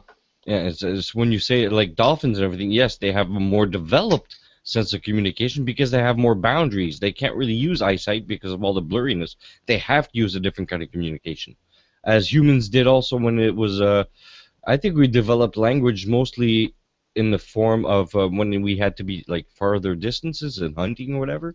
So you had to come up with some kind of call to recognize the other person. Hey, go around that way, and let's all surround that, or whatever. That's probably how it came about to explain most things. Yeah, I just lost my train of thought. No, you're good. You're good. I threw these images up that I was gifted, And yeah, I think that's it. I mean, everything that they do, literally, like our entire life, is based upon a system of control. And I'm not like this big, they're just controlling us, man. No. But everything we do, our ability to travel, our ability to engage with certain states of consciousness, everything is controlled and limited. And that's because if we continue to keep our mind open, we're going to start to have a desire to go outside our boundaries. Yeah, and not do what he wants to do, the 8 hours a day and pay the bills here, pay the bills there. No, we're going to want to go back to nature and live off the land like we're supposed to and take our responsibilities and be calm every day and finally get, wow. You know, and when we start hearing those, go ahead, please. Imagine, like you said, every people want to go outside because until you know you're not like in a prison, you don't want to go outside. But when you said, hey, maybe I'm stuck here, no, I want to go see if I'm stuck here, you know? Yeah. Yeah. I agree because, you know, they're not giving us a whole lot of room to breathe. You know, we're not overpopulated, but we're overexpended. They've overexpended our environment, and we can't get away from all this waste. So we really need, in space, if space exists, it would be fundamentally, you know, critical to realize that there is no such thing as waste. So they completely have us backwards. They have us focusing on the wrong things. And if we were living in the forest again, it would only be so long until we would say, hey, you know what? Let's go out and see what else is out there. You know, let's go to the borders. Yeah. Let's go to the edge and see what's past the edge. And I mean, then all of a sudden those laws and those international rules would come into effect and say, hey, you're not allowed to do that. I'm not allowed to do that. Well, who gives you that ultimate authority to tell me what I am and I'm not allowed to do? Yeah. Yeah. And I'm loving this Earth Pond 1 image, our home planet, and this little caption at the bottom that says the Roterra. This makes a lot of sense, and anybody can come up with something that makes sense. I mean, it's not hard to build a background story to something, but we've got to look at things in a natural manner. Yeah, I send you. There's one more. I send you another one. I put the 100 years map. Just press fit fast, just to see un aperçu déjà en anglais. Perspective. Yeah, perspective of it. Un aperçu. No, are you referring to this one or? No, the other one. Okay. I send you another one. I got it. I see it. Okay. Wow. Okay, with the That's other beautiful, man. Thank you. Yeah. Thank you for taking the extra effort to get that through to me. I appreciate that. I really do. Because I mean, it's easy to just make this up, but I've actually this lately wasn't the first time I ever heard about that map. I heard about the map a long time ago and saw it, but I didn't even take notice of it. And it was in a completely different, like it wasn't on YouTube. I just saw it somewhere else once. And I didn't think much about it because I was like, yeah, they're silly. You know? Yeah, that's. But then I started thinking about everything, like in true context, and you know, let's look at those. One of the things that I like to do, and this is just me trying to really share with you guys something that I really am, you know, impressed with my work, and it's just that if you go to, like, let's say you've never been anywhere, and the year is 1899. You've never been anywhere. You're 25 years old, and it's the year 1899, but you have an airplane that goes 1,100 miles an hour. So you're going to depart from, let's call it Florida, and you're going to go to Japan, and you're going to see what's in Japan, and you're going to see all that which makes up the culture and the environment of Japan, and then you're going to go to your next place. You're going to go to Africa, and you're going to see all the things that makes up the cultures of Africa, and you're going to see that they're very different than the things that make up the culture of Japan. But then you're going to travel the rest of the world, and let's say you have infinite time and infinite resources, and you study all the cultures, and then you're going to start to see that there's a culture that doesn't belong to any of the cultures that exist on Earth, that there is a theme, an atmosphere, a stylization, if you will, of certain music and dressing and weapon developments, and you're going to say, hey, where did this isolated culture come from? And that's one of the things that I've spent the most of my time observing, because I think that isolated culture that I keep seeing will, in a way, give credence to the fact that there are outside civilizations interacting with us, and that those culture impressions are exactly that. And they don't have to be an outside alien. Yeah, it's a Simply big put. mystery right now where the white man actually comes from. Right. It's a big mystery Yeah. right now, and we're being demonized right now, actually. We are, but I've already been thinking about that. That's one of the things that's one of the fronts that get me the worst because I don't like that. And unfortunately, I keep on looking at the gingers, and I'm like, I'm not evil, but them gingers, those gingers, they might be, and that's a joke. But the idea is that they are literally talking about a red-skinned or a red hairy person. You feel me? Hmm. Hmm. Demonizing us, the Edomites. And I'm like, yeah, no. I think that they got us messed up. Honestly, if anything, I think that a large number of us, I don't know what you look like. I don't know who you are personally. But a large number of us, we will be pleasantly surprised that we come from a certain group of a number of tribes. Well, this is And I what I know look like. you don't have to be religious. You don't have to agree with that. I'm simply going as far as genealogies of families. I'm looking Yeah, at did you it now. Okay, did, I remember what you did you look like now, s- Stephen. did you see? I saw a video that show people. They would ask them what race they don't like and why, and after that they do a DNA test, and they tell the person that in the DNA most of the people that hate the race have the DNA of that race in their blood. Oh yeah. Yeah, Well, yeah, because they keep. It's all c'est tout mélangé. It's all mixed up. Yeah. Everybody. I'm not really 100% white. I can be a little bit African, a little bit Japanese. I don't know. We all yeah. mixed up. So we got everybody a little part of everybody. So we cannot divide not ourselves. That's stupid. See, I'm pulling out this book set that I was able to get a few months ago, and I'm still studying Lemuria right now, and so I haven't really gotten into these books yet. But you're gonna love the imagery, the way that they put this together. Huh. Oh, let me put it up. Just put it a little bit to your right. Like that right there. Yeah, again a little bit. Again. Yeah, Keep going, put it right again. Keep going. Yeah, like 3 inches more. Yeah, but you're right. Okay, that's okay. The Incas, Nigel Davies, Norman Hammond, Nigel Davies, the Aztecs. The Mayans. And just look at the stylization in the art, though. Each one of those are, separate stylization, but they all pertain to a certain style or culture, if you would. Let's see who's here. I'm going to see who's here. Excuse me, guys.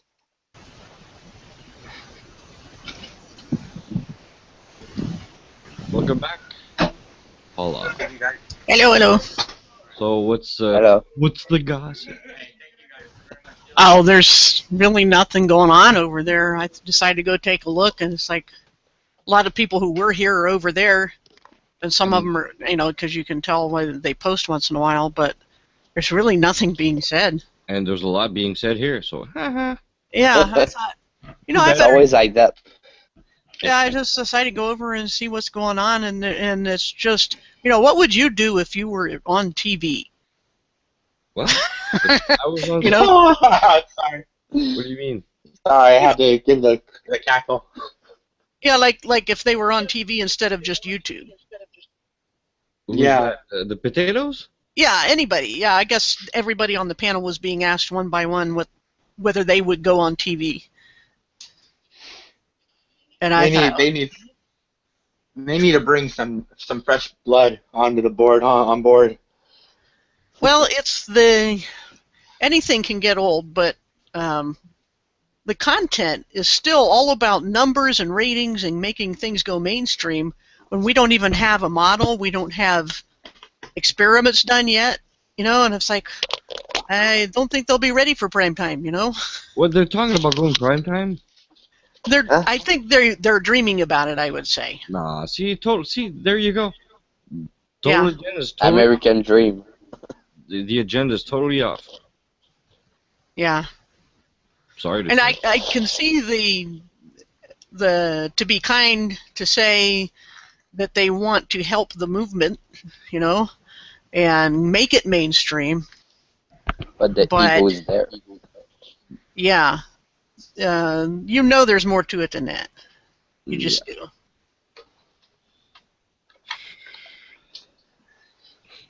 I'm still here, guys. I'm just having some refreshments for a moment. I never do that. Refreshments? Yeah. I try to make myself a coffee once in a while. Yeah, I should really start writing more songs so I could have something to play instead of playing always the same song, you know? Because it's my favorite one. But, yeah. I'm right now. My channel is in limbo, and I think that I'm taking the right steps to make sure I still have a channel here in 2 weeks. But if not, you guys will see me starting it fresh and anew. And I already have my backup channel up, which is Liam Double XML, and you know, just dealing with things.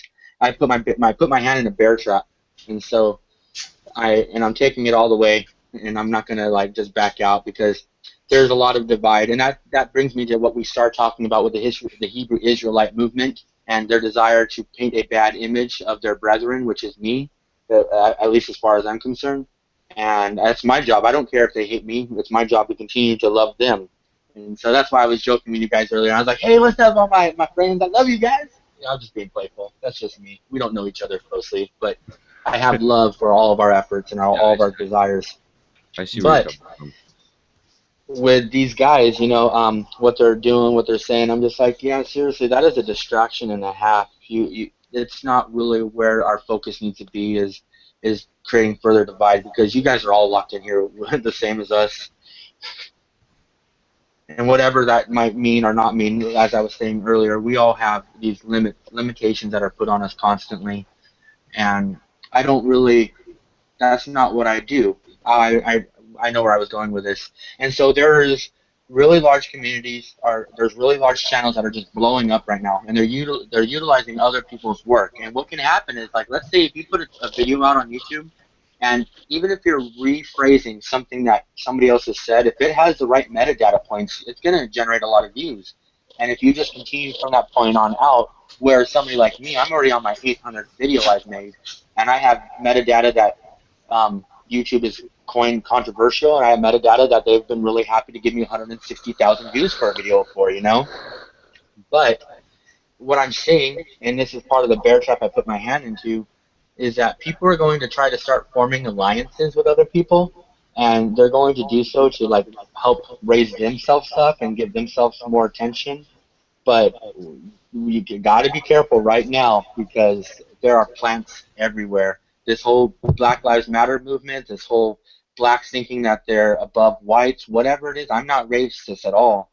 But people who are white are going to be, you know, operating in those same agendas as if they weren't white, and they're going to be trying to create the same type of, you know, distractions and division, because they simply happen to hang out with different groups of people. And so we just really, in the near future here, we got to continue to be cautious and make sure that we choose our alliances carefully.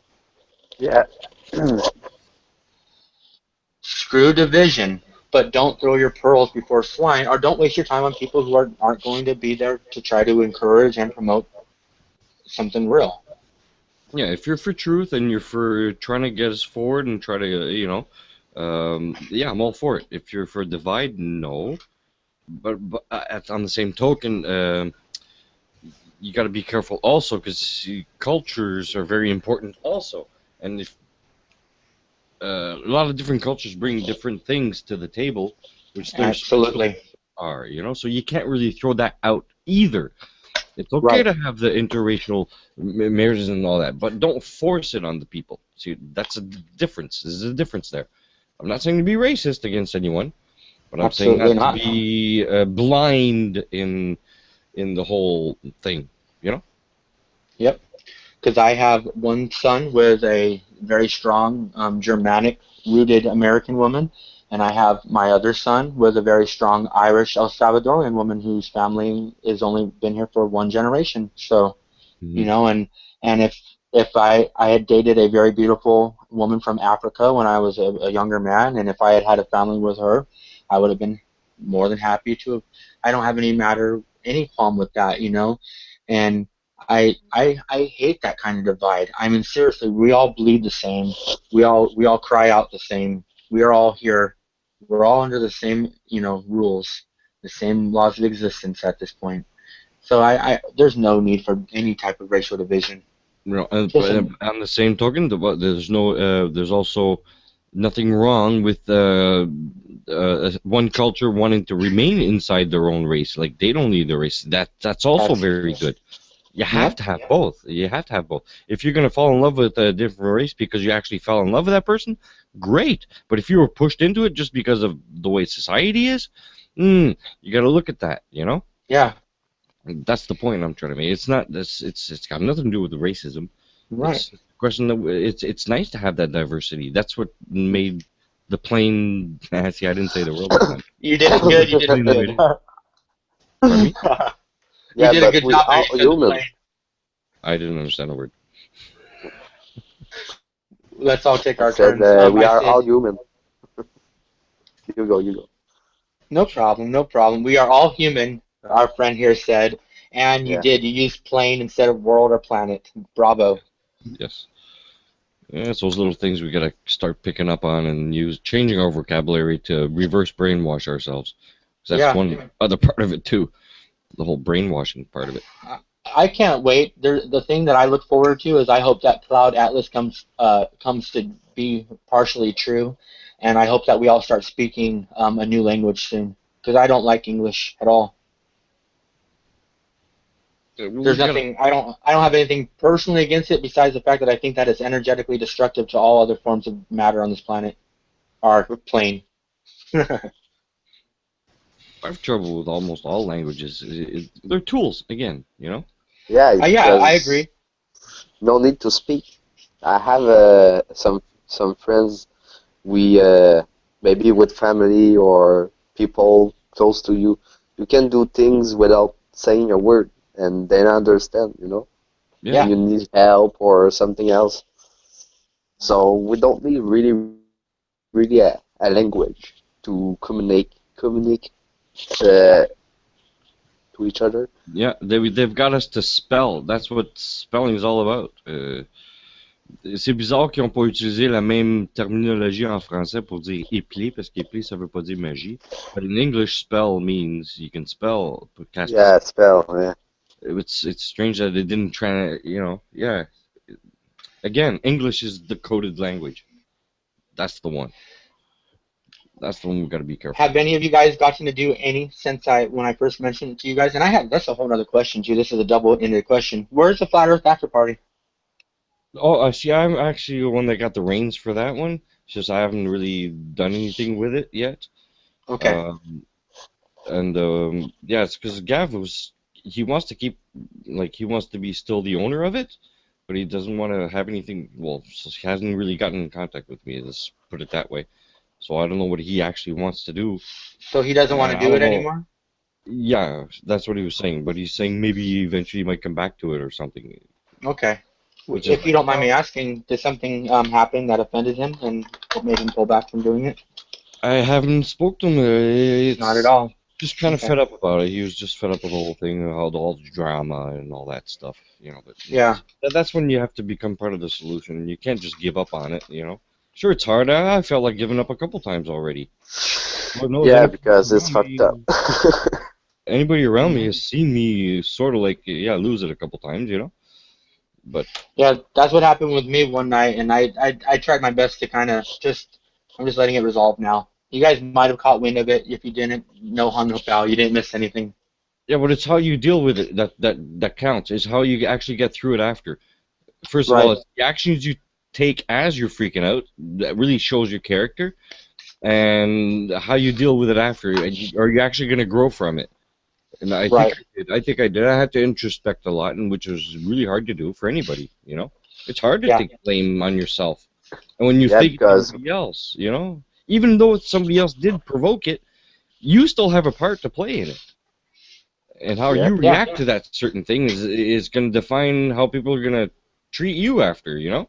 Exactly. That's easy. You know, my channel is in jeopardy because I chose to react in a certain manner, and if I would have reacted that way, I would have literally I would have had the upper hand in a situation where I didn't even want to play. And that's You the know? introspection that's really hard to do, and I had to do it recently, and it's still nobody's aware of the situation I had to go through, well, apart from a few couple. But in the general public, no, I haven't even spoken about it. And the thing just fell by the wayside because I didn't feed it. I didn't feed the beast. So if it had nowhere to go but to die. It just died away. And I could have fed into it. It would have become a huge drama. Probably would have got a whole bunch of views just because of that, you know? Yeah. But is No, I that couldn't my believe it. intention? Not at all. My intention is to bring truth and bring people back together, not divide again, because that would have been a dividing factor. I would have been totally against my own preachings. And what's the point of it? Not necessarily preaching. I hate that word also. Not preaching. It's And how about our friend from the Flat Earth After Party? He's the smaller frame guy, and he wears the glasses. He has kind of like a little bit of a more shaggy hairdo. I kind of remember like a yellowish light in the background. Oh, you're talking about Martin? Martin, I think Martin, right? Yeah. He has kind of he's more hyperactive, a little bit like me sometimes. He's more what? A little more hyper, energetic.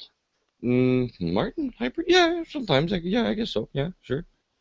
I think when you guys were doing the interview with Quaza, I think you said, let him talk. I think you were saying that to Martin. Oh, yeah. Sometimes you have to do that, you know? Yeah.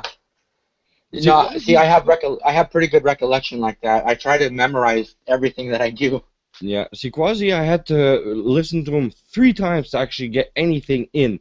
Because the first 2 times, I was actually bringing my old baggage with me, and I was judging him as his delivery was... Look, it's obviously he needs work as his delivery, but if you actually take time, it took me 3 times, like I said. The 3rd interview, I had no choice but to listen. I was the one interviewing type situation. I was the host, you know? So I had to pay attention. And guess what? A lot of things came in. A lot of things made sense. A lot of things were like, oh, man, I just wish you would deliver it differently. Because damn, makes you sound like a crazy lunatic, you know? Yeah. But the information was in there. You have to be really good at putting a puzzle together like really quickly in your head. Mm-hmm. Because you will miss a whole bunch of stuff, and not everybody's good at that. No, people will reject that kind of thinking because, especially if you force it on them. Yeah. He gave me like the insight. I had to sit there for like a week and a half straight and figure out the Black Sun. And when I figured it out, I was like, I just did the bunny rabbit lip thing. Mm-hmm. You know, when I figured out what the Black Sun is, and that's according to my opinion. Yeah, that's according to my opinion what the Black Sun is. And, you know, I'm still working on this 4-hour movie. This 4-hour movie that I'm releasing on YouTube, and, you know, like, I'm going through a lot of trouble to get real copyright releases and things like that. And it's only changed like slightly since the beginning of it, but the thing that's changed the most is that now I know what the Black Sun is, and I know how it really operates and what its operation does. Mm. And David Icke was the one who helped turn me on to that, which, you know, David, I'm getting ready to go and meet Cisco? Okay. What's up, brother? I got to get ready to head out, gentlemen. Okay? Yes. But I'm getting ready to hopefully meet David Icke here in Los Angeles in about a week. So that would be fun. But that's the thing that I got tuned on to the most is that the Black Sun. Don't get starstruck because he's just a human being. Oh, I don't get starstruck ever, except from you, my friend. You every time I get around you, I just start seeing pink elephants. I'm just kidding, brother. Yeah, don't do that. No. I don't want to get No, you'd be surprised. Hey, you guys don't get starstruck around me, do you? Okay, then. No, I don't get You guys just know me from YouTube. That's all you guys know me from, you know? I don't care if he'd be my favorite guitarist. Sure, I'll be happy to see him. You know, yeah, exactly. Sure. I want to get to know him and get to learn new tricks and blah, blah, blah. Obviously.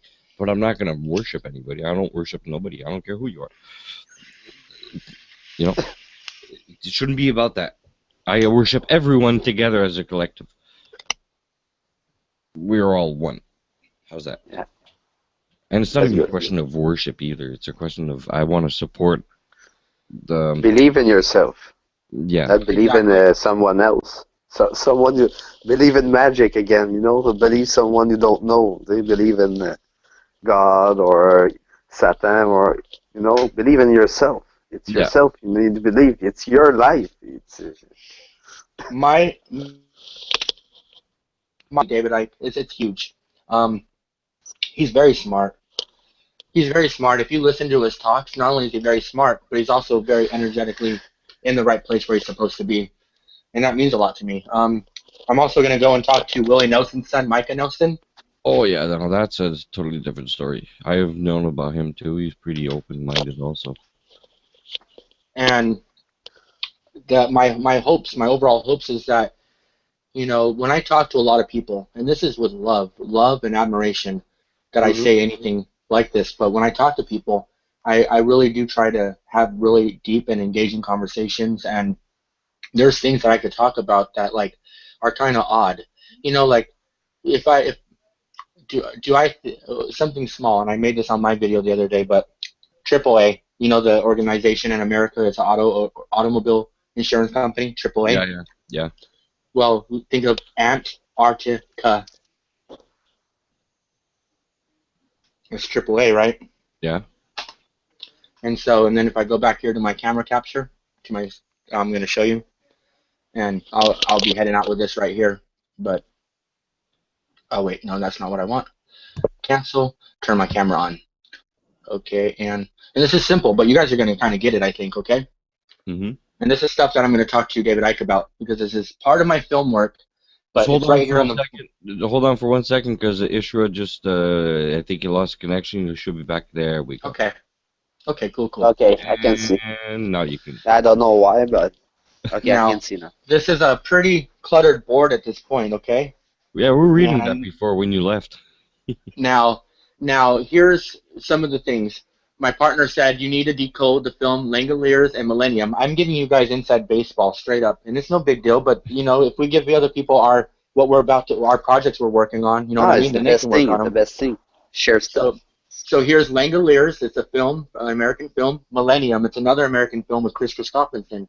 Then we have the Olympics, and I added the word Goyim to it. So it's the Goyim Olympics because that's what it is, isn't it? It's all the. I mean, the Jewish populations get in there and involved too, but it's as far as they're concerned in their Talmud, they consider us what they consider us, as they stated, and Yeah. just to move right along. Cool. You just answered one of my questions. Great. Keep going. I hope I did it. I hope that was a good thing. Yeah. And then Christian virtual reality, Christian virtues, Christian virtuous, and then stewards, journey, love, honesty, and those are just footnotes. Those are just footnotes about my regular day-to-day business. Then Montfoy is an abbreviation for a channel that we're getting up and running called the March of Truth for Our Youth, and it's a major campaign. I mean, this is a huge thing, but that's not to be worried about. Okay, let's see. Now, the washing machine and the toilet bowl, that has to do with a conversation that me and my friend Chris Carletti had, and it has to do with the fact that they're very often happy to show us examples of the way our universe works, and they give us examples daily, and that's within the machinations of the toilet bowl, the way the whirlpool works, our response to the need of toilet paper, and then we get on into our errands and we wash our clothes, and I'm just giving you guys the background for all this stuff around it. And then we'll talk about the heart of what's good about it. So if you go into if you research what toilets do and how they work in relationship to the planet and space, that's a pretty telling field of research. And it's a one you would often ignore. You feel me? Okay. Now, here's the last part, and this is where it becomes relative. Well, we started this with AAA, which is Antarctica, and it's kind of like a government company that's existed for a long time. They did incredibly well. They've made a really huge imprint and a huge footprint in America and in American psyche and American culture. So I just would think that would be funny that you constantly see a sticker whenever you're on the road and it's constantly telling you your destination or the people who are making you sure you get to your destination are AAA, but the real destination should be Antarctica. Now, there's a language that's underlying, and you can get into Latin, but to get into the idea that they named one of the largest continents on our Earth, Africa. You also have Antarctica. You have Alaska. You have the Aka ship record. You have America. and then you have the Great Kali, which is one of the Indian. And we have Ka Crow that comes on once in a while. Right, right. Yeah, absolutely. Now, my point of this, and it's not to sound like I don't think I even sound bad, it's that what is the underlying theme of Ka? What is Ka? And that's where this board leads you. Literally, it's what is Ka? You know, and we have Kaka, which is mierda, which is poo-poo, which is crap, but that's not the key. That's not the whole underlying message. The message would be is like the same purpose in naming Kali, a god, and here we will switch this now, and we will come over here to screen share, bam, and we will just simply look up Ka. And I haven't looked this up to say like what is Ka right now, you know, but Le Cirque du Soleil. What the hell's that? Ka? Yeah. What the fuck? That's a guy from Montreal, man. Yeah, he went to space. Space. So it's a glyph in the Brahmic family of scripts. It's an album by Magma. It's an production by Cirque du Soleil. I bet you guys can say that better than I can, huh? Cirque du Soleil. That's a show. It's a. Okay, Ka is the Dark Tower in Stephen King's Dark Tower series, which is one of his finest works, and it's absolutely just prophetic as can be. It's part of a video game from Japan. There's Kappa Alpha Order, which is a fraternity founded in 1865 at Washington and Lee, and then there's Kappa Alpha Society, a fraternity from 1825 at Union College. Let's get into some more. There's the Ka River from Nigeria, Ka and acid dissociation constant. It's a microwave band. It's a computer network message. Keep alive. It's kilo ampere, a unit of electrical current. A unit of time equal to 1,000. Kilo annis. And so these are all references to Ka. A carbonated drink company.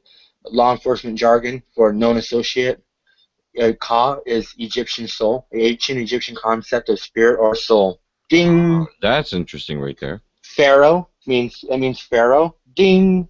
You gotta wait for the good to come. The sweet's never a sweet without the sour, my friends. A tree, the Ka tree. So there you go, Ka tree, the terminalia, and then here we go. You know, you guys are seeing this in real time, so. Commonly known as the Ka tree or the Kima tree, is a tree that grows on the Micronesian islands of Kazre and Tafe. The trees have umbrella-shaped crowns and mossy twisted bases. The trees are found. Can we get an image? Come on, guys. That's harsh, right? Give us a picture. Wikipedia.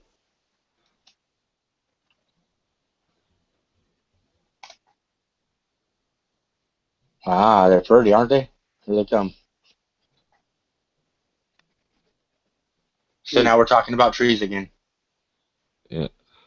Things that grow. So, you know, and that's the thing, is that's where the journey takes me. It's not just a wild goose chase to the ends of time. It's literally to hopefully make certain connections that, you know, the outside information that was around the whole Africa thing, that's just notes that I've been taking over the course of the last week or so while I've been, you know, working that main board. But I wonder, you know, look at that image there. The New York Botanical Garden. That's probably because that tree's there.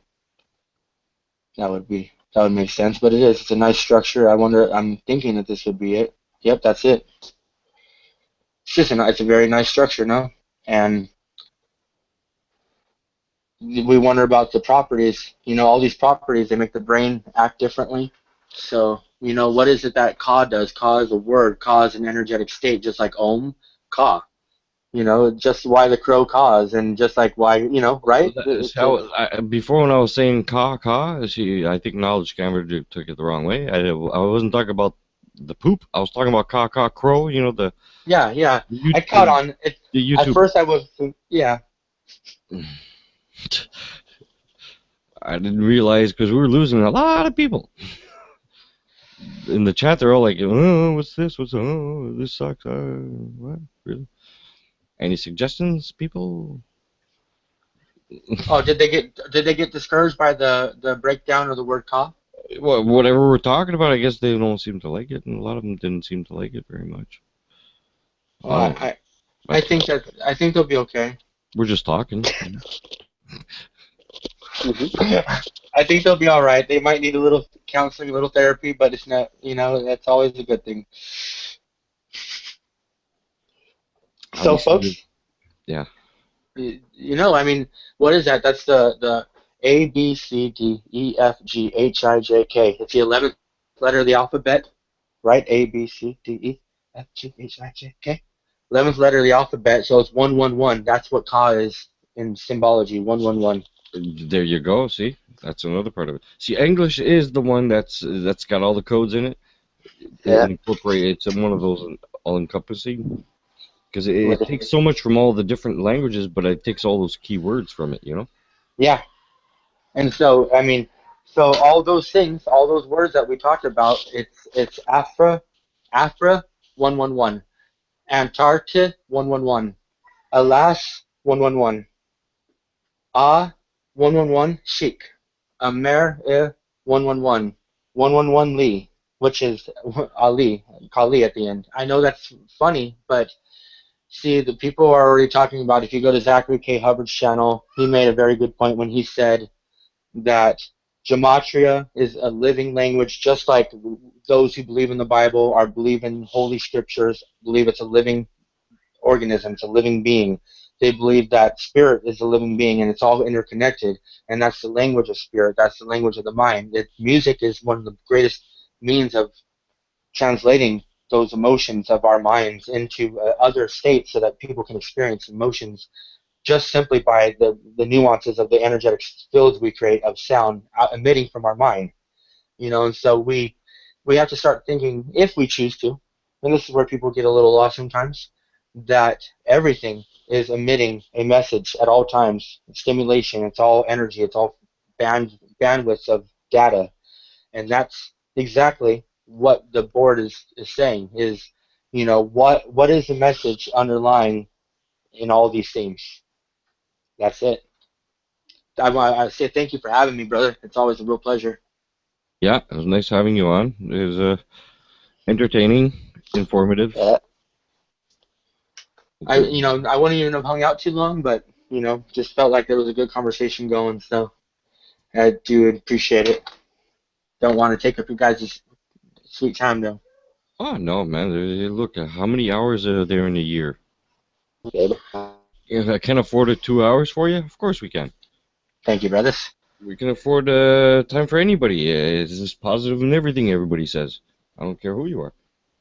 So this all goes into the great makeup. The great makeup of our existence, and people like Steve Jobs. I bet you that he could speak these codes like nobody you can imagine. But not only that, but he understood that maybe he couldn't write them all, he couldn't create them all, but he had the necessary codes in him to find the people who can. Zing. Yep. And we just got to have we got to have some good purpose in what we're doing. Exactly. It was good hanging out with you, Ishra. Is that how you pronunciate that? Yeah.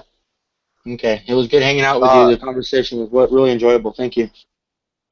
No problem. Thanks again. Come back. Okay, guys. All right. Catch you. Bye. All right, Yannick, what do we talk about?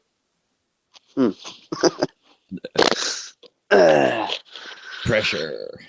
What do you know about the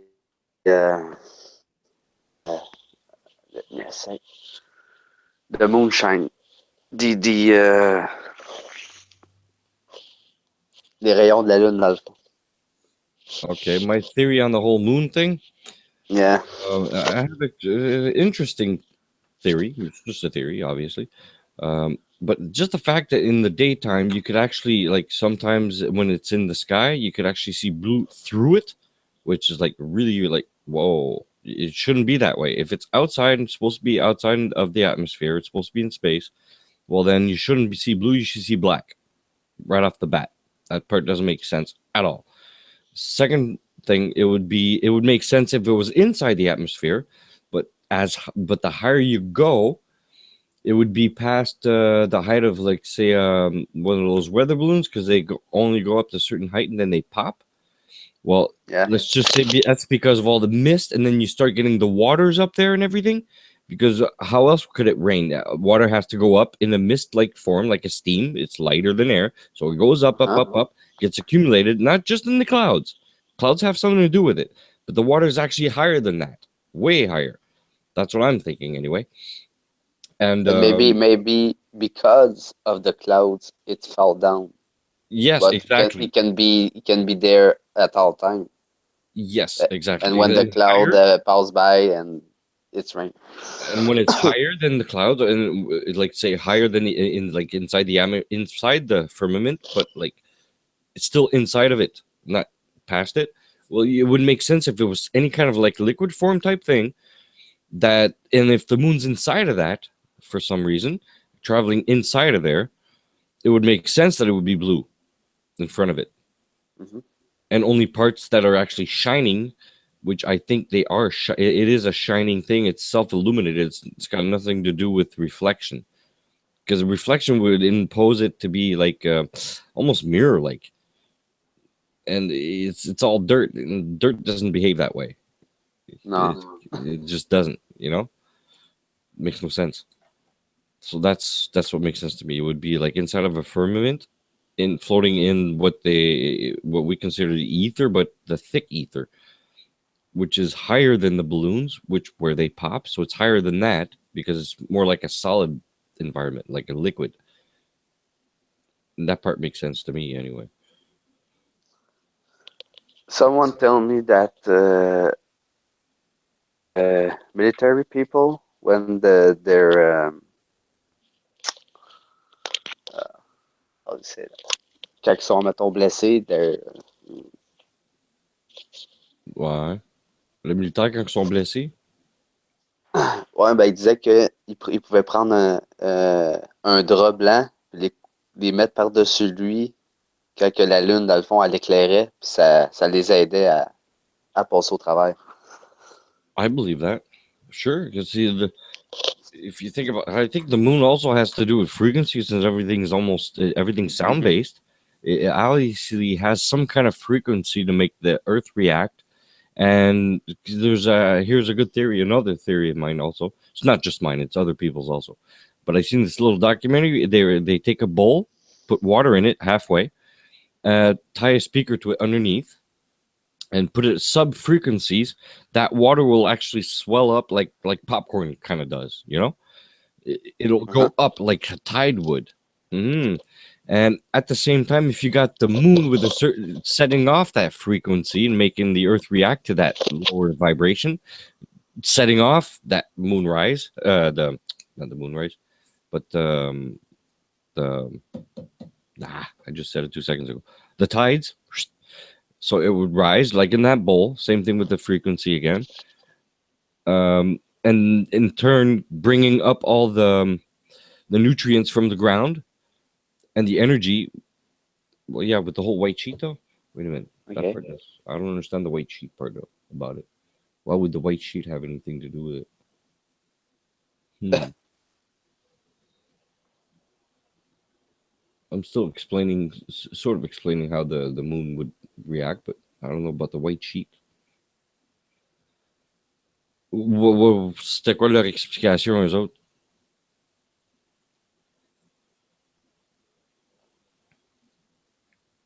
Allô? Ouais, le white sheet qui a dit ça.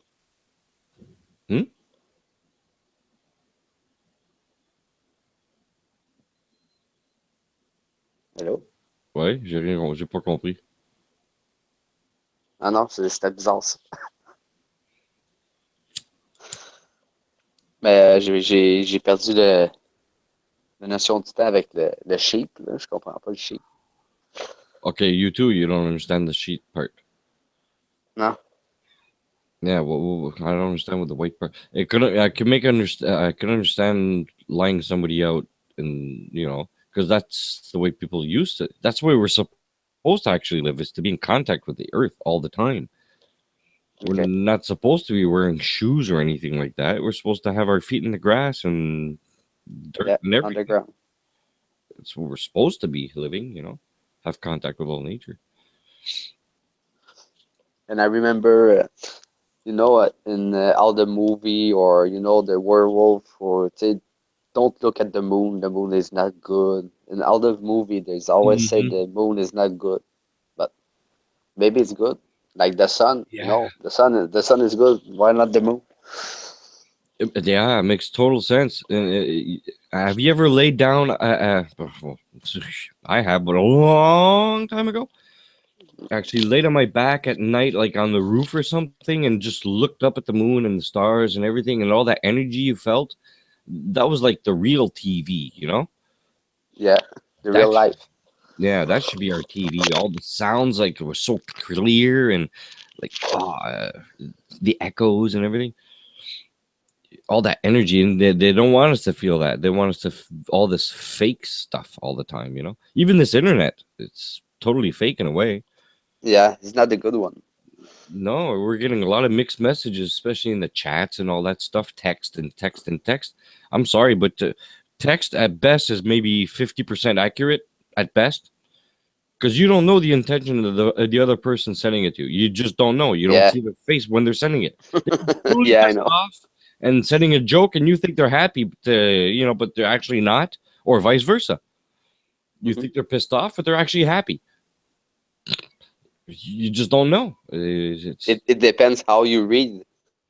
exactly because it could be read in two different ways usually. Hmm. Oh, wait, spécialement dans le chat. Oh boy, I've seen so many conflicts just because of that one little thing. Just recently, yeah, there was a good example. Somebody was writing something down, like in question form, and but the name wasn't put down to who it was for, and somebody else answered, but answered something that could have answered the other another question, and Okay. it was confusing a little bit what I'm trying to say here. But then I seen the reaction of one, and I was like, oh man. I was like, well, go back up and look at the other answer to that same question. And the guy's like, oh, shoot. You know, he was totally off. Okay. Anyway, it was one of those situations. I was like, see, I saved one, maybe a possible argument because you don't know. No, Like somebody don't know. might say, oh, he's a hypocrite. And he might be talking about somebody else, but somebody was just asking a question about you. But he was actually answering a question that was a couple of phrases before, but you didn't see because sometimes the chat goes by so fast. You didn't see that question because your head was turned that 1 second. You know, Hmm. it's all fucked up. I don't like the chat. Hey, we're alone, buddy. I see that. Yeah, everybody took off. What Man. time is What is it? it? Almost 8. Yeah, almost 8 o'clock. Man, how long have I been on? Oh, man, shit. She's gonna tear up my house. Let me see. It's been on for 4 hours. Is the hot potatoes already over? No, I don't think so. I'm gonna open it up on this. I didn't want to go over there. I just listened like 2.5 shows. Yeah, maybe about 4 or 5 for me in the beginning because there was actually Yeah. nothing. There was nothing else on. I was like, all right, whatever. Yes, it's that or And then the Hangouts actually got me addicted, and I'm hooked. I'm hooked on does it cost something? Hein? Ça coûte quelque chose. Quoi ça? Des Hangouts? Friday, yeah. No, it doesn't cost a thing at all. Damn. Oh, c'est le fun au bout, hein, vu qu'on est quasiment tout seul. Bah ouais, it's one of the best ways to get the information out there, and you get to meet a lot of new people, and that's what I'm all about. I want to meet new people and not be stuck on all the old people, you know? Yeah, the people who don't want to open their mind because they think you're just fooling around. It's serious, it's serious stuff. It's I have a little boy, 10 years old, and now I see more clearly than before, and he's in there too, and damn, it feels. And How can I say it? Huh? can I ask you a question about the schooling? I'm not so sure because my sister, all her kids go to English school, even though she has French, but the husband's English, so she got a technicality. She got off on the technicality. But in French, how's the math right now in French school? Is it that Common Core stuff? I don't know. It's just il s'en va en 5e année. Il s'en va en 5e année? Ouais. Mais comment, c'est quoi les mathématiques? C'est-tu genre bien bizarre? C'est pas comme nous autres on le faisait? Non, c'est ça. C'est pas comme nous autres on faisait. Okay, c'est ça. It's Common Core math. It's really weird stuff. Et ils changent. Ils font exprès. C'est tout. Ils s'adaptent aussi. Ouais, parce que qu'est-ce qu'ils veulent faire, c'est avoir no child left behind. That's what they're trying to do. No kid left behind. So it doesn't matter how, or doesn't matter the outcome of the answer. It's how you get to it that counts. That's what Common Core math is.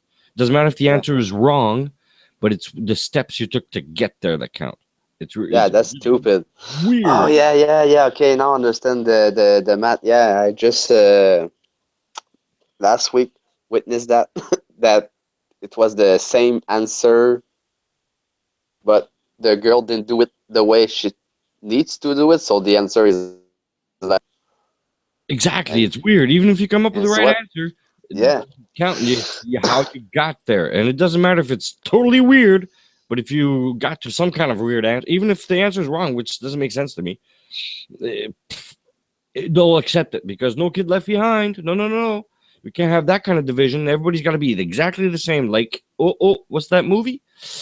What is that movie? Oh man, mini movie.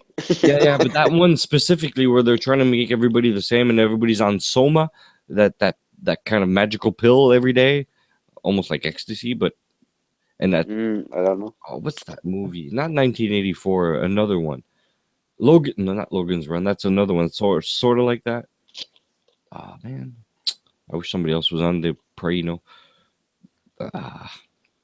remember the name. Dude. Okay, that's still on. Yeah, 316 watching right now. 316. Yeah, on the Hot Potato Show. It's a lot of people. Just before in the beginning of July, my son just finished school and all that, and he come ask me. He said, "Daddy, do you know gravity?" I said, "Yeah, Daddy, know what gravity is." Yeah, is it real? And I asked him, "You don't think it's real?" He said, "But I don't understand how we can jump if we have gravity.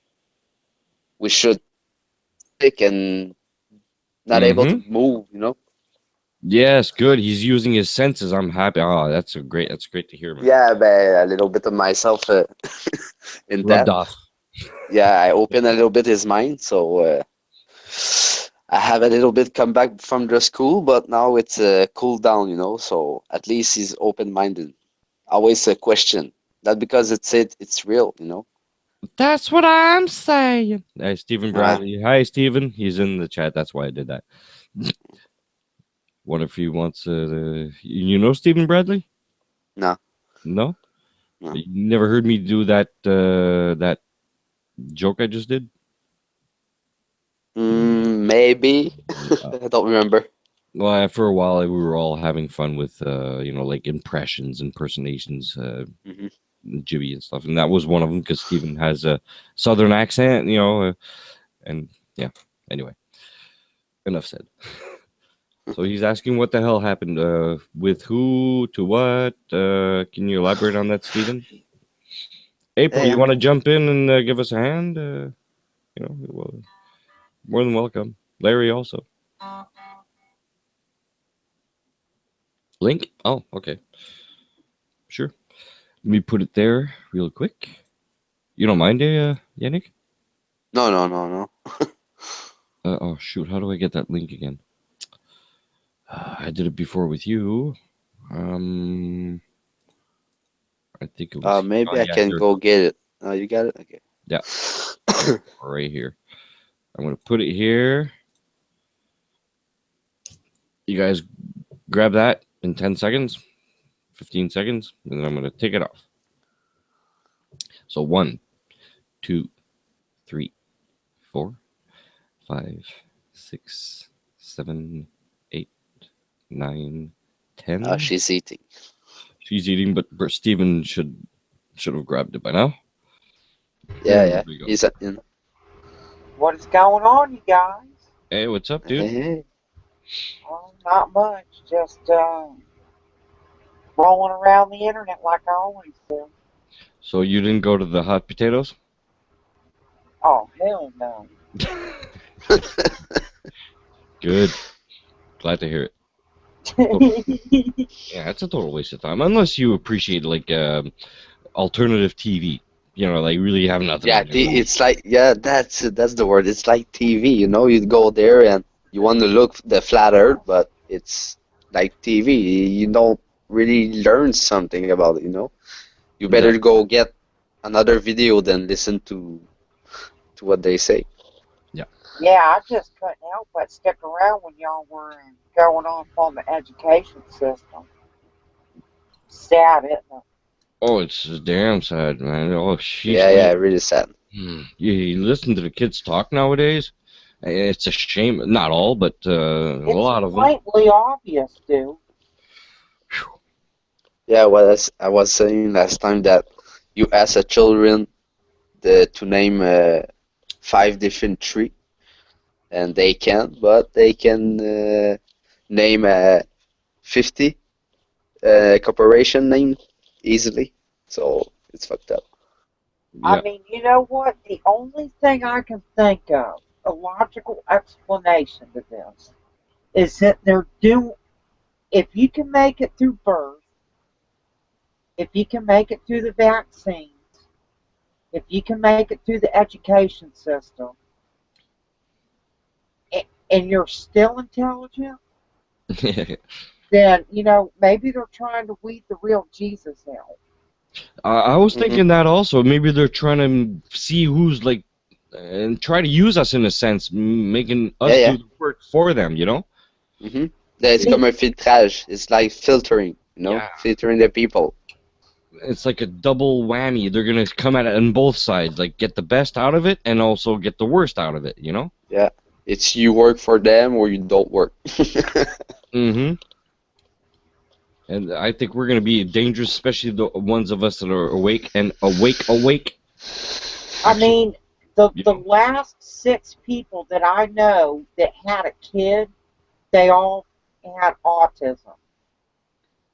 Weird, eh? Autism. Damn, that's not Yeah, cool. they're seeing that shrink. But you know what it is?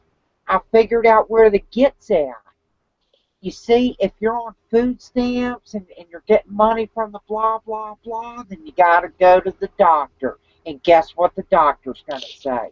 Oh, they got ADD. You got to give them this. Bam. Yeah. Either that or turn down your insurance, and there went your food stamps, and here comes DCF coming and taking your kid because you're not giving them the proper treatment.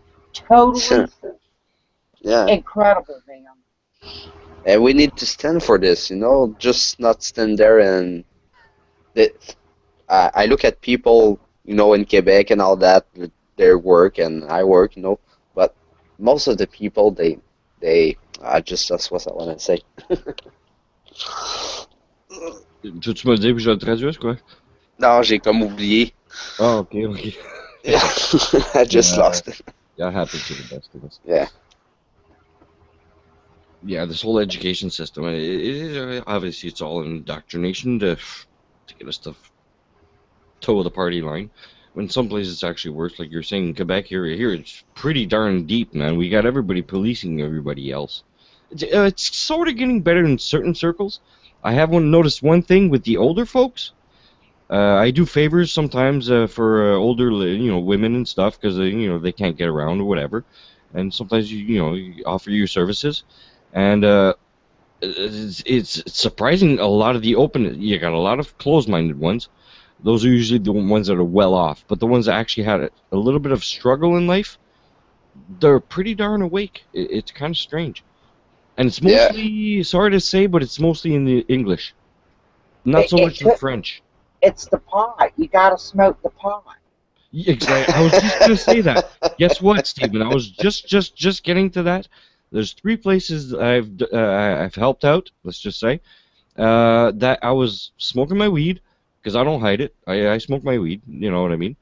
And I try to show the benefits. And these 3 women actually asked me for some. Oh yeah. 7 years old. One was 80. The other one was another 70-year-old. Oh yeah. Oh yeah.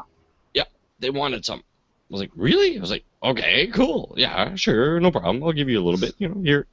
And I was like, damn, you're pretty old. Yeah. Well, back when, especially a lot of these older folks, especially today, well, they used to be in the hippie age. So a lot of them, knew that it wasn't that bad, But you see, they already know that. I mean, I just see Jared just did a video on this, but I mean, this is like pretty much common knowledge. But the consumption of marijuana is gonna block the programming from the media. Okay, Mhm. so the reason that they're making it legal is so that they can pump that shit full of fluoride and reverse the effects. They're fixing to take marijuana away. Yeah, and put chemical in it, and what else? I mean, you know what? I'm one of the people that is going to sit here and say, I wish it would just stay illegal. Yeah, I understand what you mean. Mm. I just remember what I said. The people in Quebec and elsewhere, to me, it's like they think they're invincible, nothing gonna happen here, say no bombing or no epidemic biological thing, or they're like invincible. Oh, I go to my job, after that a TV show, go to bed, wake up, invincible. Nothing can happen here. It's weird for me to see the people like that, Say, what happened? Because things happen to them every day and they don't even see it. It's weird. What do you mean it's not happening here? It is. Mm-hmm. And a lot more than they seem to be willing to look at. It's weird. Yeah, like you're saying, it's really strange. Like there's an elephant right there in your living room and you can't see it. It's actually blocking your screen and you can't see it, Yeah. Wow.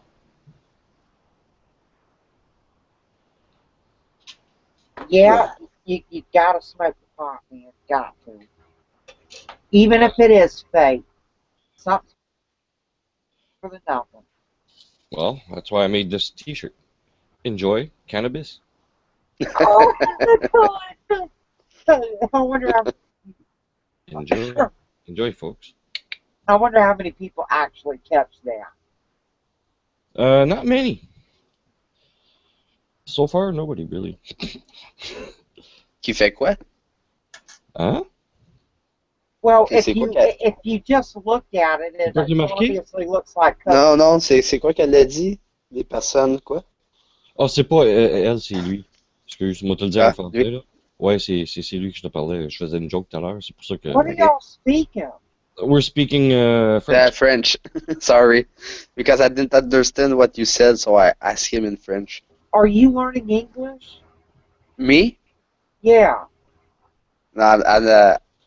I already know English, but I'm not very good talking English. Stefan, you speak French? Yeah, I'm French. Oh, dude, how the hell did you learn how to speak English? I lived in the States. I lived in Florida, Connecticut, New York, Plattsburgh, Vancouver, all over. I wonder if you ever heard of mine. Oop, barely hear you. Yeah. Wow, that sucks. Yeah, and I remember being in Florida. I know they don't like the snowbirds. A lot of places they don't like the Canadians. Well, here's the deal about the snowbirds. It's not them we hate.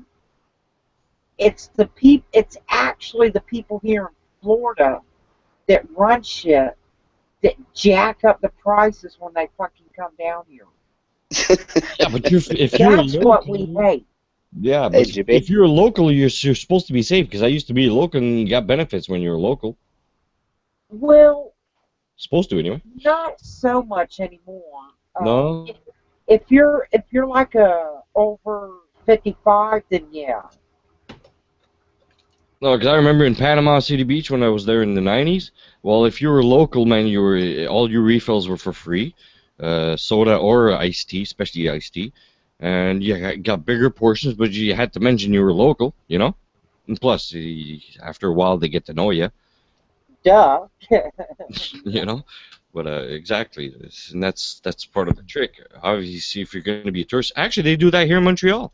The restaurants, the portions will be way smaller if you're a tourist. This is a big practice everywhere, actually. If you're a tourist, they'll give you smaller portions, and the quality will be just as good, but you'll get a lot smaller portions. Oh, yeah. Yep. I don't eat out much anymore. I mean, But probably is healthy. I mean, I don't know what they use, but Oh, what's that?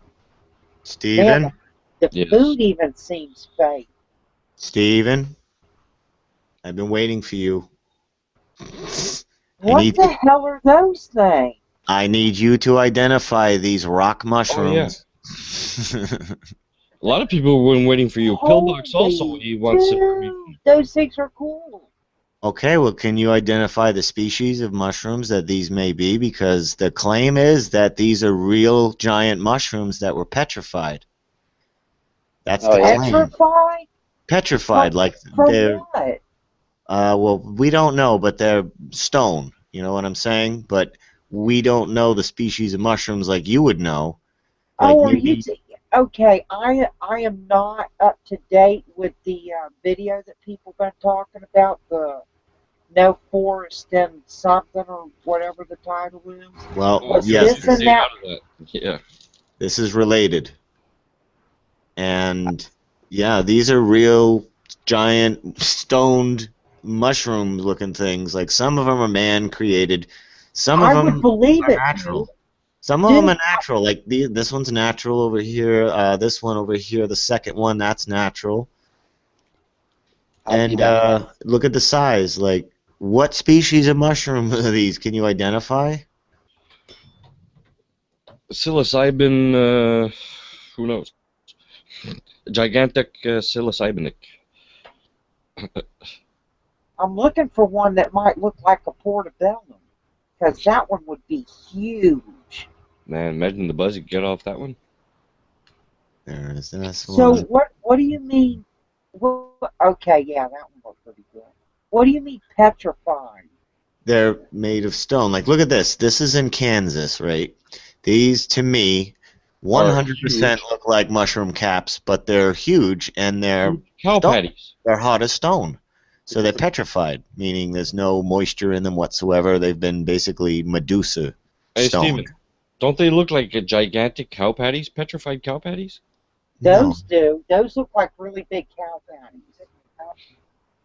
Do cow patties actually have that kind of layering structure to them? Yes. When they dry out, do they do? Yes. Like they flake like that? Yes. See, Jibby? Could be part of it. Yeah. Yeah, that looks like straight cow shit for real. Yeah, it Well, looks more like that than a mushroom. That's for I sure. guess it would be dino shit, maybe. Yeah, but I'm not really, on board with the dinosaurs.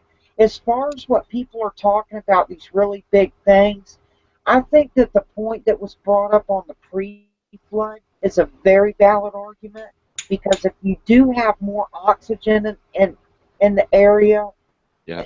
you're going to have a lot more nourishment. Things are going to grow bigger. Yep. And if the sea level that we're standing on right now was at a lower point at some point of Earth's life, then yes, I could imagine a tree trunk being as big as what they've been showing. But how it's been, I don't know what you're referring to as petrifying. Maybe when the flood came down and the land rose, and the oxygen got depleted that quick that they stoned up, like, you know, when the gargoyles, when the sunlight hits them, they turn to stone? There's a petrification process. Like, you ever like play with petrified wood or anything like that? It feels like stone, but it used to be wood. Yeah. Well, you can tell by the lightness. I don't understand why people can't understand that part. The what part? The lightness, the weight. If it was petrified real rock, it would be a lot heavier than petrified wood. I mean, if it was a rock, it'd be heavier than petrified wood. It might feel the same, but it definitely won't weigh the same. Yeah, this looks like a... Oh, yeah. We could, like, find a way to measure the density of these things. Yeah, Yeah, exactly. then we could take a step forward. Exactly, because the fibers are a lot less dense than rock. And even if it was petrified, I wonder if you could get, you know, sample a piece of it. That's See what if I'm you going could to do. get a molecular reading on what it might be. Yeah. Exactly. Structure of it, yeah, exactly. See, a lot of good info here, folks. 10 minutes. Alright, You got more what info about than you these? got in an hour over there. Are they, Over there, hot potatoes or whatever. Yeah. what are these things? Yeah, those What are. the hell are those? Yeah, those are phalluses. Looks like Smurf's house, human size. Humans. So are people trying to argue that because these gigantic things that might be real might be an explanation for evolution?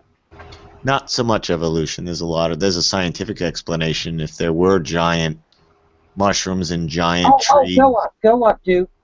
Where? Right, hold up. Middle section, fourth one to the right. That This one. Sand dunes and old rock mushroom. What the fuck? Dude, that so does look legit. Yeah. See, you're the mushroom expert. You will. I want to see if. I want to.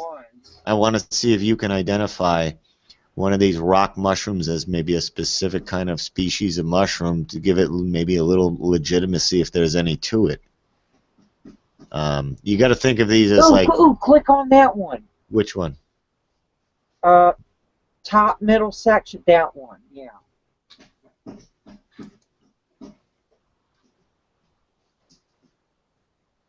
Okay. See, It doesn't now look like that something. looks like a portobello.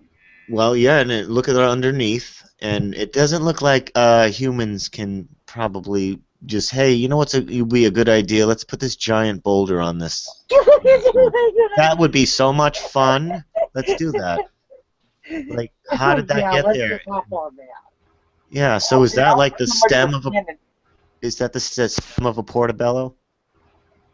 Yeah, but it looks like pieces of the cap are missing. Well, I think that would happen over time.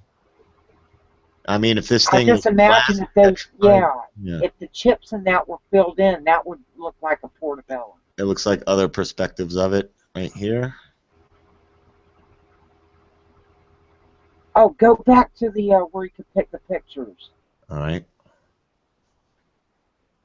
Right there. Yeah, you're just on it. Nope, over. Yeah, that one. Yeah, click on that one. What is that? Is that mushrooms look like this? I mean, Yeah, that stem- one could possibly be a shiitake mushroom. Huh. Shiitake. Yeah. I do a little shiitake, and But it doesn't look like there'd be any wood there to eat, because that shiitake's grow eat wood. yeah, you don't say. Very interesting. About things like Where that. are people? Click that picture you're on right now. Yeah, This is. that is definitely. Handmade. I mean, you can see some over here in the background too. That looks handmade though. Well, possibly, but you got some over here. You got some over here, and Yeah, I just don't know. That one looks handmade. Nobody knows where these are at? This one right here is Goblin Valley State Park, and that is, I don't know what that is. That's Goblin Valley State Park, that particular one. I Mushroom was just Walk. looking for the country. This is at Timna Park in Israel. In Israel. This one's in Israel. That's interesting. And a little too big for... I mean, you know, these could be... I don't know. I was going to say this could be a man-made thing, but it's... See, but you don't know what... We don't... You see, mushrooms are very, very picky to their environment. If this is a pre-flood incident, the environment was way different. There could have been different species of mushrooms back then. Could have been a lot more vegetation around. That's what I'm saying. We're missing out. You know, the things that used to be around just simply won't survive in our current state. Yeah. Because of the lack of oxygen. Yeah, that whole fish, depending on the size of your aquarium. The bigger aquarium, the bigger the fish. Yeah, and the more oxygen that's in the water. Mm-hmm. That's an amida. That's a psilocybin mushroom. Bottom, middle, third one over. That one. This is an identifiable mushroom for sure. Yeah. Yeah, here, I'll show it to you. You leave that up. I'll screen share and I'll show you which one I'm talking about. All right. So that's interesting.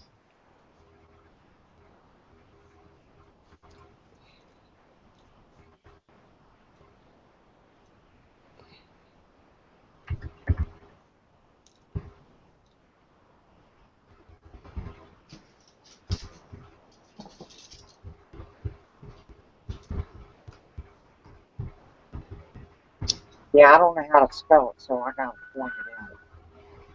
There you go. Stefan, the camera, you're going to give us control, Stefan, or else the camera's going to switch to whenever there's a noise. Okie dokie. Jibby. There it was. There you go. Alright. And Steven, if you want to... There's that one. There you go. I'll present Here's Steven. one. See that? Yep. See how it's kind of feathery? Now let's go look at yours. All right, you can see it right See here. how it's kind of feathery on the stock there, kind of feathery on the cap? Yep. Kind of round like that. Yep. Stock just a little bit longer than the cap, which happens usually, but very conducive to this shape. Huh. And you're saying those are actually good, right? These ones? The ones that I'm showing you are edible. You will not die if you eat these, no matter how many you eat. Okay. They grow up north under like pine trees, and just like what you're seeing here, right in the forest underneath all these, they're probably pine trees. Okay. And they grow in the grass like this. Interesting. Right underneath in the grass. Here's some pine needles. See? Yeah, here in Canada, I'm sure we'd be able to find a lot of those. Could Yeah, it be if you're in deer? Canada, these are the ones you need to be looking for. Could that be from deer manure, maybe? They're not in poop. They grow out of the dirt, but you gotta be Okay. in the forest, freshwater river banks, stuff Okay. like that. Yeah, forests, shady areas. Yeah, but that mushroom that you were showing, yeah, definitely looks like that. But I don't know what to say. This is more rock mushrooms here. You can see it, like, you know, and it looks like a cap has fallen, like, I don't know, man.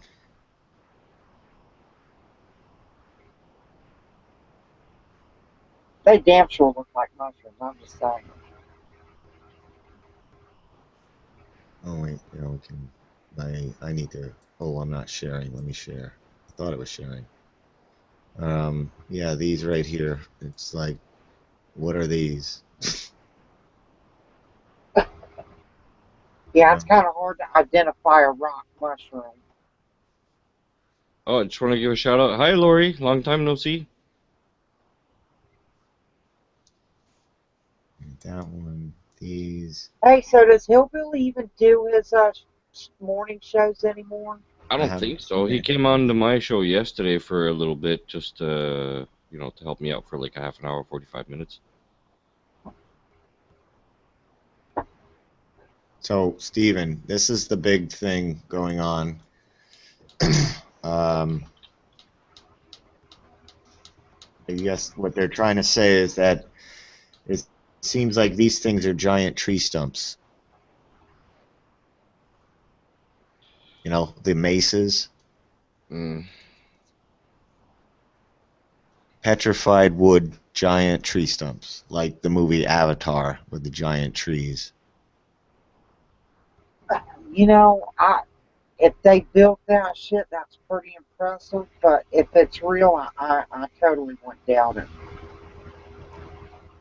Yeah, I mean, you know. Hey, look at that big chemtrail in the sky. Yeah, yeah. Yeah, see, that's what I'm talking about. They could be an illusion. They're right underneath the chemtrail. They could be a hologram. Oh, yeah, huh? Well, Mark Sargent's been to the Devil's Tower. And, What? Did he really make that claim? he says he's been to the Devil's Tower. Where's the Devil's Tower? Where is it? Arizona? Oh, it ain't in the Arctic region? Wyoming. It's in Wyoming. Oh, okay. This thing right here. I've never heard of it. Wyoming. Like, that's the claim, is that this is an old tree stump. That one is very intriguing. That's to That see one right there very intriguing. looks like a tree, dude. I know. And look at the trees growing on the bottom of that. I know. That's why people are having a lot of trouble. But it's totally made of stone. So Is they're it like- possible that at one point, since it's such a secluded area, maybe for like 20 years, they might have created that somehow? Could it be? Like, manipulated, like, growing a tree, like, super hydroponically or Well, something? no, making all the square shapes everywhere, like with concrete or some kind of pouring thing, and making it look like that, you know? Oh, anything's possible. That's pretty big, man. I know it's huge, but oh, hey, they build buildings and dams. Look at the size of those things, you know? Bigger than this. With modern equipment, we don't know what they had back then. We don't know. Who knows? I'm back. Chum. Muscle chum. Yeah, I think that you know, if you think that humans were driving around in cars Just give it. for the first time in the 1920s, I'm not buying it. I'm calling BS on that. Check this out. What in the world? Is this real? I don't know. I'm gonna go to the website. It's beautiful, but is it real? Yeah. Good question. Oh my God! It's NASA's picture. Each day, a different image or photograph of our fakery universe is featured, along with a brief explanation written by a professional astronomer. Explanation: a mysterious formation known as the Devil's Tower rises into the dark above northwestern Wyoming's prairie landscape in this 16-frame panoramic view. Oh, it's panoramic. Okay. Hey, guess what I just received, man? This is freaked out. Ishua. Yeah? J'ai reçu une lettre du CHUM de Montréal. I went to the hospital not too long ago for something I haven't. An expert, nevertheless, couldn't do nothing for me. I was actually pissed off when I left, and I let him know about it, but, you know, in a polite type way. Now they're sending me a letter. Oh, this CHUM, sorry that we couldn't help you, blah, blah, and this and this and that and that. And you read all the way to the bottom, and there's a part where you can give a donation. And you can fill in your Visa card number and all that stuff. Really? What the hell is that? You did help me. This is disgusting. And they have a picture of Claude Meunier. You know Claude Meunier, Papa? Ouais. What the hell is this? They couldn't do shit for me. They actually pissed me off really that day. Made me spend money for no reason at all, and now they want a donation from me? Yeah. They want money. Give me some money. Come on. What about Yeah. our taxes? How about that? I tell people all the time I'd rather talk to the cops than a doctor. You want to get sick? Go to the hospital. Exactly. You go to the hospital, that's how you get sick. Exactly.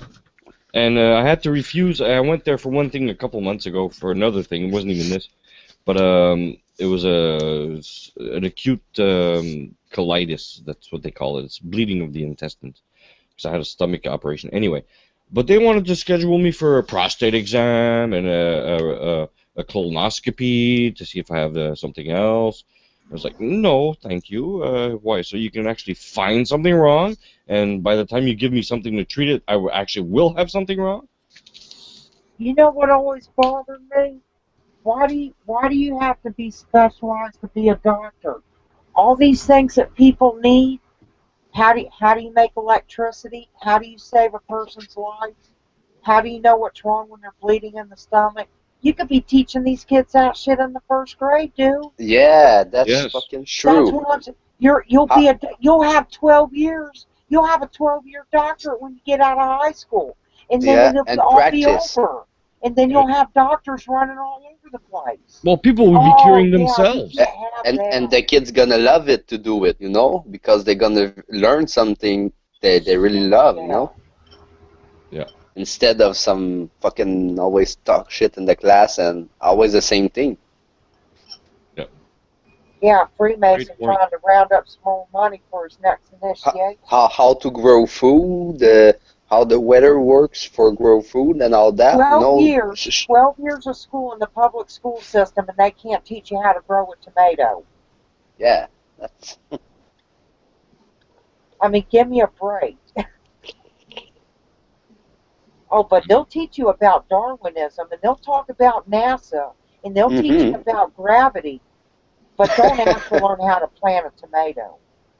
Exactly. That's No, all they don't want us to creation. do We that. don't want to get into that. Oh no, they don't want us to do that because if you grow your own fruits and vegetables, no, that's not good. It's not safe. You have to be approved by our version of the FDA, but Santé Canada, which is total bunk. Same freaking thing, man. And now soon they're gonna outlaw you giving your neighbors any kind of fruits or vegetables. They got all these little community gardens going right now, but they're all monitored and stuff, What? Yeah, they're all like monitored and everything. Sure, you can. It's community gardens, like a co-op type situation. What the fuck, man? It's all screwed up.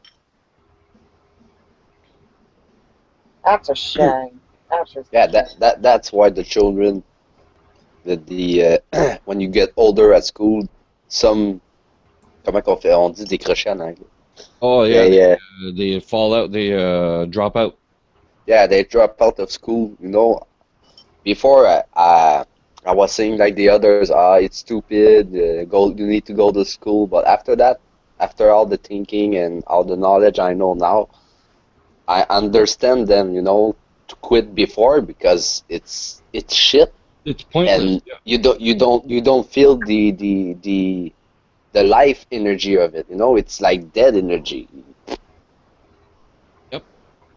My niece actually, she almost took the loan to go to college, and then she noticed, especially with me talking a lot about this stuff, and she became aware. It took her only a couple of years, and I'm pretty darn proud of her. She was like, well, what's the point of me getting this loan? And she noticed her friends around her, which were older, that when they graduated, they couldn't find a job in anything they actually studied for. Because it's all bunk. The numbers are all freaking crooked. They're claiming unemployment's going down while they're laying off a bunch of people. How could that be? That doesn't make any sense. How can your glass be getting full when you're actually drinking the stuff that's in it? Well, my intentions to going to college is because I'm poor, and I think I can get some Pell Grants and shit, and get me a little extra cash and do that. But I'm going to take architecture and design because I need to figure out how to design things like pool tables.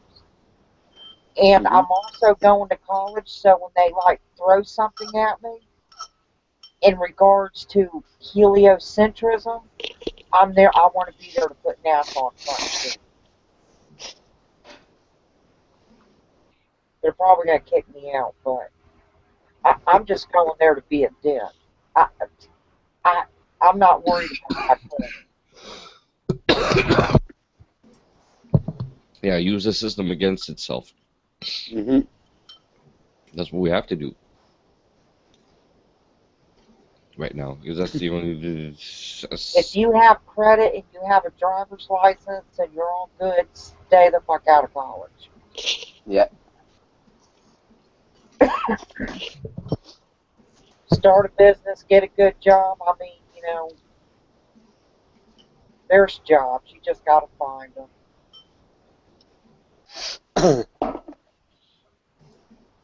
Yeah, I can't tell you how many people just got done with 4 years in college and they're still working at Burger King. I'm like, dude.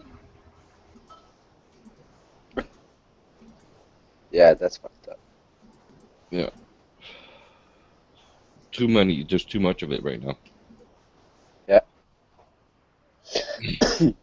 So you got to pay rent, pay your loan off, Mm-hmm. keep your car legal, and keep your utilities paid and your property tax, working 4 days a week at McDonald's for $8.20 an hour. Come on.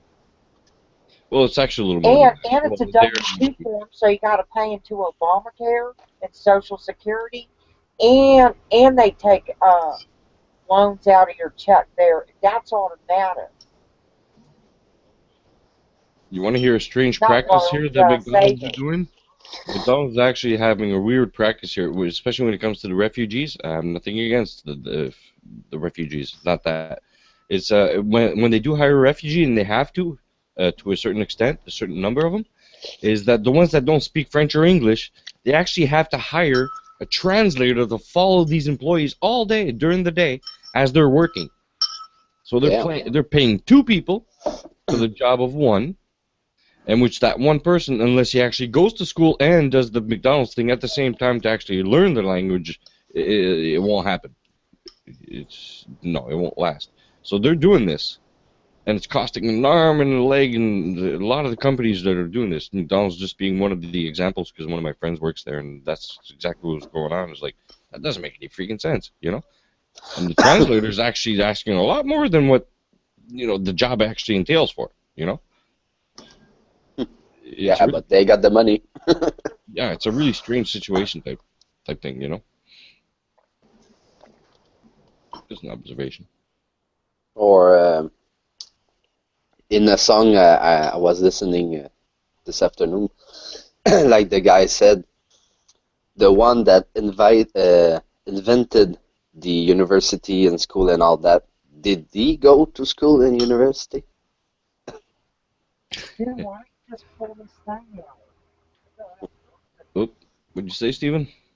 Oh, nothing. I'm sorry. Okay. Oh no, yeah, it's the whole Prussian system, because he was a Prussian from I don't know exactly where that is. I don't know if it's near Russia or anything, but it's like a socialist type education system, you know? Yeah, what I find about that subject is that when they come here in America, they use the Indian and all that to to do the schooling thing with them with a few hundred years until they find out it's gonna take 12 years to a human to get a slave, you know. Okay. Okay, you can indoctrinate somebody a lot quicker starting from youth as opposed to going the opposite way. Mm-hmm. That's just so wrong. Yeah, and that's what they're doing. They're taking our kids away. Trying to. They're getting their soul before they realize they have one. Yeah. And that's why the feminist thing too, you know, to women can go to work, women can do it, you know, so the woman, the mother is not even there, so the government can take the child, you know. They push it that way so they can control the child. Comment je pourrais dire ça?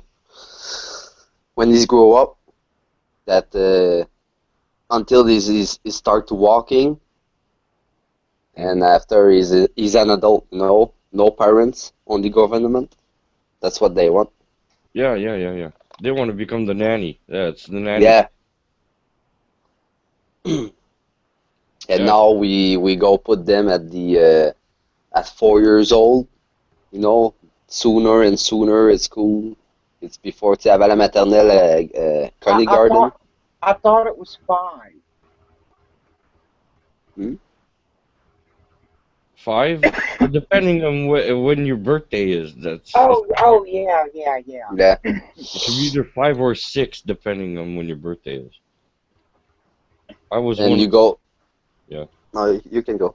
I was one of those 6-year-old ones instead of the 5. Huh? Dude, I'm telling you what, man, those huge ass mushrooms were something else. Yeah, we lost Jibby now. Sheesh. He was probably walking around with his laptop and lost internet connection. Probably calling NASA up seeing if he can use their internet. That'd be great if we can get their internet. Yeah, damn, yeah. Did you see what they they want to put some solar panel in the on the moon? Did you see that? Why would they want to put a solar panel on the moon for? I did read all the article, because it came from a private company. I was just laughing about the. Let me guess. They want to put a solar panel on there, but it don't produce enough electricity to run a camera.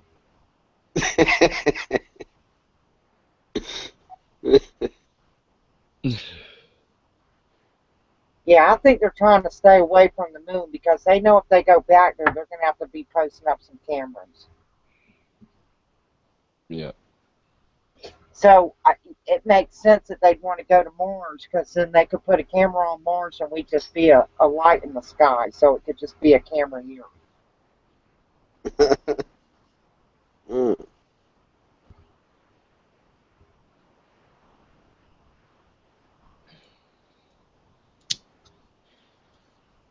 That guy, Reg Rhetoric, drove all the way from Tampa, all the way over here to Cape Canaveral, somewhere around there, just to watch SpaceX launch a rocket. Damn. Did he? Yeah. Did you see the rocket? The way the up, whoop, started leaning, whoop, down, what? And then obviously out of view. Oh, that's just it's following the curve of the Earth. Yeah, right. Of the atmosphere. Yeah. No, it's actually going down in the Bermuda Triangle, and that's where it is. Ah, that's why. Yeah. What's your take on that, Stephen? The whole Bermuda Triangle thing? Don't go there, you'll disappear. Well, here's my take on that. And the same thing with the Pacific Ocean.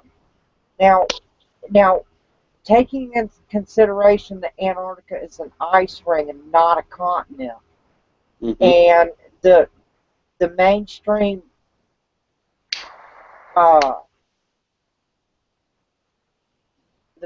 the mainstream is there's 7 continents.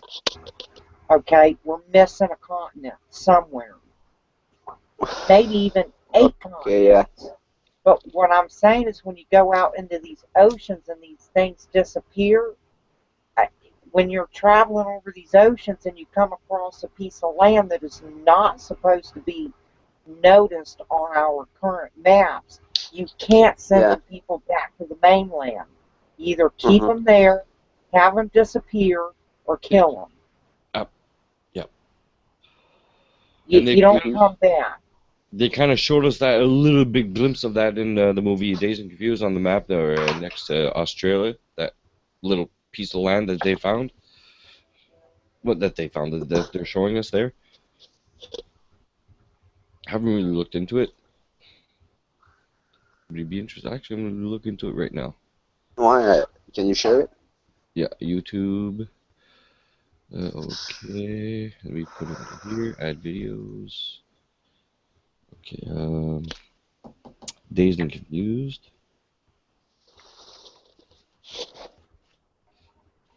Okay.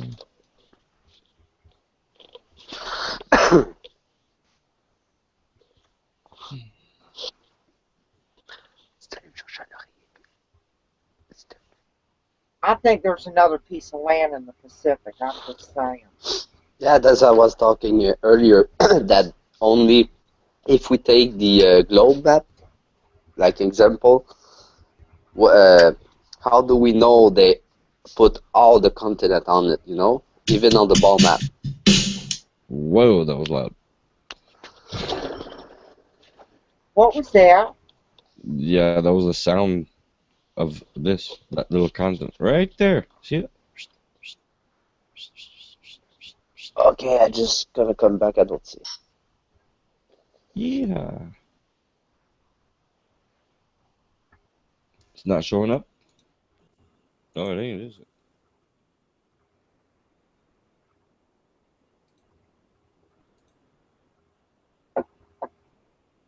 You all right?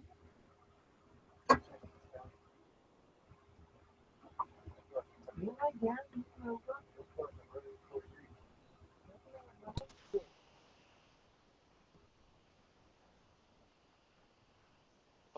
Can you share it? Yeah. Tu le vois-tu, là? Non, je vois pas. Non. Ok, je vais Mon recommencer. téléphone.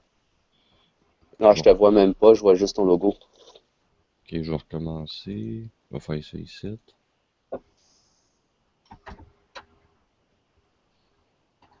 Ah, ouais, ouais. There we go. Tu vois ici, là? There. Ah, ben ouais. That's not supposed to be there. Interesting.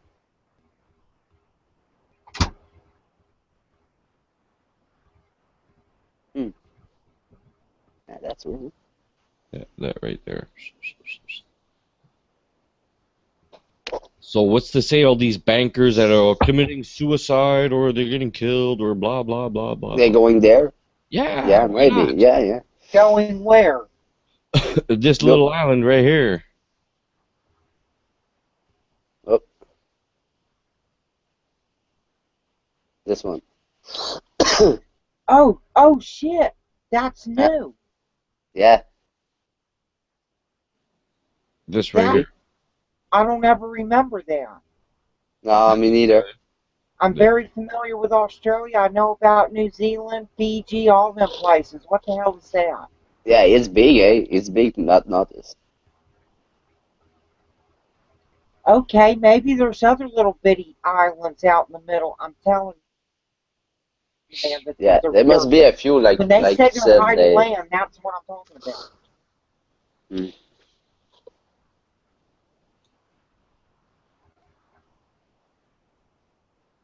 Try to find out in any other map. Let's just do another map. How do I do this?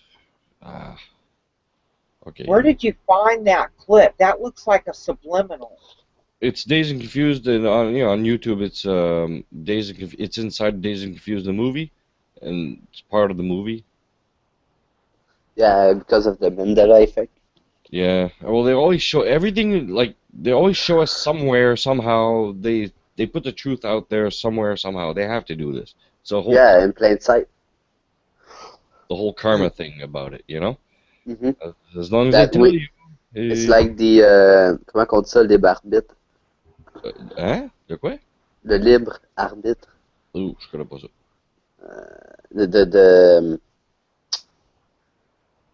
Yeah, there should be no land west of Australia like that. Nope. L'arbitre, je comprends pas. This is actually the first time seeing this. I mean, they put it there, and we need to not choose, but c'est nous qui décide dans le fond à le voir ou pas. Yeah, exactly. Yeah, they put the info out there, but it's us that chooses to see it or not, depending on if we have eyes to see or not. Yeah, that's it. The LCI, you know. Yeah. If you have eyes to see and you know how to ask the right questions and look properly and everything, well, you'll find these. See, I'm not even that good at that kind of stuff. I'm surprised a lot of people what they find.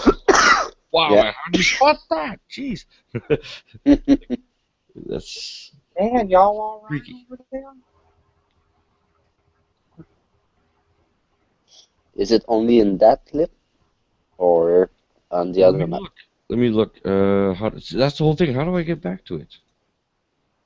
Here, maybe? Oh, yeah, there it is. Videos to playlist. Let me just do glow. Island. Did you find this, or did somebody point this out to you? Somebody pointed it out. I can't remember who. Island west of Australia. There you go. See if who else has anything on there. Hartog Island 2014 West Australia no, that's West Australia, not west of Australia. Area view of the Macedon and Denton home. Diving Western Australia shipwrecks. Rottnest Island, West Australia spring story. In West Australia, no, see.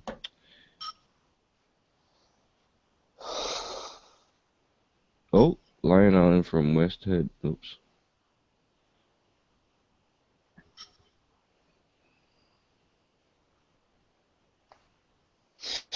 No, nothing about it.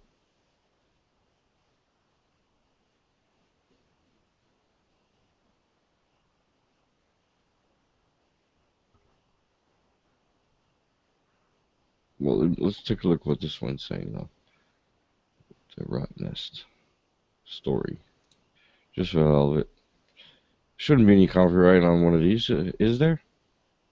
I don't know. As long as ain't no snitches feeling, you'd be all right.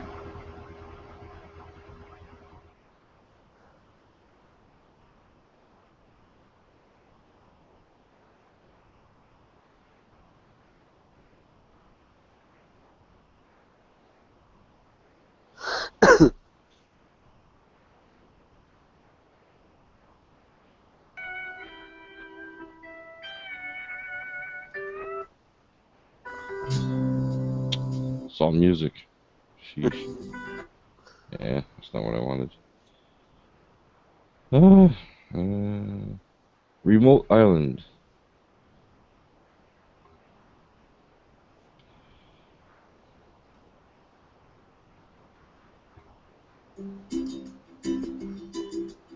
Again, it's all music. What, nobody's speaking in these darn videos?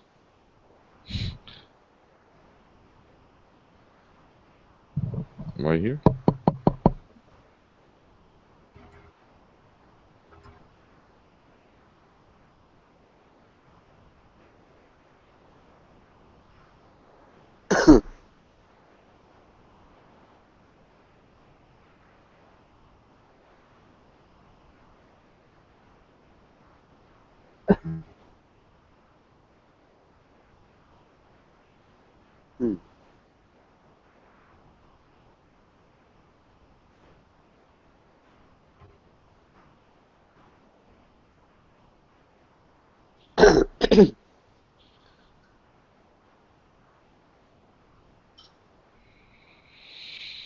I'm looking at Google Earth right now. It ain't there.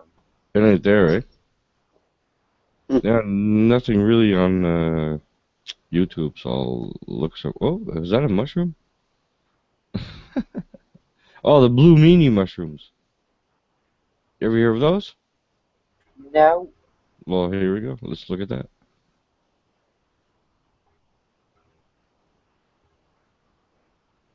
This is what I would say are some of the larger blue meanies you're going to come across. They have the slight brownish goldish top to them.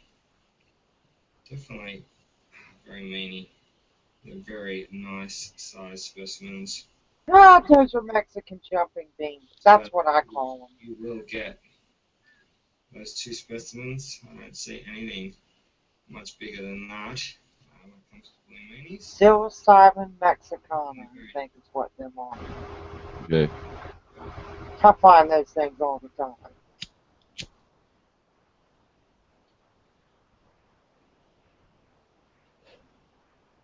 Yeah, I'm gonna see if I can find anything in the maybe on Google or something. Yeah, maybe if you write Mandela, Mandela with it, maybe. True.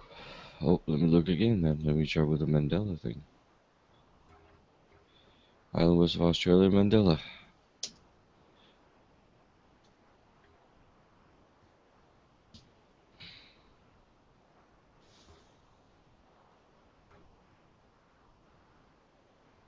Oh, here's one.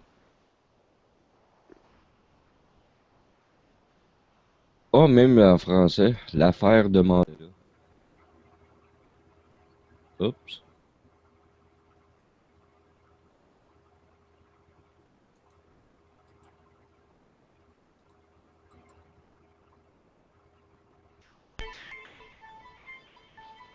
No motherfucking way. Oh shit.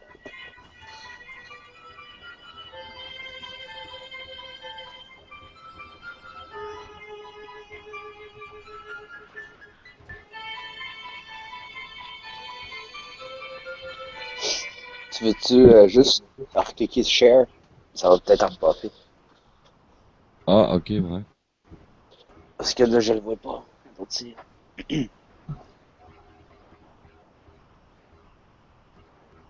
ah, ok. Thank you. And geography, the way that I remember it. It's really trippy because millions of people live in this part of the world, New Zealand and Australia, and obviously, if the world map had just shifted around, people would be in an uproar, and people would have definitely noticed. But so it almost seems like the objects that are affected affect everybody that's associated with the object or with the continent or with the region or whatever, which really makes me question my memory altogether, really, because I'm trying to draw the most logical conclusion of what's going on with the Mandela effect, and it's not outside of the realm of possibility in the way that I understand things, being a Christian, being a follower of Christ, believing that the Bible is the inspired word of God, and yet looking at the Mandela effect and knowing that my Bible has changed from what I remember. So, in looking at it that way, there's not a problem with me, still with even if the Bible did change. That doesn't go outside my scope of reality or what is possible.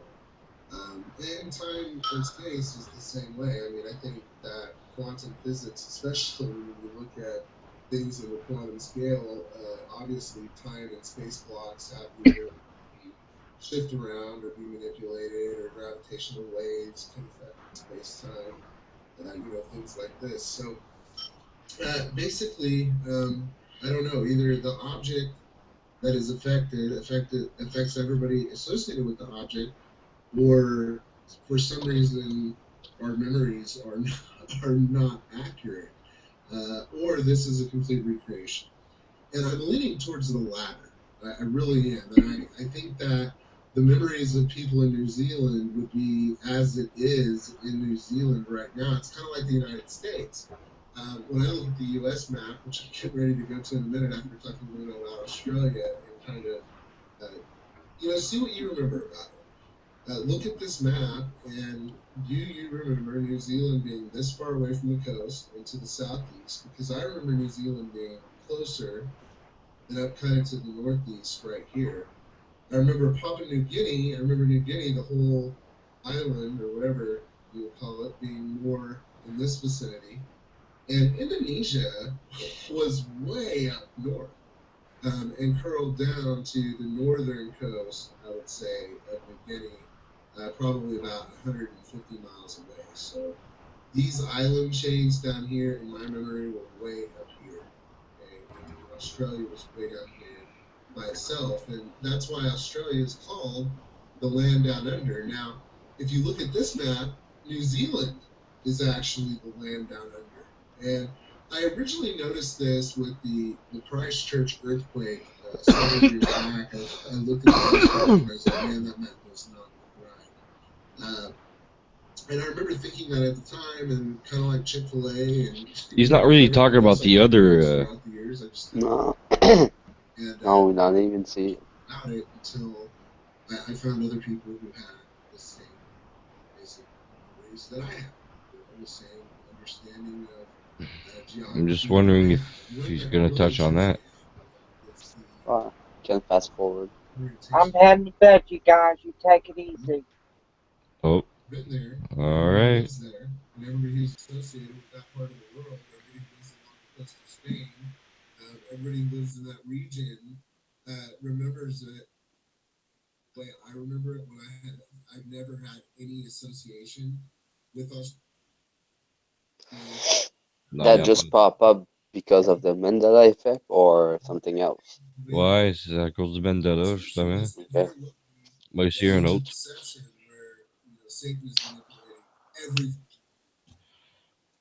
Let's see.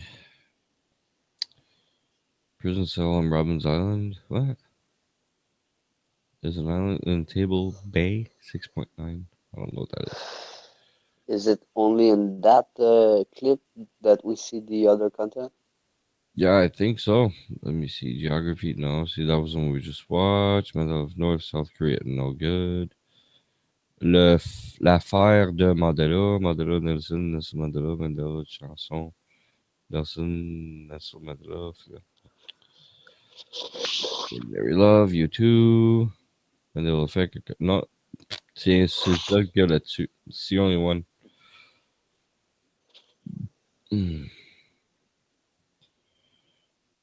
No.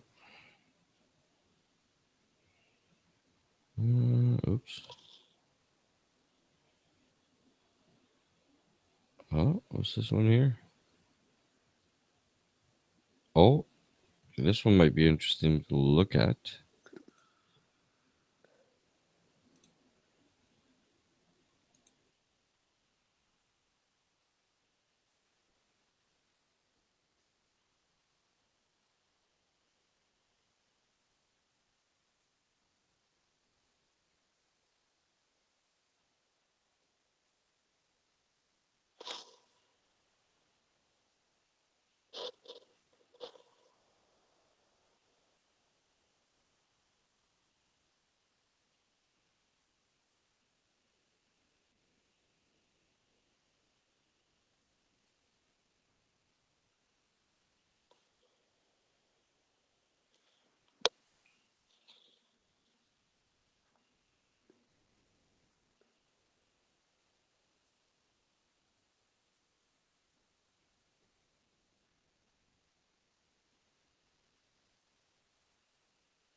Yeah, this is crap. This is no good either.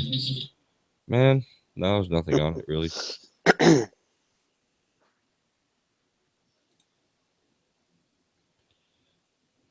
Oh, West Lookout Island aerial video. Aerial video, West Lookout Island Reserve, protected by the Georgian Bay Land Trust and surrounding in the Point Aubry video.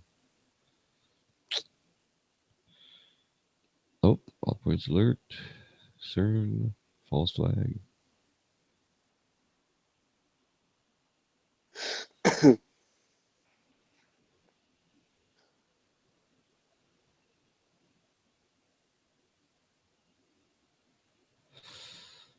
Mm-hmm. Did you think you know CERN? Yeah. You know it's big. Yeah. And do you think they calculate the curvature of the Earth for doing that? I know, eh? That's a good question. Very good question. I'm not Mr. Technical, but some things I have to be. I'm mostly visual when it comes to that kind of stuff. But let's look at it. CERN.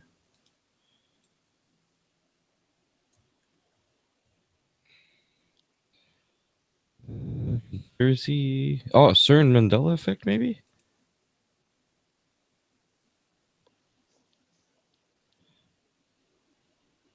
What? Proof Mandela effect is actually CERN. What the heck is this? Yeah, it's an hour and a half, though.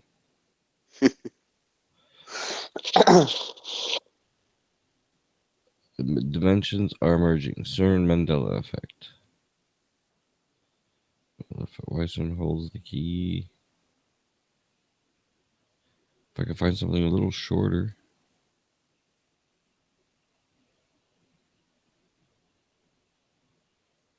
Alright, let's try to see this one.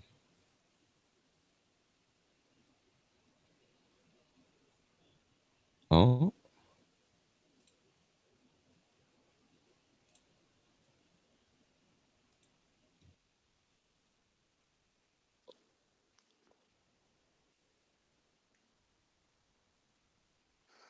Did you look through the Mandela effect? Did you search a little bit? Huh? Did you search for the what they say about the Mandela effect? The loop. No. Do you have any links you can give me? Maybe not now. I just check a little bit, but it's for me maybe something they already planned to do and just fuck our mind with the television and all shit, just to change a little bit the things. And when we wake up a little bit, we go see and oh damn, it's changed, but it was already there. But they fuck up our mind, so we think it's something else. No? Yeah, I have a good theory, especially the movie part of the aspect of it. Don't forget, when we were Yeah. younger, we didn't have videos or anything, first of all. Mm. Second of all, when you went to the cinema, you only have that one chance to look at it. And then when you I say they put it in there in the cinema viewing, but then when you actually got it later on video or whatever, they took it out. Mm. Because nobody could actually film the cinema back then. It was like a really hard thing to do. Nobody really had those cameras to film what they were seeing, Okay. Now they do, but back then, no. So it was easy for them just to add it to anything after. Mm. Especially when it comes to just lines, audio, Yeah. Or just they the how they say it in the movie, but when you hear on the television what they use it, the phrase for different moment, they just change the word, so you think it's the word of the movie, but it's not the word of the movie. It's the word of the media, the television. Yeah, exactly. That's how they're doing it. Part of it, anyway. Not all of it, but yeah. But there's also different aspects, like they're saying with this Fruity Loops thing. Yeah, they probably just changed it throughout the years. Let's actually watch a couple seconds, unless people don't want to watch that. There's only 9 people. Unless They you can guys, join. huh? Yeah. They can join in. Yeah, does anybody want to come in? Yeah, we'll find out in about 10 seconds.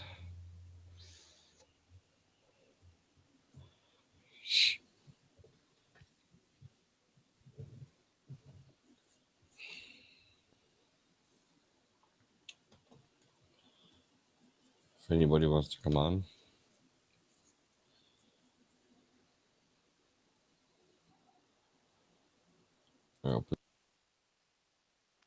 Come on, don't be shy.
Ouais, moi je me souviens de ça.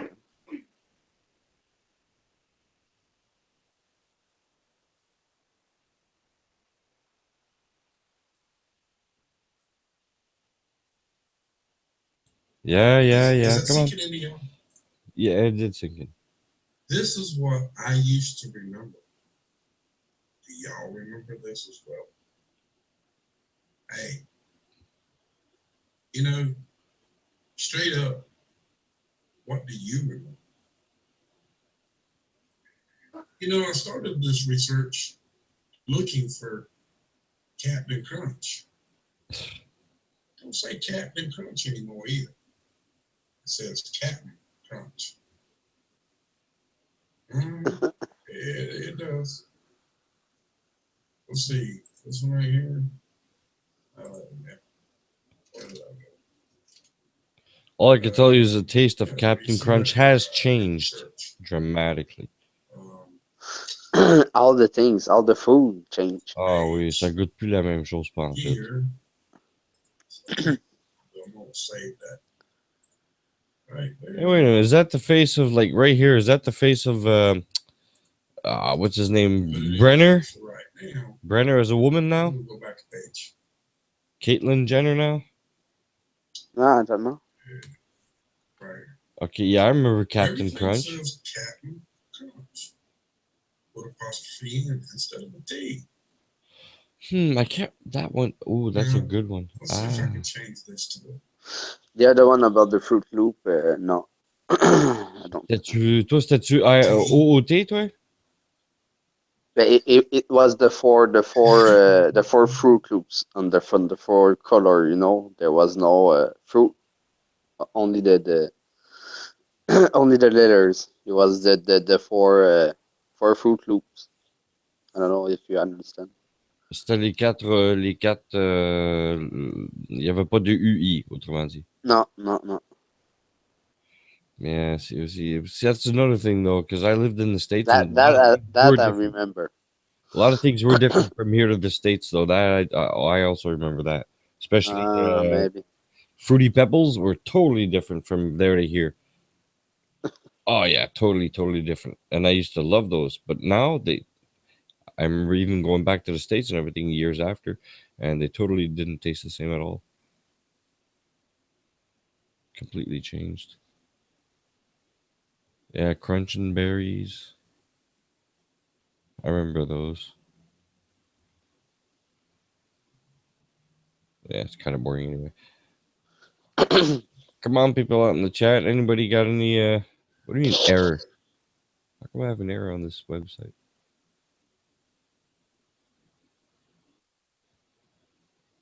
Oh, there it goes. Much better. Any questions out there? Let me see. Any...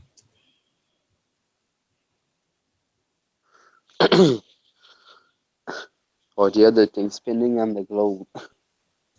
When I realized, what the words I was saying, spinning on the globe, it was no. I'm not spinning. Impossible. Yeah. That was one of my first sense. Like you said, your sense is, oh damn, that's fit. Oh, that's why I don't feel it turn. It doesn't turn. Exactly.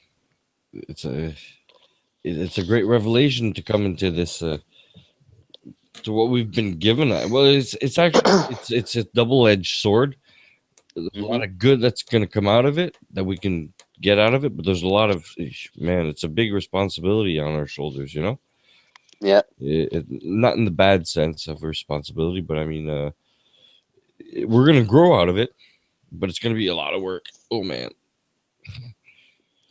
I almost sort of wish somewhere inside of me that I was still blissfully ignorant. Willful bliss? No. What's that that expression? Willful bliss? No. Blind? No. What's that word? That term? Blissful ignorance? Ouais. I guess so. I guess that's it. L'ignorance, là, tu sais, c'est comme être naïf à quelque chose, tu peux pas te faire mal. En tout cas. Mhm. And, I'm getting really tired too. Did a lot of hours today. Second hangout. Ah, on peut arrêter si tu veux, il est rendu, ouais. Ben, tantôt, là, s'il n'y a pas personne qui vient bientôt, gars, ça va donner quoi, là? Qu'est-ce que ça fait 5 heures, quoi? 9h15. Ouais, à un moment donné, il faudrait qu'on se rencontre, dudes, man, même si les autres sont pas willing, là, tu sais. J'ai Ouais, toujours ça pas se eu... fait. Hein? Ça peut se planifier. C'est quoi? On peut le planifier, là, ça peut s'arranger. Ouais. J'ai toujours pas eu de chance avec Yannick, il m'a jamais rappelé aujourd'hui. Pas eu de nouvelles pantoute. Ce qui est surprenant, parce qu'il m'avait écrit comme quoi il était pas venu aujourd'hui. En tout cas. Yeah.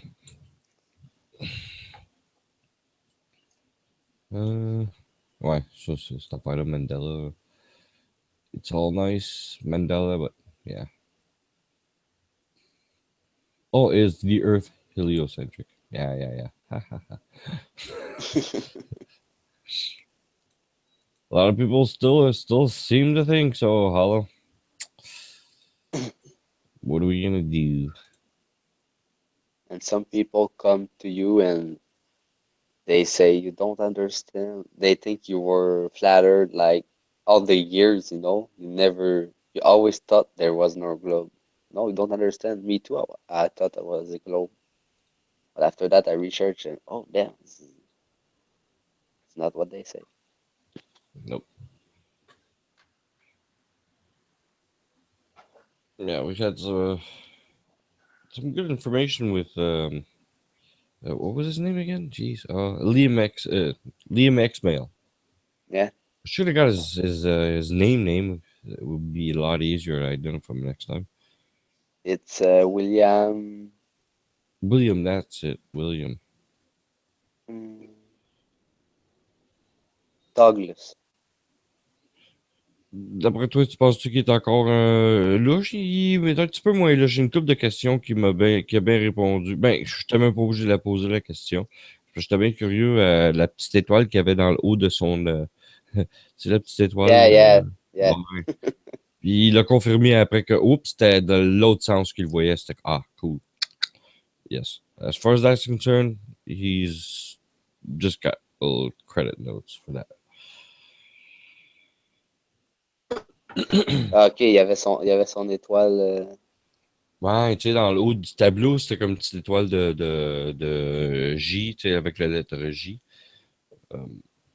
UIF. Ok. Puis je pensais qu'il l'était, puis tu sais, qu'il était plus ce côté-là. C'est comme II. Drapeau rouge. Puis non, il a dit, quand il a parlé du goyum après, puis c'est comme ok. Comme quoi, il nous traite, nous autres, comme des goyums, puis il s'est inclus là-dedans. C'est comme, ok, cool. He's on the right side. Ouais, parce que there's a lot of misinformation about what is really happening with the race or, you know, the propaganda. Mm-hmm.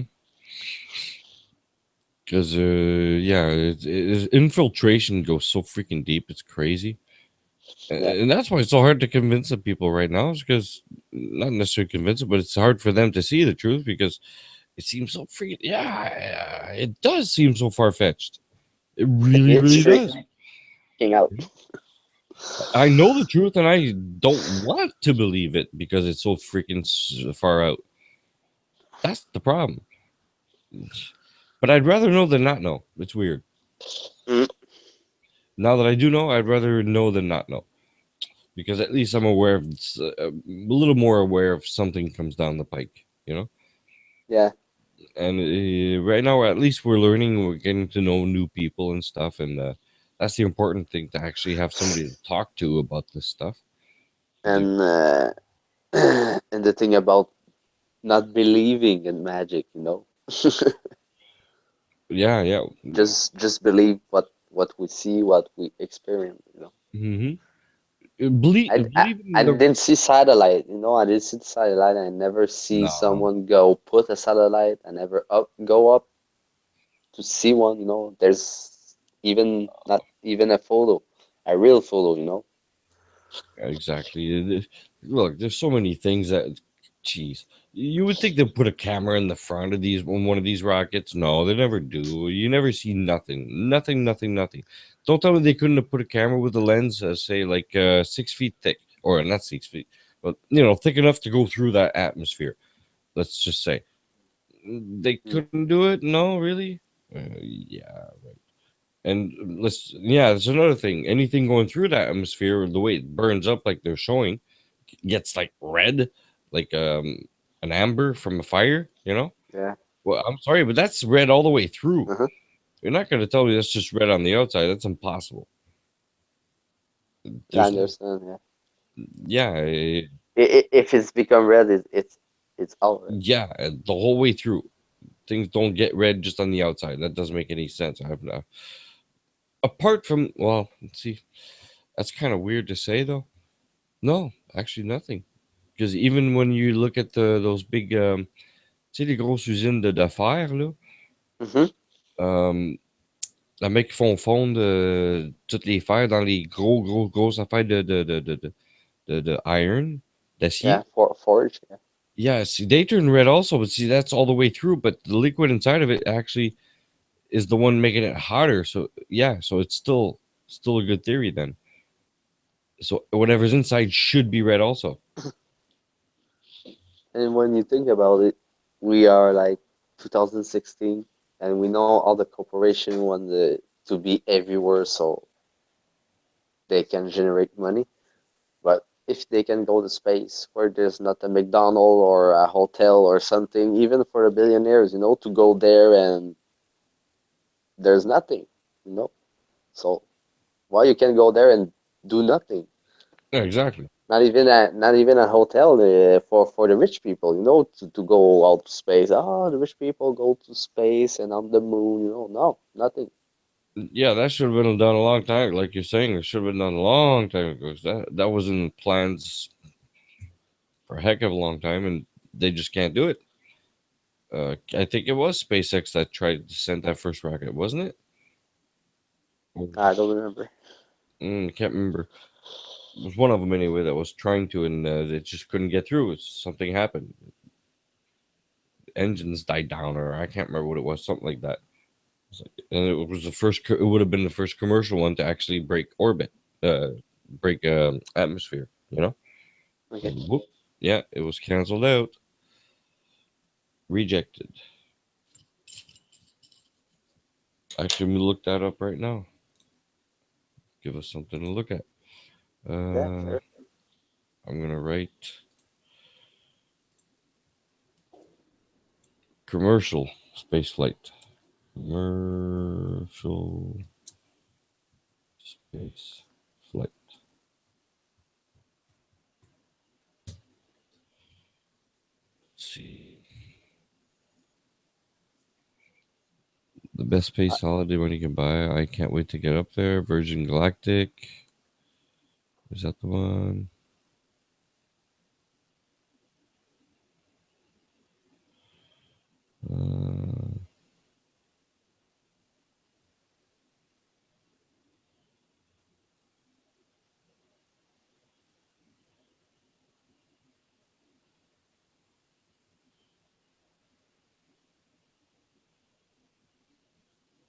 Well, I think it was maybe Virgin. No, was it? Wait, let me write. Commercial space flight denied.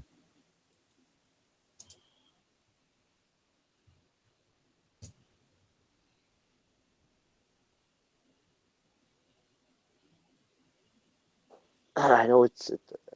Is it the one at 2014? Is it that one? It could be. Oh, go fast on board cameras. No, not Yeah, that. go fast. Yeah. Is it that? No, that's a different one. That's the rocket that went up and got stopped. Yeah. Like sudden stop. Here, let's look at I'm this not one. sure. Yeah. Can you share? Yeah.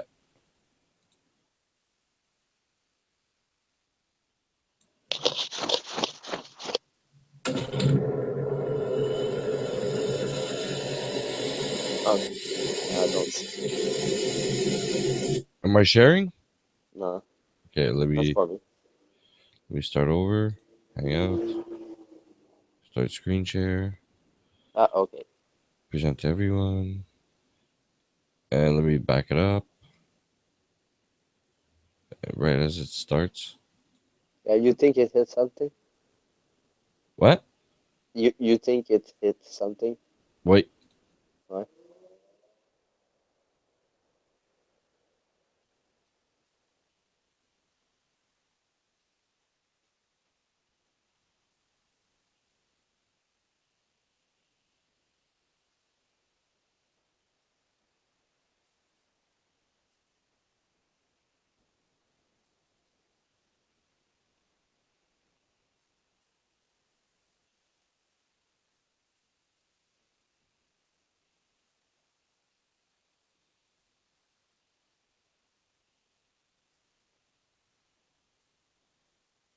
Mais que ça arrive à la fin, je vais essayer de le muter parce que faut que tu entendes le tout.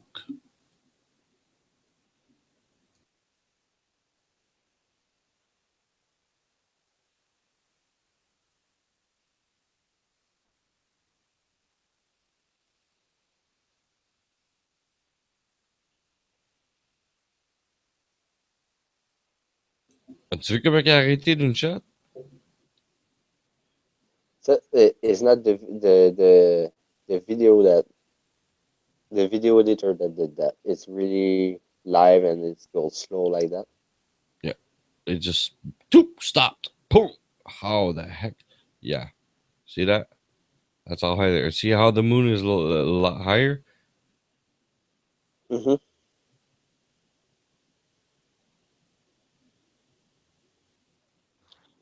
There. Oops. And you also got the sun. Well, I don't know if it ever comes into view. I can't remember.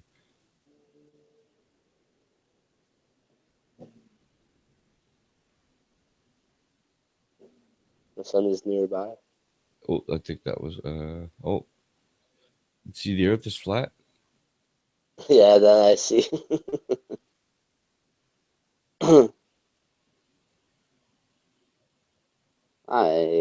It's not you don't need to have go 10 years in university and know all the physics and all that to understand living on flat Earth. Not at the globe. No, they're gonna show you the other view.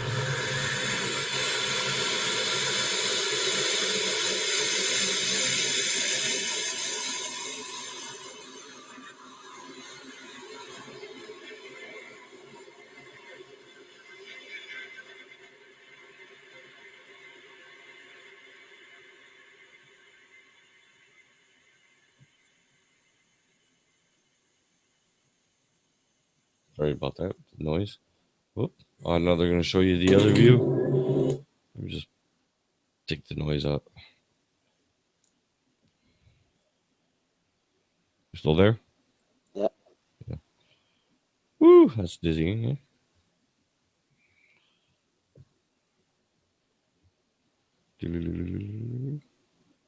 Oh, the curve. Disco, anybody? Hey, hi, John, Julie, James. It's John. Hi, John. And Solo. How you doing? And Hollow. Welcome. Want to drop in? Want to come? Pardon me? Hey, look at what that moon just did. You can see it like going down. Toot, toot, toot, toot, toot, toot, toot. You see it? Toot, toot, toot, toot, toot, toot, toot, toot, toot, toot, toot.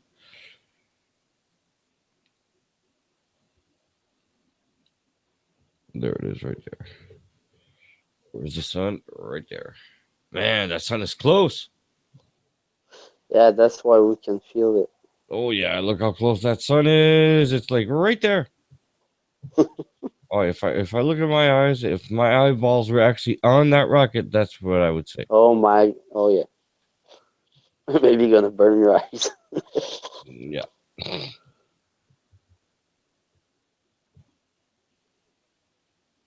That's not 93 million miles away at all.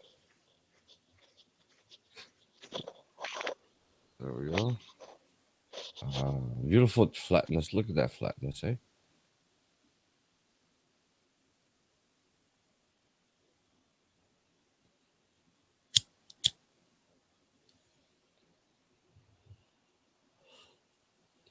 Well, it's doing a little bit of both, though. Concave, convex.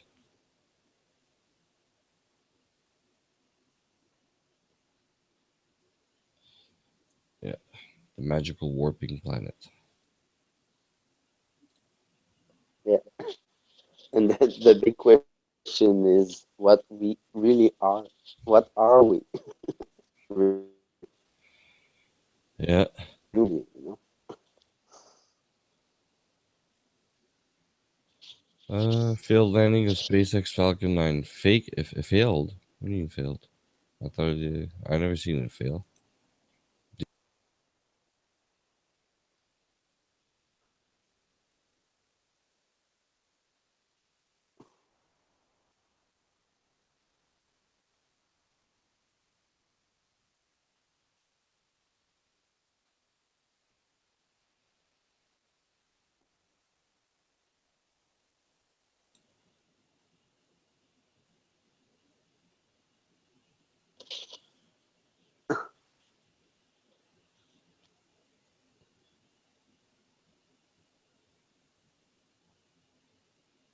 Hmm.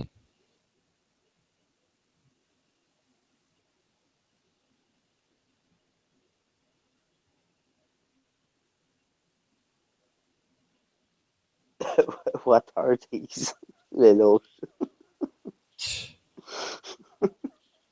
Man, this is the joke of the century, man. This thing. I know. It's like how you call that? Des avions téléguidés. What? I don't know how to say it in English. Remote control planes. Yeah.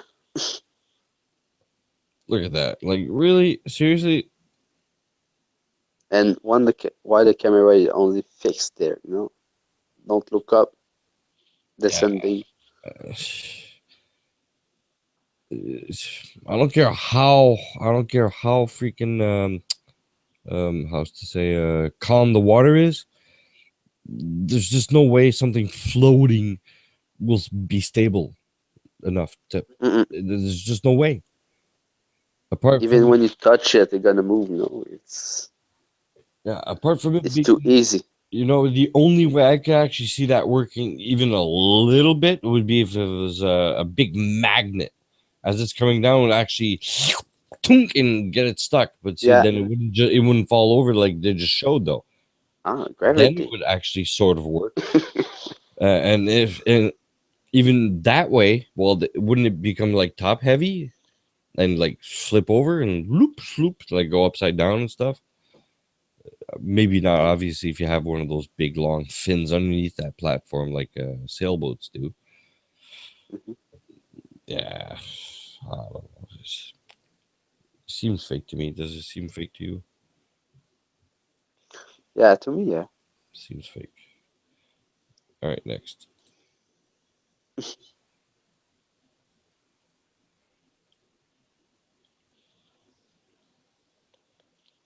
Come on, somebody come on and help us and find some new subjects. We don't want to talk about mushrooms or cacas or whatever. Come on, Paula. Jump in.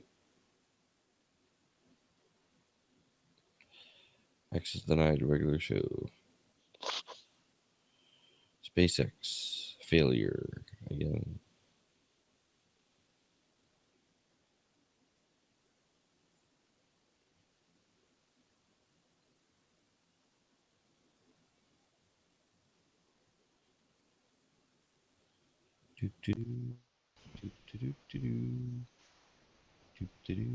Welcome.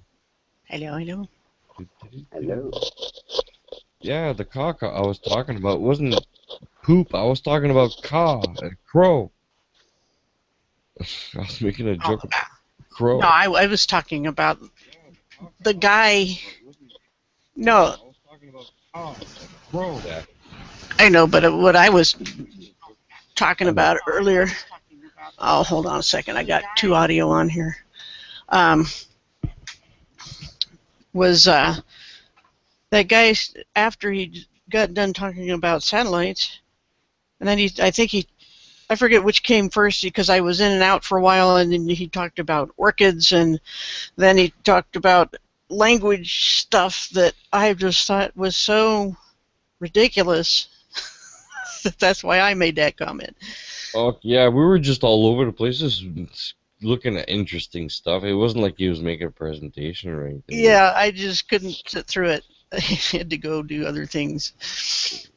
That's why that's why it's fun to have like questions or suggestions from the panel or the outside. Yeah, that way we can get things going. You know, sometimes it's hard to find new material like on the fly. You know, right? Somebody comes up with a small idea. Oh, let's look that up. All right, why not? You know, and then whoops, all of a sudden it's the wrong one. People are like, oh, what the hell? Like so many people left when you left. It's like what? I don't know. I didn't take anybody. I just needed a break. Following you. It's your fault. I know. But I just didn't. The guy wanted to talk and talk and talk and talk, and I was like, well, let him talk. You know, I'll go do something else, get some more dishes done, and I just wasn't interested in the direction of his talking. Yeah. Well, that happens. You can't enjoy everyone, you know. No, and that's okay. And I didn't want to, make him stop or anything. So I was like, well, I'll just go do something else for a while. Yeah, like I was saying before, he had a lot of good points, and it's like everybody. There's a lot of good and a lot of bad you can take from any situation. Yeah, I kind of saw the same lack of what I want to say, not standards, but a plan of inquiry or examination in the orchid thing as the tree thing and the mushroom thing. It's all throwing the baby out with the bathwater, in my opinion, that there is no rhyme or reason to determining what something is other than what its features are, what it looks like, which is exactly what evolution does. Oh, that thing. Oh, yeah, with the big rock. Yeah. Okay. Yeah, I mean, evolution says, okay, this thing has, these features, therefore it must have come from that thing with those features because they're kind of sort of similar, and I can see how you could get here from there, and therefore they're related and they evolved. No. That's the same kind of bad logic that I saw going on with the orchids and with the trees and the mushrooms, and just the same. I also wanted to step away and sit and think about how to put into words what was bothering me about all that, and it's the same kind of logic through all of those things that I mentioned that is faulty because it only goes by appearances and force fits other things to make it work. It's like, I was interested to see, it was Stephen came on to talk about, that this looks like this mushroom, that looks like that mushroom, but I'm like, at the same time, it's the appearances thing again. And there are other ways to make such things, such as erosion either by wind or water, but those things aren't being considered, and I think there's so much throwing science completely out the window that it's gone to the other extreme. It's just the way I see it. Well, let's talk about that. Let's bring that part of it. I want to hear the other side of the story also. I want to hear all the sides. Yeah, I didn't want to keep interjecting because that's what let the guy talk. Yeah. You have to. And that's what gets our minds thinking. That's the part that I'm thinking, that if we don't do these things, it becomes our responsibility, because if we don't say nothing, it's just going to stay the way it is. We have to bring, this to it. We got to question everything. And if they get offended, look, then they're not there for the right reason. Any question's a good question, so don't feel shy about it. Well, I just, at the same time, I don't like to keep interrupting somebody, and I also, like I said, I wanted to sit back and think about what was connecting all these things that was the same problem and try to put it in words, Yeah. And sometimes you just have to step away and just listen and not an or go away, do something, come back, and think about it, because that's when you think about it, is when you're doing something mundane like the dishes or yard work or something like that. Hey, let's look at the chat. The guy said, Mark Harrison, Stefan, if you haven't seen it, you should check out Adam Flat Earth Debate channel. It is displaying a bot attack that has totally crippled the site. Okay, well that sounds sort of interesting. I wonder what a bot attack looks like. This shield scanner scanning. What is that? That's just something I think Shield Scanner does. They say scanning, no shills found, or something like that. It's just a gag or something. So where are we going? Which channel? FreeChan? He's saying, yeah, FreeChan. No, Flat Earth Debate. Flat Earth Debate. Okay. Adam, or 4D4M. I'm looking. I'm not seeing unless. I don't see what we're looking at here. You? Huh? He said there was some kind of bot attack going on? Yeah. It's working right now. I'm not seeing your window. Oh, are you sharing? Or? No, I just went over there to look. Oh. The side chat is running, but the panel is just spinning and spinning right now for me. Yeah. It says live now, but doesn't seem anything. I'm not getting no chat either. I see the chat, and it seems to be functioning, but... No chat for me. Huh. Yeah, and I reloaded the page, and it's still... There's people chatting. It says 20 watching. Nope. Last one, Tinfoil Hatter, then Shroominutty, Moldy Tom Tom. Just chatted. But... Well, share your page. I want to see it. All right. I have mine. Mine's not working at all. Alrighty. Nil kaput. This is what I'm seeing. Oh, okay. See, I'm not even getting that.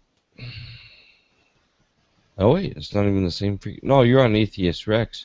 You said Flat Earth Debate. Yeah, same thing. No, I mean Flat Earth Debates, the channel. Oh, okay. The one with the panda. Wonder why that one was doing that anyway. Not with the panda, the other one, sorry. Is that the one I'm on? Yeah. You're getting it? That's weird. But it's spinning just like the other one. Yeah, you're getting it though. That's kind of weird. 233 watching? Yeah, those have to be bots.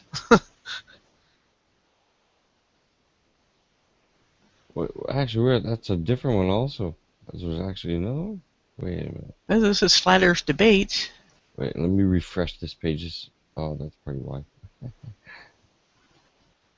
Oh, so it is the Atheist Rex. Oh no, here it is. No, I got the chat now. And it's live. No problems. Boom. You got Poncho Pete and blah blah blah. Okay, so what's the thing? The text chat scrolls very fast. Audience has no ability to question or comment. Yeah, it's true. Yeah, it is. Look at it. It's really erratic. Well, it's because so many people are writing in it. Well, yeah, there's 220 watching. But it's funny that both of those channels are just spinning on the panel part.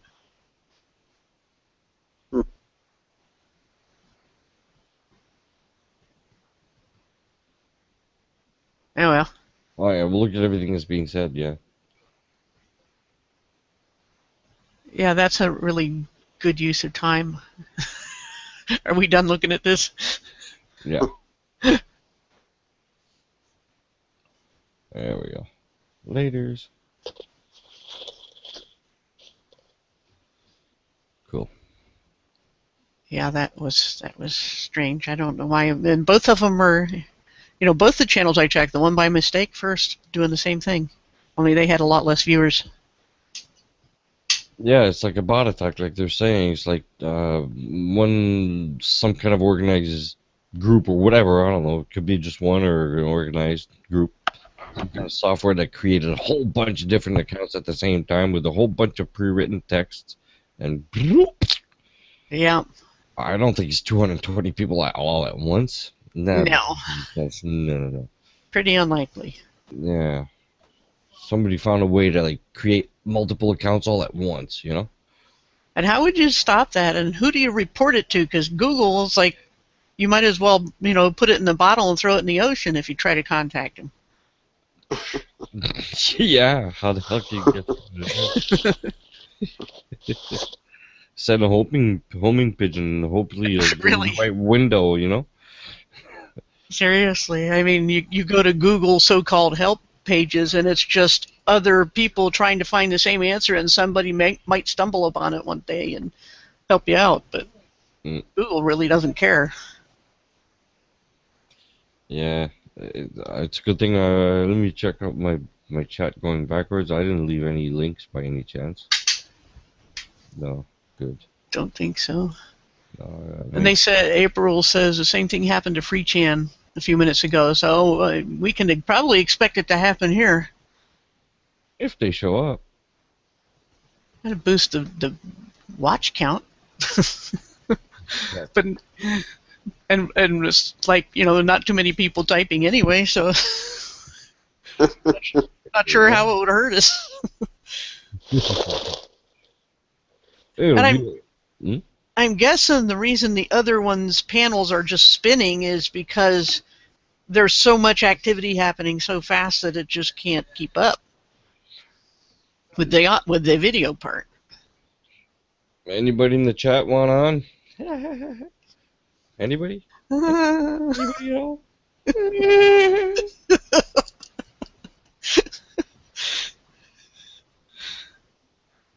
It's the funniest laugh. I know. He doesn't mind at all. No, I've talked to him before about that personally. Well, that's nice. He was like, "Nah, there's no problem at all."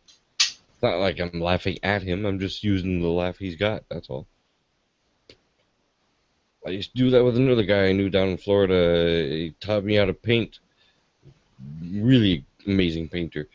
His name was Dennis the Menace.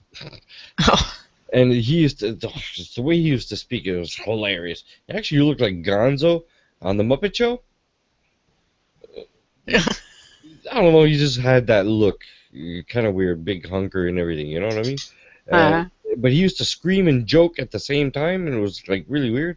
And at one point, he was always on, let's just say. He was always on. It rarely turn off. I got to see him a couple times, and one day I asked him, "Hey man, when you're talking to yourself in your brain, man, do you actually talk that way in your head? Like, what I say when I say that?" He used to say that a lot too. He had these expressions, really weird expressions, and yeah. I don't know why I started talking about this. Yeah, talking about my past. Cool stuff. Good parts of life. I miss those. So when you were showing that SpaceX rocket land on the ocean there, I tried to type real quick, watch the shadow, to see if you see what I saw, where no matter what angle it was, the shadow stayed the same. Oh really? Oh, let's do it again. Let's do it again, folks. All right, let me go back to the field. I'm gonna come back because I don't see it.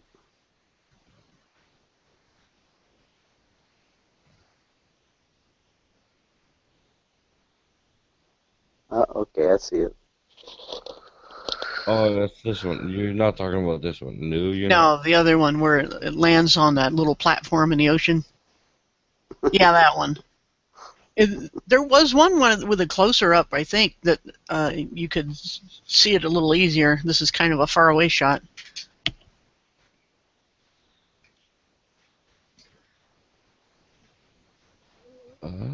There's another one you're saying? Well, I think there was either that or somebody had it blown up where you could zoom in on the rocket as it landed, as it was coming down. Well, first you can see this is really not sunny conditions, right? Yeah. Fail. I'll do fail. SpaceX crash. Hello? Yeah? Oui. No, it's okay. Well, that's the cartoon version of the CGI version. This one here? You want this one here, Paula? I don't know yet. No, that wasn't it. Jibby would have known where it was. He showed it on one of the early Hangouts. Well, here's one here. Launch and crash of the first SpaceX Falcon one. Let's see what this one looks different than the other ones. Totally different. Yeah, watch that coming down, and the shadow is nice and bright. You know, it's bright on the right and shadow on the left. And no matter what angle it was when it was coming down, it stayed the same. As if it was like a painted-on shadow. Well, this one's totally different. I don't think this one's good, is it? Let me see if I can. Oh.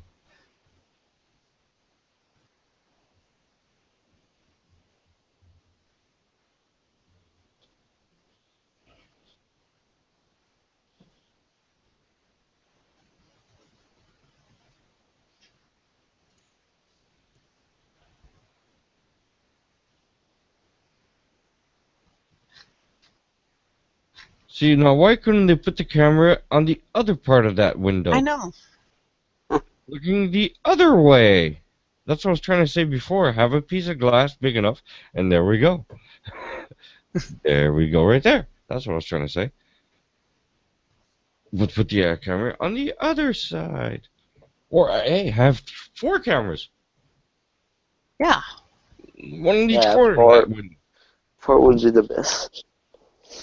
The what? Forward? Yeah. No, 4 camera would be the Yeah, best. 4 cameras would be exactly the best. Oh, look at the way that thing's made inside. It's like almost like a little pyramid box type shape. Seems to be anyway. Well, I can't even see anything. Oops.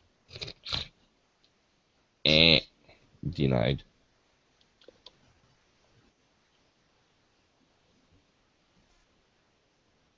Any symbols in there anywhere?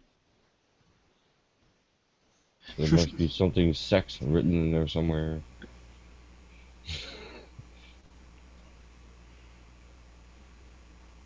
Let's see if I can another one.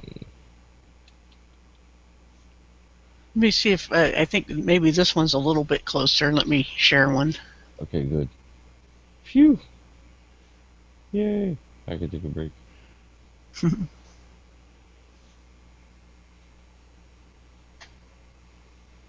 See, the shadow is like half the rocket, okay? Is it bright and the other half is shadow? In spite of the fact that the sun really isn't out, you can barely see the horizon. But somehow we got a reflection in the water there from the fire, from the rocket. Yeah. And now watch, it's going to angle as it comes down, but that shadow won't change. It's not the best view of it, but it's like, where's the sun?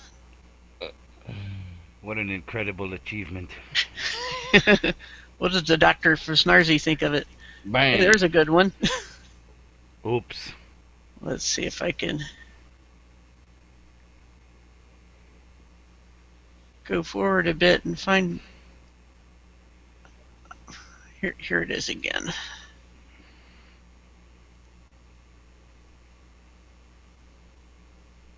See that on the left? It's an amazing shadow thing. And that platform doesn't budge an inch with all that fire coming down on it. Mm-hmm. Yay. Yay! Everybody jumping up in the air. Yay, we fooled them. Yeah. So anyway, that was some good CGI there. Very entertaining, yes. Any other good ones? Do you have a library of good videos to watch? Not me. Jibby probably has more of the fake space stuff. Anything. Doesn't matter what it is. There's some good comments. I could share those. I'm dying for material. There we go. We'll do that again. I watched it live. It was so epic. Oh, 442 likes. Geez. This one. You actually believe it because you saw the CGI. I gotta one-up that one.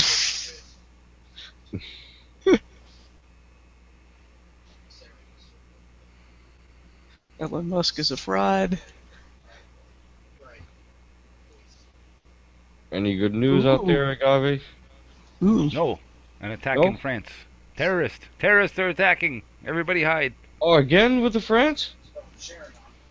I don't know, something minor. What we'd call minor in today's violent day of violence. Francis patron. If you don't blow up at least 80 people, it's not considered an event anymore. True. It's considered, yeah. You only stabbed and shot a couple? Ah, that's not money. It's a non-event. Nothing to see. Go home. You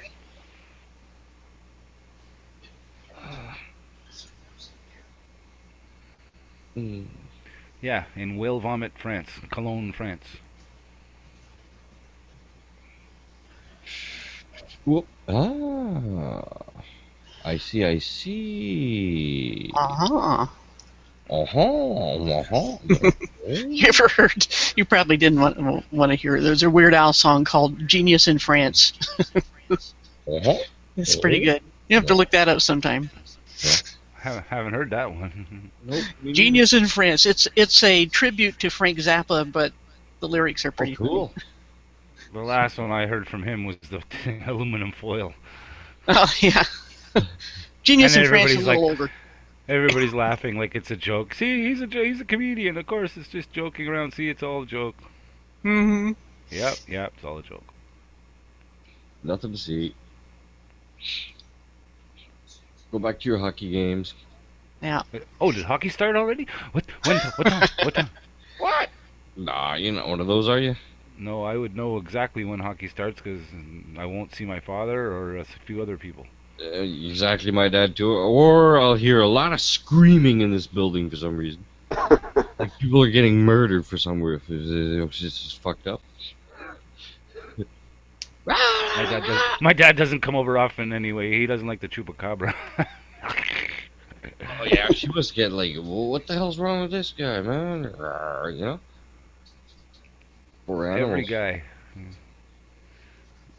Anybody that's stupid. The dog knows who's stupid and who's not. Actually, I had a neighbor upstairs. He's gone now, but he actually painted his whole apartment the Montreal Canadiens colors. Oh. Yeah, he had like the whole collection, the curtains, the towels, the everywhere, things on the wall, you name it. He actually got his the Canadiens logo shaved into his son's head. He got tattoos of the Canadian Stanley Cup, and oh man, actually wear the war paint to go to see the games. And you gotta be possessed. It's like, wow. Zombie mode. Who can afford to go to a hockey game anyway? Yeah. Well, this guy was on welfare and everything, so taking all his money to go do all this stuff with his welfare money, which was sad. I guess it's a roundabout system then. And when actually they kicked him off welfare because his girlfriend was actually working, but she just wouldn't declare it. No. It's like, oh no, we're not going to. I was like, you sure you know what you're doing? But it's kind of stupid what you're doing. They're going to find out, and guess what? They found out. Obviously, you can't hide anything from them anymore, especially not legally. You know. Just don't. Collect And I'm anything. saying not How's to do that? it to begin with. How's that? You know, yeah, exactly. It's But a waste of time, and it takes more of your time and effort to collect welfare than it does to bother collecting it. Yeah, watch this situation though. He just gets kicked off. Now they're going into a new house. I haven't moved yet, but it's going to cost him 2 times the amount. But he just lost his income. This is fucked up. Okay, as he loses his income, he actually goes to see the Star Wars movie. He actually pays for it 4 times in a row, right around Christmas. Spent a whole bunch of money on different Canadians hockey game things, especially pre-games. He went to see a couple pre-games. Like, why the hell did you go see a pre-game? It cost him like an arm and a leg for that. It's So like he's you got- just lost your job, like your income. He must be pretty comfortable. Yeah. Oh, anyways, I feel sorry If for the guy. things start cutting into my cookie budget, then I know things are tight, and I gotta work on something. Thank goodness tonight there was only one package left. I had to fight an old lady to get them. You often have to do that, don't you? I've heard you say that. You gotta watch out. They're lurking around there, just waiting for you. And oh, I psyched her out with some lemon tarts, and I grabbed them and ran. I haven't had a lemon tart in a long time. Neither have I. I just made that up. I've had some pretty good ones, though. I mean, they weren't tarts exactly. It was some kind of lemon dessert pastry. I forget what it was. They're good if they're homemadey type, like, because, you know, it's nice that it comes in the little package there, lemony whatever, but I'm sure it's nothing but lemony sugar. Yep, no doubt. And then again, if you get somebody to make you something real with real lemon, like real lemonade, you'll be like, you can barely even touch it. Like, yeah. Oh, thanks, it's delicious. I'll have another bite. In about 10 minutes. Yeah, anything real lemon requires a lot of sugar or something to cut it down on the extreme bitterness. Or sour, I guess. I think everyone's given their dog or someone, you know, at least a half a lemon once. Just to see what he'll do. I remember the Ruby's old buddy was a English bulldog, a big fat ugly English bulldog, and this thing would eat anything. You know, I mean, it didn't matter what you gave him, he'd eat it. And yeah, I said to the guy one day, I said, I gotta give you something he won't eat. He won't eat a lemon. And the guy's like, I don't know, man. He might not like it, but he might just eat it anyway. And I was like, I doubt it. So I went and got a half a lemon, gave it to him. Well, you know, of course, the first initial attack was like, oh, what the hell is this, you know? What is this thing? I can't handle it. But then it just sort of got used to it, I think. He just started liking it. Next thing you know, he was eating the damn lemon. I couldn't believe it. He was chewing it up. Yeah, there's just so much slobber in there. Maybe it defeats the the citrus part. Maybe. Yeah, so we were wrong. Yeah, animals are pretty funny in general. Oh yeah, that's our TV, man. That should be our TV. It is the TV if you have any brain. Yeah. It's like if you have children, I don't know, anybody who has kids, I don't know how you have any time at all to watch TV or any time at all to do anything else. I mean, unless they're completely unsupervised, I guess, but I know that when I'm in command of my niece or nephew and I know I'm in charge of, you know, safety and other things, I'm on duty. I'm definitely on duty, you know? Like, there's no leaving them alone for 5 minutes, man. The next thing I turn around and they're starting to stick butter knives in the electrical socket or something, you know? Doesn't take too long before something happens. Yeah, I'm trying to paint the dog with chocolate sauce, you know? I kept an eye on mine. I only had 2 of them, but you have to keep your eye on them. Well, like I guess like all mothers say though, the first one you bubble wrap them. The second one maybe, you know, a little bit less, but by the third time you're like dragging them around by one leg. Yeah, that's exactly true. He's like a baby orangutan. You know, here, hold my kid here for a moment. Yeah. Yeah, it's like the first one. It's like, you got a sniffle? We'll run to the emergency room right now. Then the next one is like, here, breathe some steam. Yeah, you got too much of that though right now. Gee. Yeah. Oh, little sniffle. Not really, you know. Yeah, barely. It's funny how the difference in parents is too, because I know a couple people like, you know, I'll take interest, like their kids will be doing something or whatever, and you know, like whatever they're coloring or something, and I'll lean over and look. But you can tell by the look on their parents' face, they're not happy about you talking to their children. So you just kind of leave it, you know. I'm just trying to be nice. Okay, never mind. And then you get other ones. You're like, oh, you go over and start talking to their kids. Like, you want them? You know, you want to take at least one? Won't charge you a penny. I'll even send food over.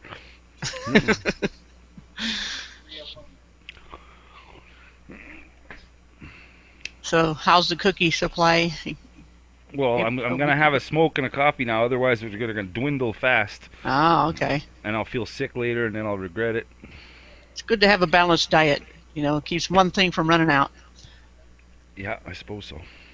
It's okay. I'll put a time lock on them until tomorrow. There you go. Nort doesn't eat all your cookies, does he? Nort's? No, he's not allowed to eat my cookies. I didn't know if they ate cookies, you know. Cookies. I've heard of Cookie Monsters, you know, and he looks, I don't know, doesn't look hairy or anything, but... That's funny that the Cookie Monster, he doesn't... Doesn't look like anything in particular. He's just a hairy blue Yeah. monster. Yeah.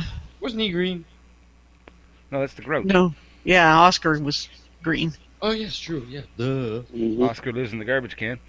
He's I he's know, I he's know. actually a nugget of weed, Oscar. If you really look closely, that's that's what he is. That's why he's in the garbage can.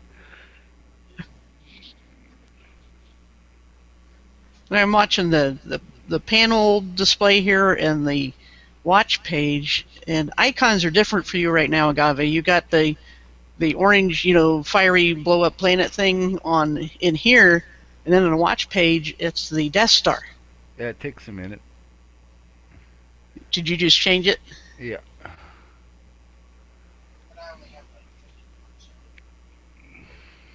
Nortz is on camera. That's why.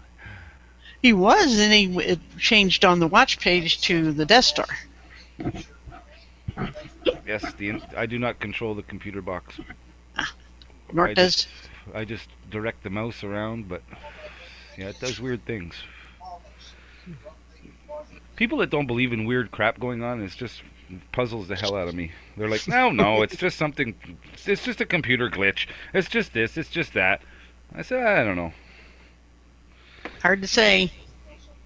Well, I could show you some emails. Pretty interesting. I'm sure. Mm-hmm.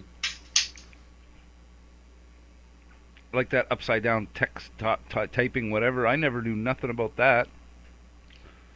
And that was happening for a bit. It's actually easy. It's a website. You go there and you type things. I don't know that. Button and it puts it upside down. Yeah, but I don't know that. And it doesn't come. It doesn't go upside down and backwards. It only goes upside down. Mine was upside down and backwards. Oh. That's why it was unique. And actually, Richard Clark witnessed it. Okay. He was like, "What the hell?" Because it was right side up, and I copied and pasted it for him. And they're no man, on your computer it's right side up. On my computer it's upside down and backwards. Watch, I'll take you a picture. Weird. It's not weird. It's normal. Now it's normal. It used to be weird. That's why you have Dominion. Gotta use it. So what else is going on? What happened to those guys that were here earlier yapping? I didn't see them too much of that. I caught a tail end of it there and something about the attenuation of the materials and properties. That's about where I bowed out after people came home for supper, and I missed some parts after that. But yeah, that's what happened to me. I had a mission, and then I had to go on a little errand. Yeah, we were trying to figure out what kind of signals satellites allegedly put out, because somebody was saying you could block the satellite signal with a piece of cardboard when they were setting up satellite dishes in houses. And I'm like, well, wait a minute. If it's a radio wave, how does that block the signal? And this person explained that it was the frequency is on the verge between radio and light frequency. Or wavelength, how many many nanometers. It needs a certain line of sight, so to speak. Yeah, but the thing is, if it's a frequency of, you can block light easy enough, even though it's the same, it's radiation, it's the speed of light and it's a waveform, but you can block it with just about anything because of its frequency. Here's how I'm picturing it. It's kind of if you took a piece of glass that's not straight flat glass, like something that was corrugated, let's say, type glass, and the light, like you said, hits it in a point maybe, but then turns into a diffused light after that. Let's picture that in the form of a radio wave where it needs a certain amount of pinpointness to work, but then of course when you disperse it by putting something in front of it, depending what you put in front of it, depends on how you affect that signal and how it'll go through or around that medium. Yeah, and the thing was that if it's just about the frequency of light, then of course you could block it easily with a piece of cardboard. Then that's what I didn't understand before. So right, but then think about sound levitation and things like that. You're talking high tech, so it's again, this is also high tech beyond us. Just like, I can't tell you of heavenly things, you don't believe me of earthly things. Right. I mean, that to me says a lot right there. That says a whole lot right there. The vibration of the cardboard makes sense to block if it was a light kind of type beam, because that frequency is so tiny and small, easy to interfere with, because it has to go through that little window and hit the sensor that's inside of there that needs to vibrate at a very Right. high frequency. Well, look, It's while got he was all that talking, information. I was whipping out my Craft Tech reference and I was looking at that kind of stuff, and there's a whole page of just frequencies and, like you said, all kinds of stuff I don't understand. So, but Yeah. I was trying to look into it just to see if attenuation was in there or anything, but no. And it makes sense also with the cardboard, because if you have a radio wave is actually like a big wave. Like you make an example of sine waves today, Paula. I think it was you. Yeah. Yes, if you look at the distance of the sine wave, if it's a bigger wave, it'll make things vibrate in a more profound kind of way, like Right. as opposed to it'll be more like Oh a yeah. Well, look at the MythBusters when they did their experiment on the bridge there. I mean, they were shaking things. You could shake something pretty big with the right frequency and pulses. Exactly. Yeah. So it's harder to block those kind of frequencies because they actually affect the physicality of things around them. So radio frequency will actually go through walls and everything, as opposed to a light frequency, which is so tiny and so precise, it gets easily blocked because whatever it gets in contact with has to shake. Well- You see what I mean? It's not just that it's tiny, because what attenuation does is reduce the amplitude of the wave, not the frequency, because those are two different things, frequency and amplitude. Amplitude Right. is just, like in music, amplitude is loudness, and frequency is pitch. So those are two different attributes of a wave, and the difference between light and radio is just a matter of frequency, not necessarily amplitude. And guess with all this frequency and interference, I'll call it, in the air today with Wi-Fi and everything else, might just explain a lot of the shape-shifting type stuff you hear about and see. Mm-hmm. If you think about it, if something truly is going on in that realm, that again, we're talking high technology beyond our understandings, and something is affecting it now due to the fact that we've actually gotten into this high frequency environment, so to speak. It's changing things. It's making a big difference. So I don't know. We'll have to see what happens. It's unlocking something. I can see that. Yeah. I'll be back Oh, in yes, it is. 30 seconds. 30 seconds till what? This goes off? No. Give me 3 minutes then. Oh, till Stefan goes off. Oh. Yeah, I took electronic engineering as one of my degrees, and it was been a long time though. It was back in the 80s, but that was pretty interesting stuff. And I decided, even if I never get a job doing something in engineering, this is worth the class time and money and stuff, because it was interesting. Yeah. If you're interested and it interests you enough to learn it and retain it, that's something you should do. Obviously, I mean, there's some things I just don't do for a certain reason. It's not worth. It's like space. If you told me to start researching astronomy now, I'd say screw it. Yeah, but at least with electrical theory, electrical physics, and all that, you learn about the basic stuff that everything's made of. Although the model of the atom that we've all been told is probably wrong, and I think I mentioned once a site called Common Sense Science.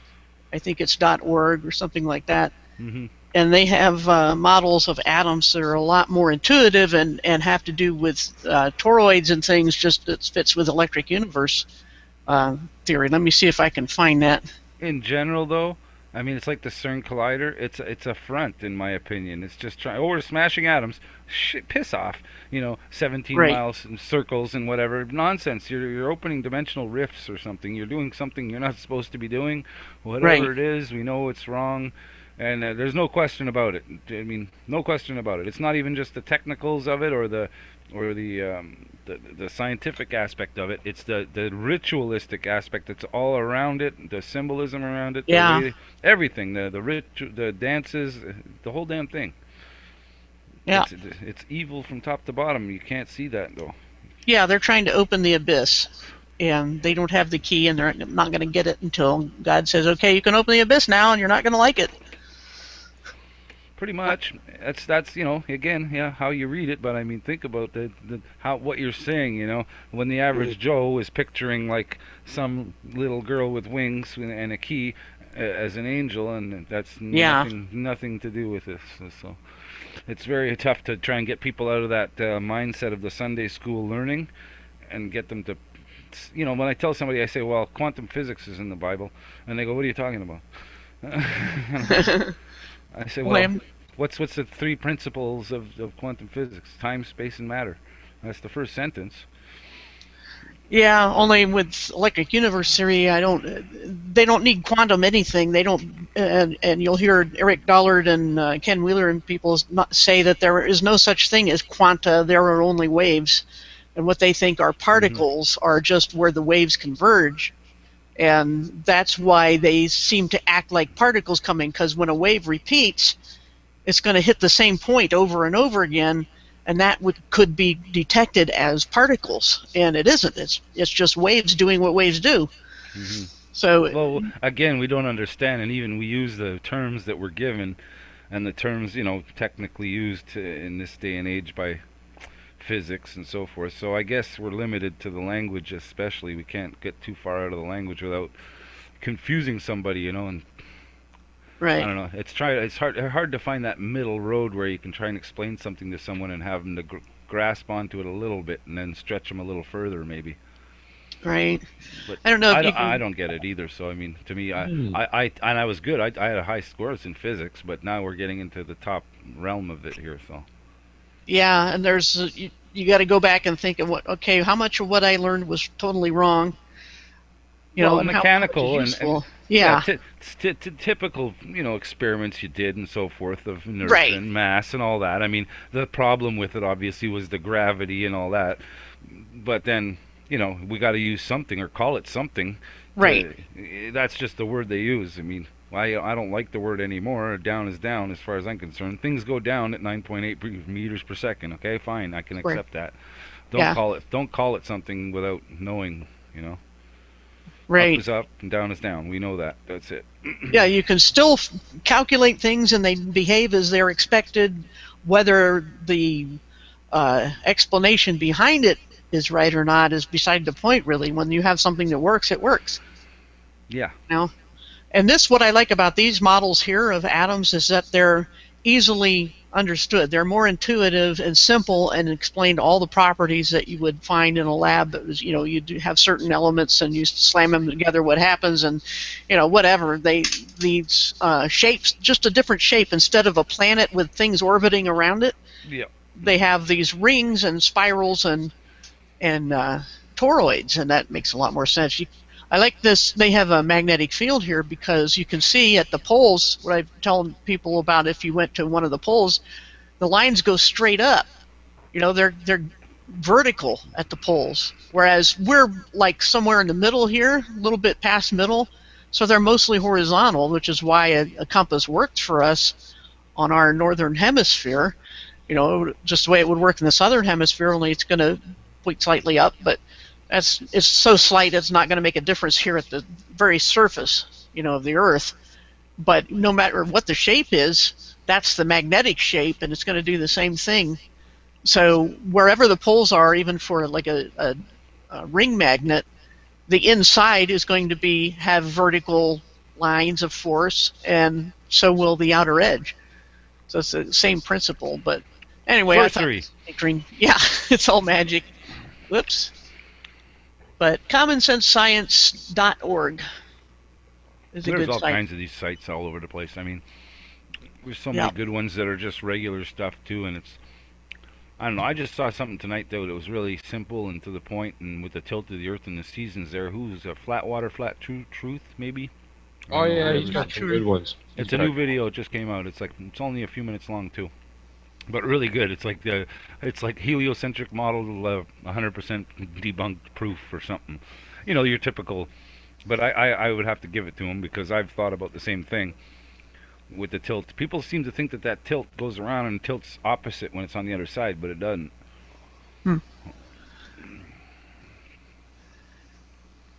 He's right. It don't make sense. Let's just say that. I don't know. So much doesn't make sense, but I think it would if we had the right paradigms, you know, the right models. You know what's funny though is that we, even to the average simpleton who's on board that understands the basics, you try to just throw one of these basic things at some of these guys we argue with, and they got a damn answer for everything. It's unbelievable some of the shit they come out with. And you're putting something really, obvious in their face. Like, how is this even possible? Well, the this and the that, and they just got all kinds of some fancy excuse to come up with it. And I don't know if they Google those answers or what they get them from, but... Well, see, they're doing the tape recorder playback. In a way, but then sometimes you get something right wacky, too, that's like, well, that's your own opinion. Right. Well, it's like I was saying to Stefan a little while ago, what bothers me sometimes is when people just abandon everything in science, even the practical science and how you can analyze, minerals and things like that, and completely throw it all away. And it's like, well, okay, what are you going to replace it with? I haven't heard anybody really say it. I'm ready to throw it all away at this point. I mean, we don't even need any of it. I mean, somebody wants to pick up a rock and say how old it is. They say it's as old as you want it to be. How's that? All right? That's it. Well, that's the thing about how they date rocks, is that it's always starting with an assumption of the scale of time. And also the parent elements. If they want to talk about the decay rate of something, they have to start with what they assume it had at its beginning, and they can't, that's an assumption. So your whole scale is off. It's like I say, if you try to take a body thermometer and stick it in an oven, the sensible thing to say is, well, the oven, we have the wrong scale here. But what they do in so-called science is they say, okay, the oven never gets above 105 Fahrenheit. Hold on one second. I will be right back.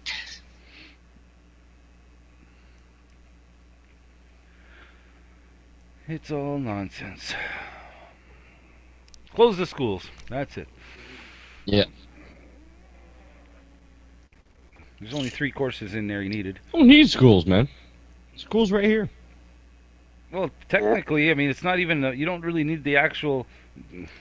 the word school. I mean, the building I have no problem with. I mean, the problem is that you should get somebody who's really good in whatever field, and that guy should just teach whoever wants to learn at any age, at any time, anywhere. There's really no set pattern to anything.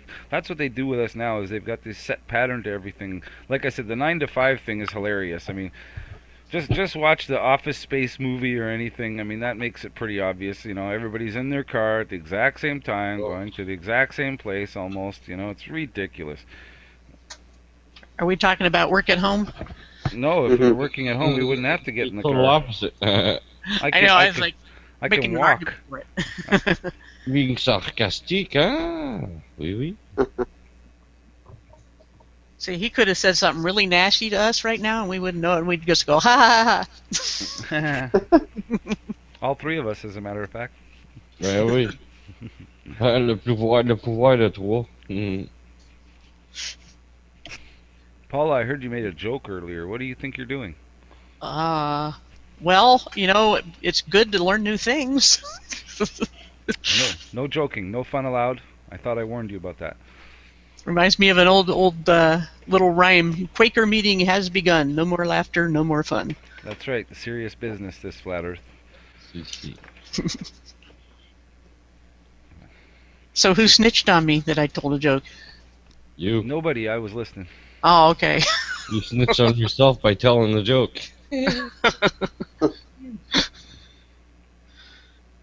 Oh, look at her. She's so cute. My little minions.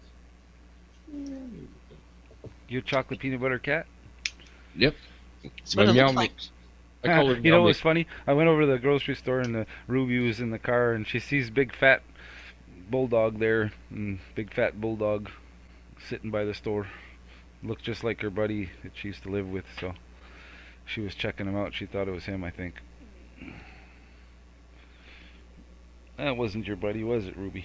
That wasn't him.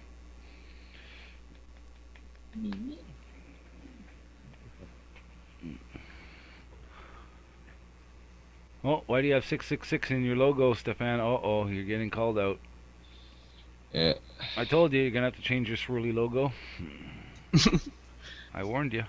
I could post some screen caps of comments that your accuser made that would be quite embarrassing, actually. And let's not. No, I'm saving those for later. Keep your ammunition in a good pile. No, seriously, if you actually knew anything about me, which not many people do, I just love black and colors, and that spinning thing, I just fell on it like that, and actually, I just like it. That's it.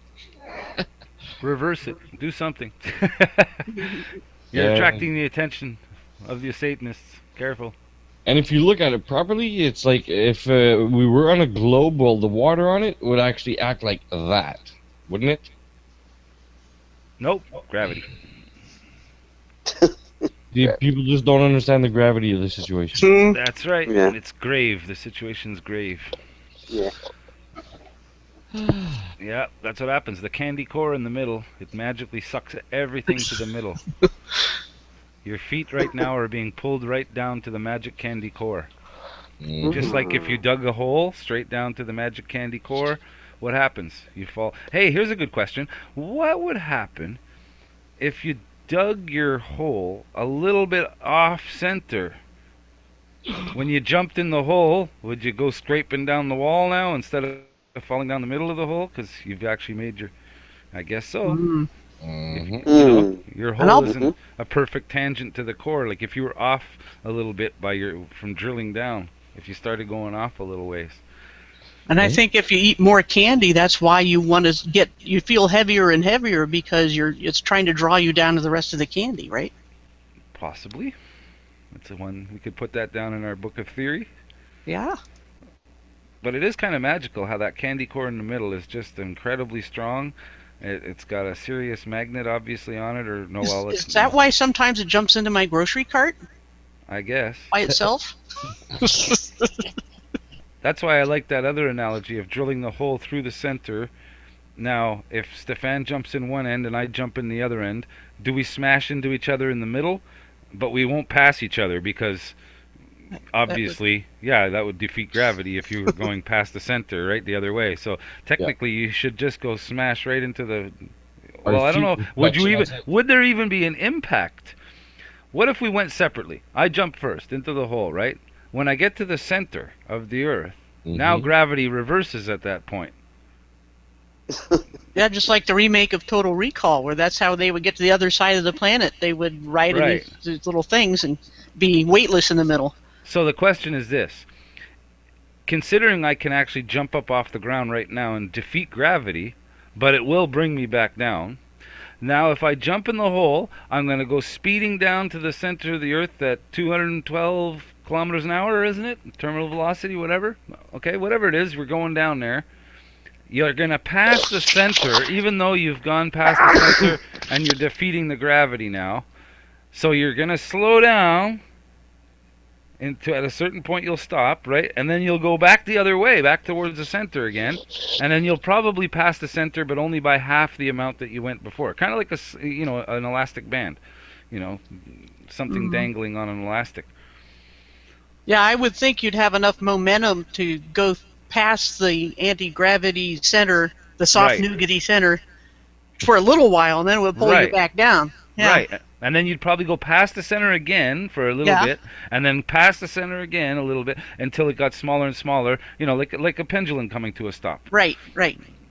Essentially. And then that's it. So again, if Stefan and I did jump into the Earth at the opposite ends, we would technically then smash into each other. Yes. Okay, so that's a physics question for you there. That's there simple physics with Dr. Fisnarzi at the center of the Earth, of course.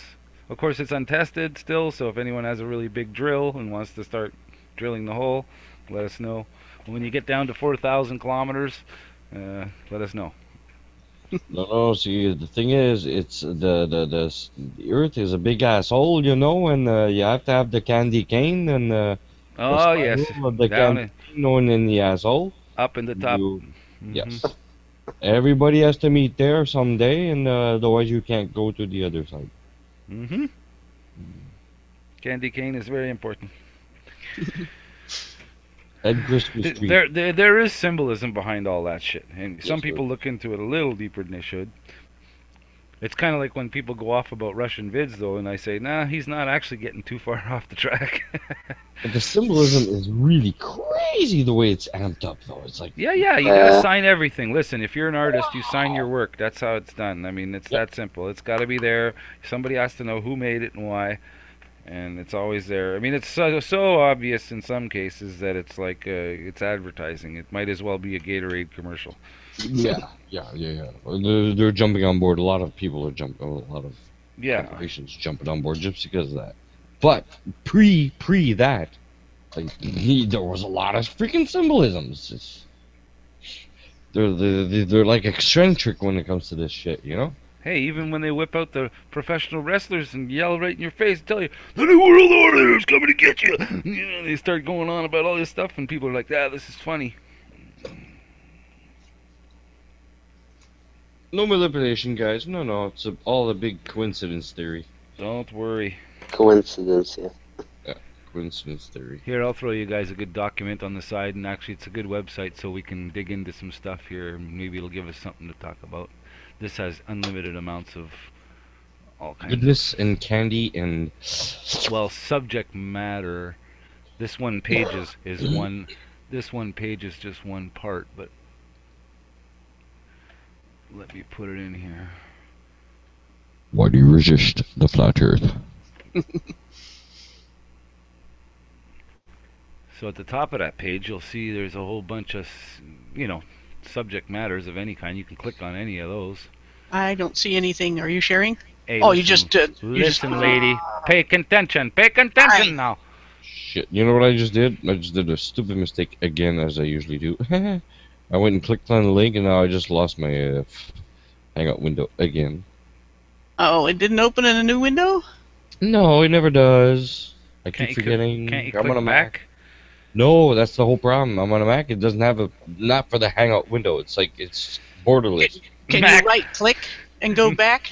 Sometimes you can right-click. Nope. Or option click or something. Even up there at the tab, like in the file menu, there's no back. There's nothing. Where does it say go backwards? What if you just open another window and dump that link back in it? That's what I have to. What I have to do is actually close this and jump back in. But I have to jump back in first before I close this one. It's really stupid. Open the other one first and then close this. Yeah, exactly. Well, it Have actually two. closes. You can sign in two. You can sign in twice. You can have 4 computers in here if you want. Let me see. Some guys come in here with their phone, their laptop. I've seen 3 in one chat room once. Okay, so here goes. I'll go this way here, and I'll click here. Ishra, did you see that link? No, I can see. You don't? It's in the chat. No. Our private chat. Why, you're on the phone? Okay. Yeah, I'm gonna see. Saved it. Say bookmark for later. There's all kinds of good stuff for you. Hey, look at that, man. Oops. See, there you are, double trouble.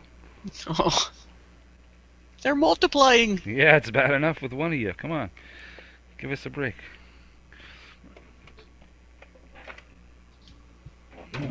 Cutting one. sounds like R2D2.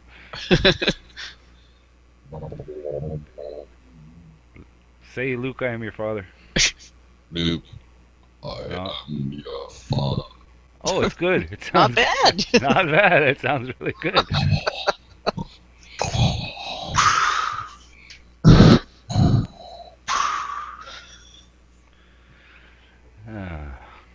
Luke, I am your cousin's mother's father's son, brother, sister, father, cousin. Twice removed. Okay, so let me pick a subject here. Look, there's a whole bunch. Do. Let's pick something. Can you just try to reshare the screen?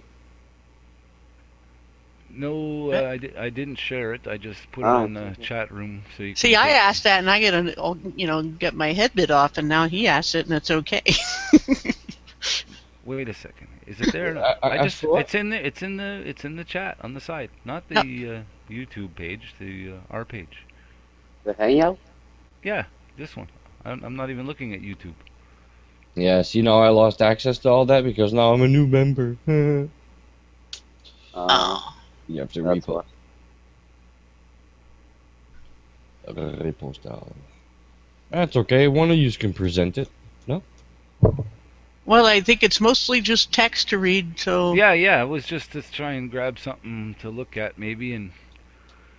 Somebody open it up and I'll present you.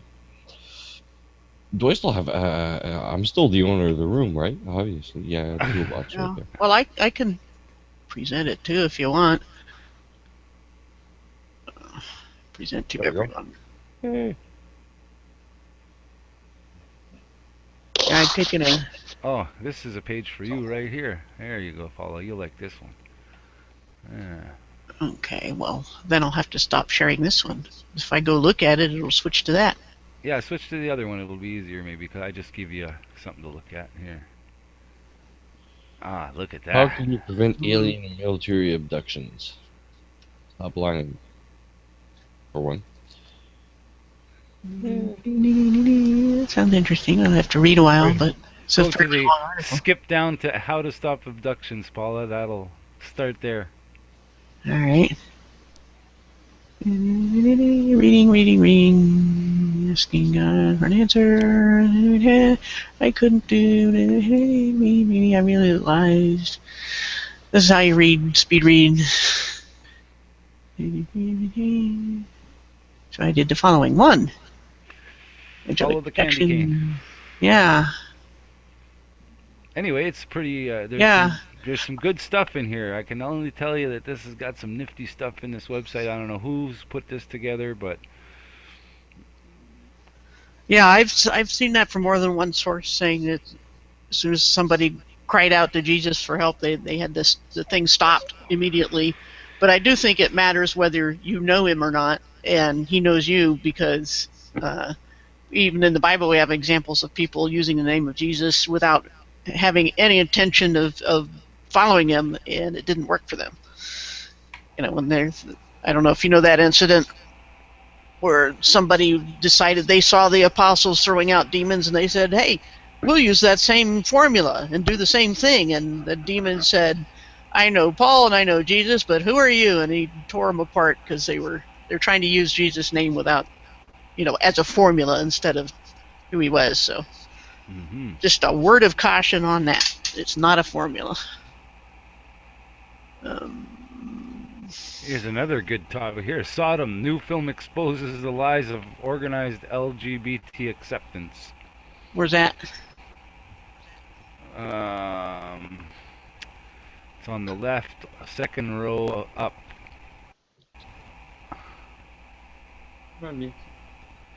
On the top. The top links? The thing with all the subject matter at the top. Yeah, all the top links there. These seem to change too. Actually, if you go to the main website, you will get different topics at the top there. They seem to change around. Yeah, what was I looking for? Sodom and Gomorrah? Hey, current it's not truth. Sodom and Gomorrah, but it's supposed to be a film called Sodom. Apparently, I'm not aware of it. So. Well, there's this. Swine flu, vaccines. Yeah, that's the one. Organized LGBT acceptance. Oh. I need to log off, guys. Okay. Huh? See you next time. Thank you. Alright, yeah. Bienvenue quand tu veux mon homme, puis Yeah, we will see each other again. Yeah. Soon, maybe. Yeah. Okay, bye bye. Okay. Catch you later. Salut. Bye. Bye. Yep, all sorts of things. Oh, these are long reads too. A lot of Yeah, these they are are. like many pages.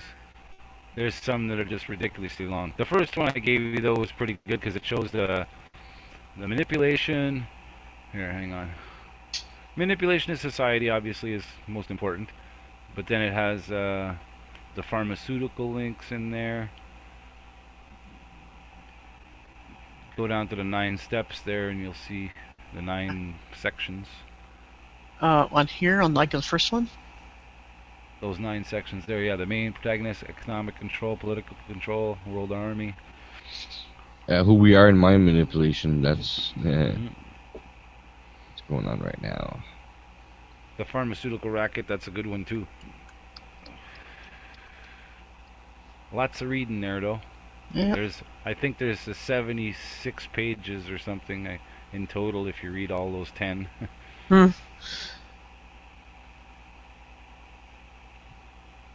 Alrighty. There's some new stuff here I'm noticing too. Cell tower, Wi-Fi, cell phone dangers. I didn't notice that last time. Click on it, Paula. You have to click on one of them. Come on. Which one? Anyone. Just click. Great. Well, I clicked on that before. Gang Okay. stalking. Gang stalking's a good one too. Gang stalking? Yeah. That explains a lot of things to some people, man. People that are like, why is this happening to me? Say, click on there. Yeah, Freemasonry I read about a long time ago. Here we go. Gang stalking involves the use of multiple individuals to stalk, harass, and taunt a victim, as well as to vandalize personal property. Okay, aka the reptilians that keep going through my car. You know, they don't steal anything, which is the funniest thing. This can take place for many years, particularly since law enforcement and legislation have yet to catch up with the reality of organized stalking by groups. Goes on and on. I could read Techniques the of whole thing. psychological warfare are used against a target in methodological and well-orchestrated attack that often leaves the target a victim or of ridicule among his friends and family because this occurrence is so hard to believe. Yeah, exactly. The number of targets are increasing to the point that they can network with one another and find out that the same tactics are used everywhere. These tactics are intended to weaken the target to the point of physical and psychological collapse. Yeah. Yeah, we've noticed some of this not too long ago. Oh, I've been under attack a while. I'm just saying that when people get this happening to them, I tell them to laugh in the face of danger because it's your fear you got to get over is the problem. Is you've got that fear because you think these things are for a reason or whatever, and I say no, man. A lot of times these things are planned. That's why. Don't feel so bad about it, you know. I've had a lot of Oh weird man, there's shit. one thing that makes so much sense right now that I just got a flash on. Man, I'm See, not going to that's- use words or things, but we've had one individual who's suddenly got a little bit of fame go to his head too quickly and managed to kind of sabotage his own thing. And if you look back, it almost seems orchestrated in a certain sense. Not in the fact that this person is actually guilty of orchestration, but as part of a victim of it. Yeah. He was orchestrated into acting a certain way, and god damn, if you think about these two little factions that actually, the one brought him to the fame and the one that actually destroyed his fame. Whoa. Yeah. I think we So all know who the hell this sneaky, is. sneaky tactics, man, in every way. It doesn't matter what side you're coming from. They got some way to attack you. That's why it's easy to do. I had someone, for example, send an anonymous letter about me to the cops. Oh boy. Ooh. You know, so when I get contacted by CSIS or the RCMP or somebody and they go, you know, tell me about this shit, I say, anonymous letter? Are you fucking joking or what? So what are you trying to tell me? The Pillsbury Doughboy sent you a letter? You know? So I said, maybe it's somebody I fucking pissed off on Facebook.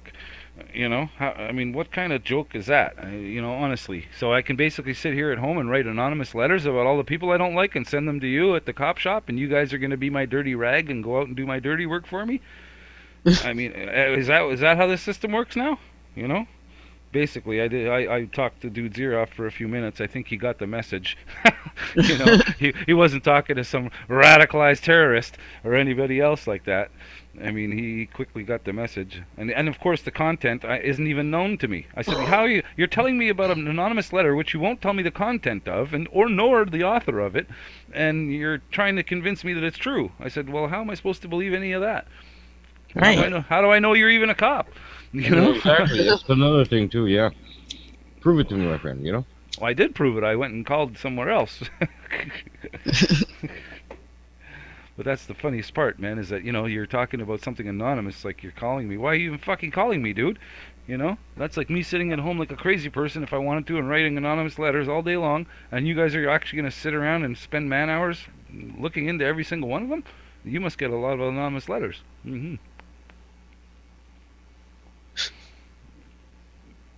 you know, that's what they're trying to do. They try to get to your mind, you know. They want you to be Yeah. scared of something or whatever. I'm like, yeah, whatever. You got my phone number. You know where I live. Give me a call whenever you got a problem. Come on over. Yeah. Hey, Dave. How you doing? And Andreas Taraldson, not aware of you. Hello. Dave's not here. Dave's not here. Dave's not here, man. He's making hamburgers over there at the Burger King tonight.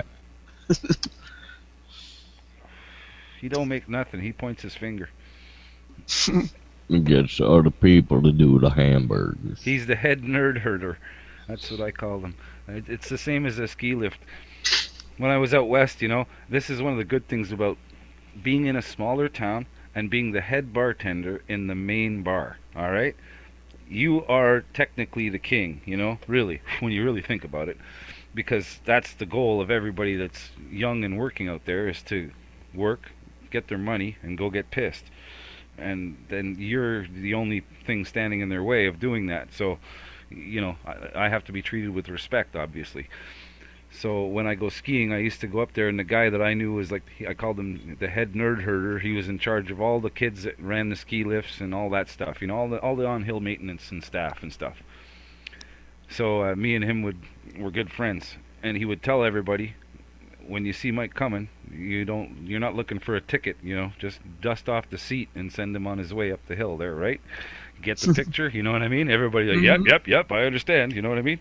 Anyway, this new guy shows up one day at the hill, and I guess he didn't get instructed, or somebody didn't tell him something, but he wouldn't let me on the lift, and I was like, whatever. So I took off. But then, of course, that opens the door for me to play games with you now, because guess where you're going to be tonight? So, yeah, just for the entertainment of the fun, I told the head nerd herder, my buddy Glenn, I'm like, I'm going to screw with your new guy just to let you know tonight. He's like, oh, yeah, he's easy to screw with. This will be good. I said, yeah. So we were waiting for him like prey in the bar. And I even told the bouncer at the front door, all these people, like I told them, you're looking for this guy, this is his name. Young kid, you know, you won't miss him. So anyways, of course, as soon as he got to the bar, he got carded on the way in, like you're supposed to, right? Now, he comes through the door of the one room of the bar. There's two sides to the bar, right? So I see him come through the one door, and I see the guy that's at that door now, and he's not carding you, this guy. He's just security. That's one of his posts. And I give him the old nod there, and I nod at the kid in front of him. I'm like, I give him the card, you know, signal card him, you know. So of course I see the kid, you know, looks at the guy, and the guy goes, "Oh, show me your ID. You don't look very old, kid. You know, you look pretty young." So the guy's upset now. He's getting a little. Show his ID twice in 2 minutes now. And of course I call the guy over after. I'm like, go tell everybody. I want everybody in this building to card that kid tonight, if not once, twice. Okay? And he's like, gotcha. You know, he knows what I'm talking about. He knows that we're just trying to irritate the little sucker, right? Because he knows that he's going to be easy to pick on, because he was already irritated the second time. So the third time is going to be the charm, eh? Yeah, so he went and told another guy, and the other guy was walking along, and it was so funny how he did it too, because it's like the guy's walking along in the bar with his beer, and the bouncer like walks by him, you know, and there's a whole bunch of people walking around, and he turns around like he's a cop that sees something suspicious. He goes, hey, hang on a second, come here, you look awfully young. Did you get carded at the door? Let me see your ID. Right? Everybody's telling him he looks young, and that they have to see his ID. So by the fourth guy, man, I hear him. He's actually getting upset. I can hear him now. He's raising his voice, right? And the guy is like, whoa, calm down there. You know, you don't get raising your voice there. We'll have to send you out of here, you know, or whatever. So sure enough, after about the fourth or fifth guy, I mean, he was upset. He come walking up to the bar to get a beer, and his head down, and he slapped his $5 on the bar and told me what he wanted. He never looked at me, though. He didn't even see who he was talking to. And I said, pardon me? And he looks up at me, and he goes, oh, I'm Olsen Canadian, or whatever he said. And I said, sure, buddy, here you go. And I said, you remember me? He's like, no. I said, you don't remember yesterday, this morning, I mean, when I was trying to get on the lift? And it clicks in his head, you know. I think he starts to understand what I said. Were you having some trouble tonight getting carded, you know, because you look a little young? And he's looking at me with big eyes now because he realizes I'm dicking with him. I said, this one's on the house. Don't forget me tomorrow when I see you bright and early. I'll be there at the lift around 10. And he was cool. Oh yeah, it was funny. It's just just to fool around with young kids that don't understand the system. There's a give and take, and everybody's got to play the game. Staff's got to stick together, man. That's how it works. Yeah. No, but it's fun just to fool around with people sometimes when they're, especially somebody who's got a big attitude, Yeah. And it's an inside joke, especially, or you have like the bosses, of, like I know all the guys at the other bar too. So if a guy pisses me off at the bar too, and he tells me to go fuck myself and all kinds of stuff, and whatever gets to the point where he really pisses me off, I pick up the phone, I call, because I know where he's going, to the next pub down the road there, and I call him. I go, hey, how's it going? Guy in a red jacket coming over there, a real big mouth. And he's like, all right, cool. And I call me back and let me know what happens, would you? Yeah, cool. 10 minutes later, yep, he came to the front door, all right. It only took about 10 seconds before he started mouthing off, and we sent him on his way. I said, okay, call down the street. He's going to go down to the other place. And we'd call and literally have him out of every single bar in the town, man. You got to be careful who you piss off. Mm-hmm. Dave has a question for you in the chat. Who's Dave? So Agave is Sam Malone. Wasn't Sam Malone gay? No thanks. No, he wasn't. He was a real ladies' man, wasn't he? Yeah, that's right. I never watched that show a lot. That was Cheers, right? Yeah, he wanted to do Christy Alley a lot. Yeah, that's right. Before she became like, whoa. No, Sam Malone didn't do any work, as far as I remember, on the show anyway. I don't think they did anything in that bar. He was washing glasses and ashtrays a lot. Yeah, that's who he was always polishing something. But that's actually true, you got to do a lot of that. Yeah, no, not anymore. I used to have to do that a lot more than I thought. I was thinking to myself when I opened that place, I was thinking, you know what? This is going to be great. I'm going to be the boss. I'm going to tell everybody what to do. They're all going to do everything I need them to do, and I'll just watch it all happen. Fat chance, buddy, fat chance. Once in a while you get that nugget, that good employee that can do a lot, but... Oh yeah, after 6 months there, yeah, once I weeded some guys out and I had a couple I could trust.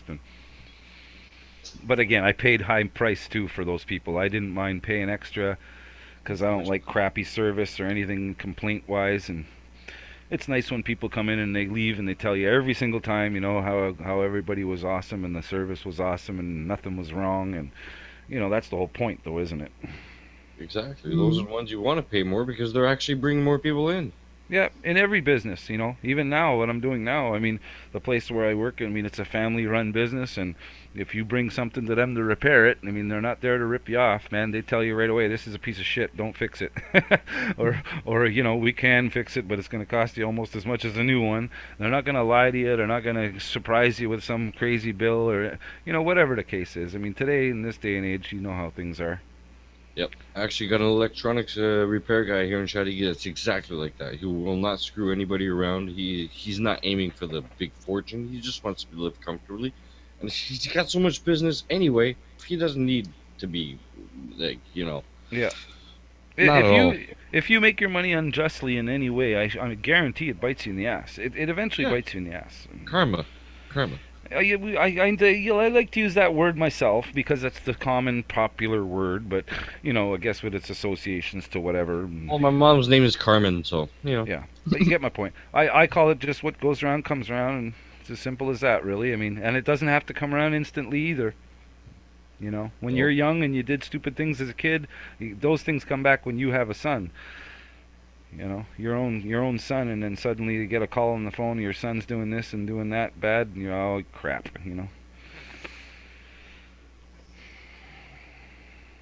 There's still a chance for redeeming.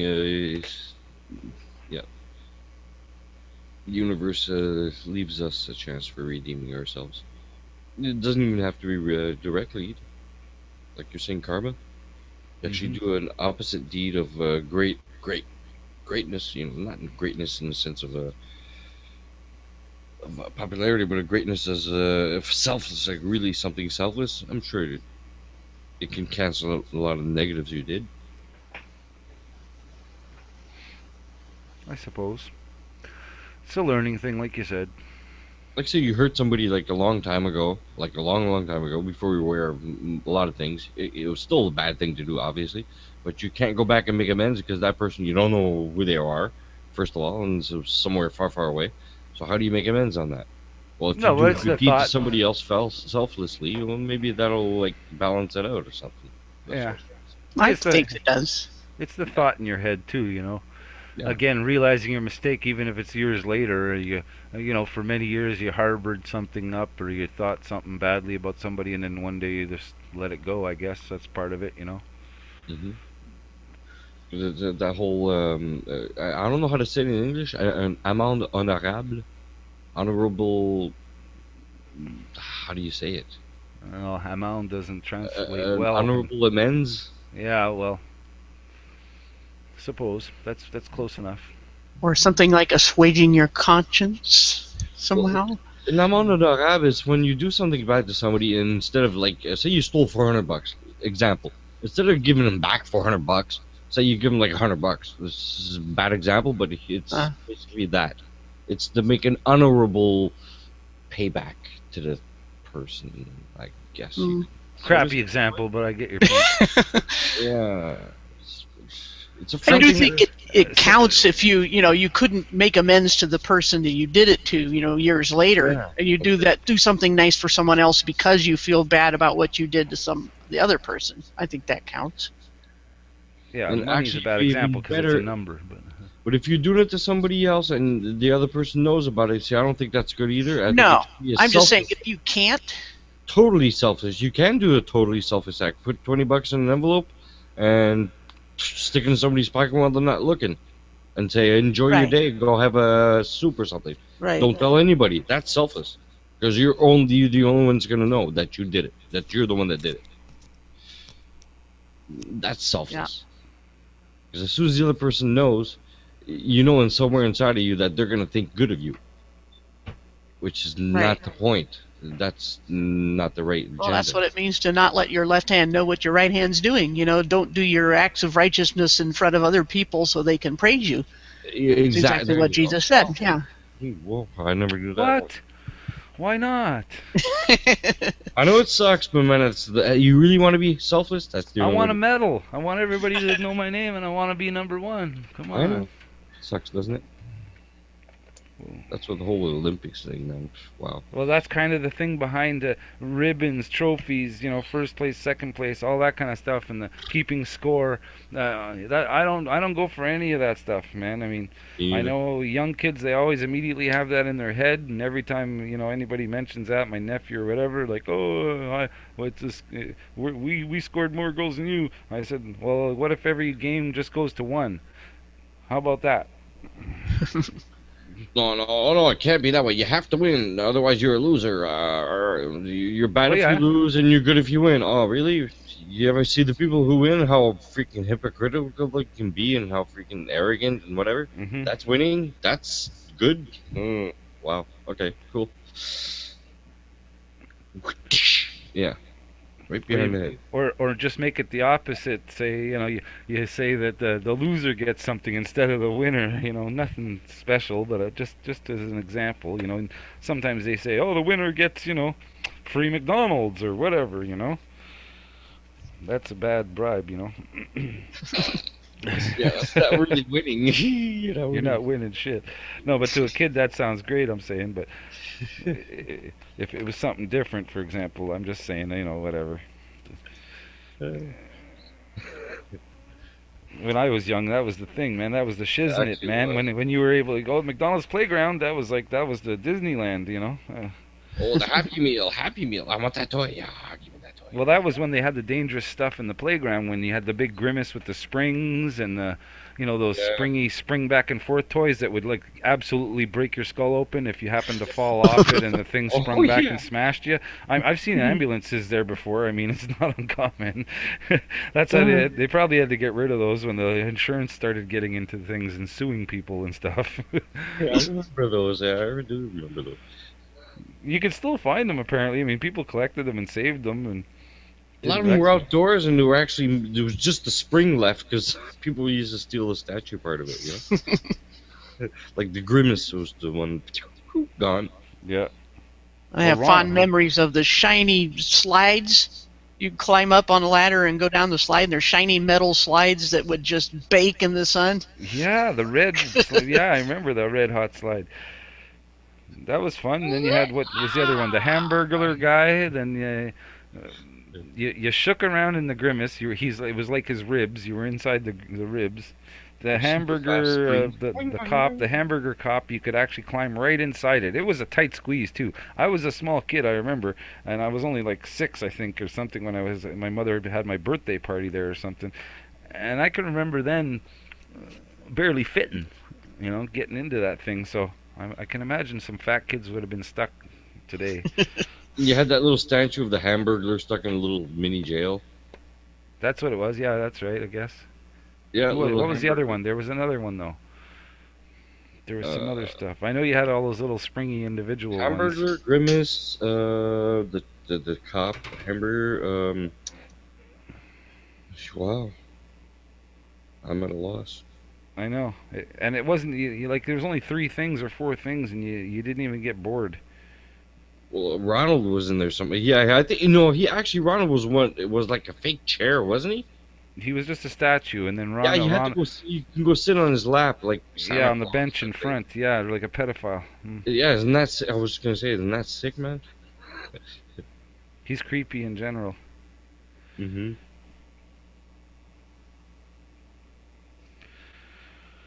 Yeah, I haven't been there in a hell of a long time. Yes, folks, we are talking about McDonald's. Do not go there. I'll get sued. By McDonald's. I can't eat any fast food kind of burger place. No way. It's heartburn right at Never mind heartburn, dude. Worse things than that. I'm just saying, I'll starve, man. I'll keep driving. I don't care what has to happen. Let me find a mom and pop place, and that's usually where I end up if I'm gonna go to a restaurant at all. Always carry some trail mix so you don't die. You see the price of these nuts nowadays? Mm-hmm. Here, it's crazy. You can't buy nuts anymore. $10 to get your little tiny little handful. Like, $10 for this? Really? Planters peanuts in the jar were on sale at Canadian Tire, buddy. You should know where to go. The men know where to get peanuts. How much? They were only $3.99 for the jar instead of the $5.99 or whatever they usually are. Oh. Yeah. Another little problem too. Stock up. Mm-hmm.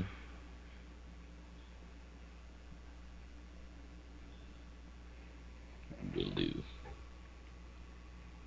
Oops. Yeah, trail mix is a saver, boy. I'll tell you. When you're camping, there's nothing better than having some trail mix to save your ass. When you run out of everything else. But I tend to eat it pretty darn quick, though. I love that shit.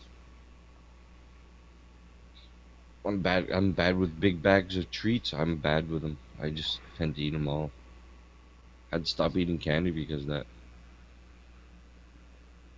I couldn't just eat just 1 or 2. No, I have to eat the whole damn bag, Of course. Just don't it's have like addictive. It's just to get that flavor in your mouth. Next. You better not come near my cookies. Yep. Cookies I'm not too bad with. Candy I'm bad. Cookies not so bad. 2 or 3 and that's it. No, these ones are a little bit beyond that. Really? That good, eh? Yep. One thing that helps if you want candy, you keep a bag of those chocolate morsels around. Just grab a handful of those. It gives you a little flavor without, all the calories and other junk they put in candy bars. Yeah, I know what the Hershey's like. Yeah, the chocolate chip. or thing. Nestle's morsels or something or Yeah, whatever. I know. See, Nestle, I have actually boycotted that company. You will Yeah, never yeah, buy anything Nestle. They ever. steal my water. I yeah. hate them. I cannot stand those people. You ever hear what that freaking president had to say about water? No human being should have a right to natural drinking water. Everybody should have to pay for it. That was his opinion on there. Yeah, that's Pay him for it.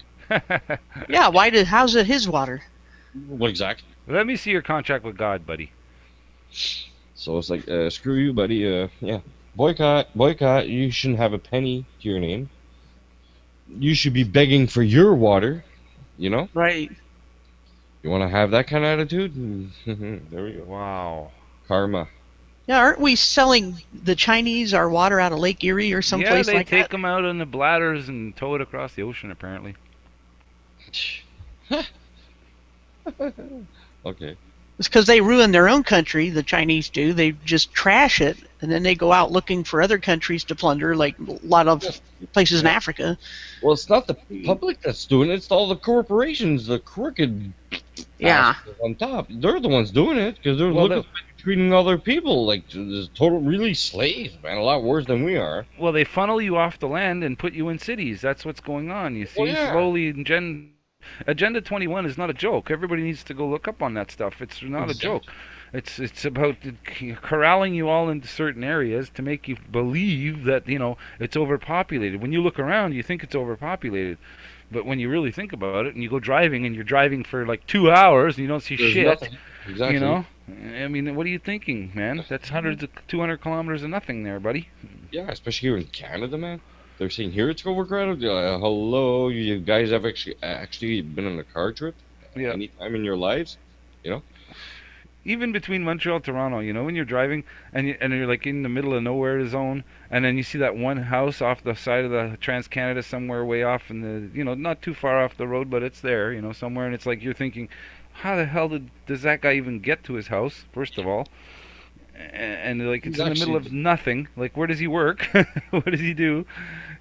Well, he's probably one of the smart ones actually trying to get away from all that crap, and trying No, to... he's a leftover farmer. He's a leftover generational. Somebody that's got the land passed down to them, and he's just managed to stick it out to that sector. But that's because you got money to live, and you don't live beyond your means. If you had $1 million and you can live on $15,000 a year right now, for example, let's just say, like if you're a real, low-end saver kind of guy, how long would you live? As long as you want. If you only spend 15 grand a year, $1 million, you'd have more money than you need. But if you suddenly thought, I have $1 million, I can blow 200,000 on a couple cars, that's where it starts going downhill fast. Yep. No, I'd take the other route, like you said, stretch it out. And even cars, you want to buy a nice Corvette, you don't go buy a brand new one. There's one that's hardly used for sale right now. That's at least 15 grand off, if not more. Mm-hmm. And it barely has the guy's ass imprint in the seat. It still smells like brand new. Yeah, I'd go for an older car and I'd rebuild it. I'd rather go for something more analog, as compared to the new systems of the cars today. Really well, hard yeah, to you can find them all day too. Now everybody wants new crap, so you can buy old stuff real easy right now. That's what I want. Old crap. Yeah. Alright, I'm gonna have to go walk this dog. I'm gonna let you guys go. Okay. How long do I have left on this thing anyway? Yeah, you've been up all day doing this, Stefan. 7 hours ago. Still got maybe half an hour. Well, there was our hangout before that was what, 3 hours? Yeah. Yeah. It's a long day. Mm-hmm. I had nothing else to do, so. Alright, well, I'll be back and prowling around in a bit to check it out and watch a couple videos I put onto my watch later list, so... And you gave us all that reading assignment, so that'll keep us busy, right? And I'll probably just go to bed pretty soon. That's a good bookmark to save for later in case those topics come up and something might be in there. It's just, there's some nifty case files in there and other stuff, and, regular Joe's, I wouldn't call it testimony, but, the the stories behind some people's Right. experiences. Anyway, it's cool. Okay. Well, Okay, guys. I'll talk to you later then. see you tomorrow or whatever. All Take right. it easy. See you later. See you. Bye. Hey, Dave, I just gave you a wrench. You deserve one. Say that. Dave, he deserves Oh. a wrench. I just gave him one. Yeah, he's half the comments now. Huh? Stay on for another 10 minutes, and then we'll 10, 15 minutes. We'll call it a day after. Sure. There we go. 12 people. Wow, why stretch it out and yeah. Yeah. It's not like everybody's hanging around too much. Yeah, it's not like they're hanging on every word we're saying right now. Oh, I can't wait to get some more. You know, it's like poor guys, man. They're probably Yep. out of pity mostly. Yeah. Yeah, it's like I feel so bad if I drop out. Oh boy. You know? Yeah, don't feel bad, guys. Dave High 108 is now a moderator. Oh, I didn't know it would leave that little message there. Ah. Yeah, see how it left that? Can you see it? On the Yep. watch page? Yeah, It says test. Is that one? no, right on top of that one. Oh, a reality show? Yeah, it says right underneath that, right underneath like the question mark says Dave HI 108 is now a moderator. Oh, only the one who did that sees that message. Oh, okay. Cool. Oh, who's that? Yep, I don't see that one. Warning, your broadcast will. It said it, but it didn't tell me when. How do I get to know? Where's the timer of this thing anyway? I don't know, but sometimes if you click on share, but it'll tell you it has a running time. But right now it says 3:49, 3 hours or 49 minutes. Yet it says we know it's almost 8. So I don't know what number they're putting in the share thing. Maybe that's how much has been uploaded. What share thing are you talking about? You know, if you click on share under any video, you get a link. You know, it says share on Facebook, blah, blah, blah. And then under that, there's a little box that you can click to, if you wanted to share a video starting at a certain point, you could pick that out. So it's keeping a running time, Okay. but that's only what's been uploaded. It doesn't have the whole 8 hours or whatever. Oh, I see. So yeah, okay. They're saying I've still got 3 hours left. Yeah, but that's not right. Of course not. I'm already at 7 hours. Let's see. Is that for this hangout that's just about to end? Somebody just William said something. Hold on just a second. I gotta say goodnight. Hold on.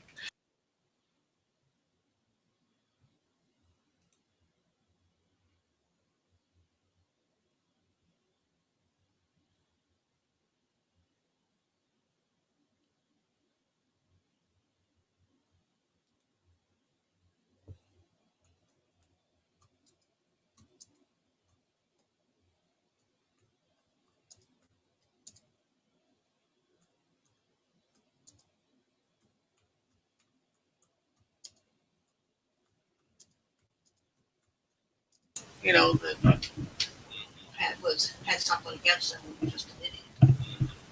Okay, that's good. Good night to you.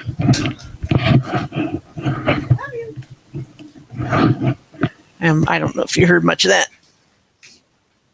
Not really. Yeah, my sister posted on Facebook a little while ago, about an hour ago, that she heard the doorbell ring and she went to open it and there's nobody there, and she shut it, and then she looked and there was somebody walking around her house with a knife.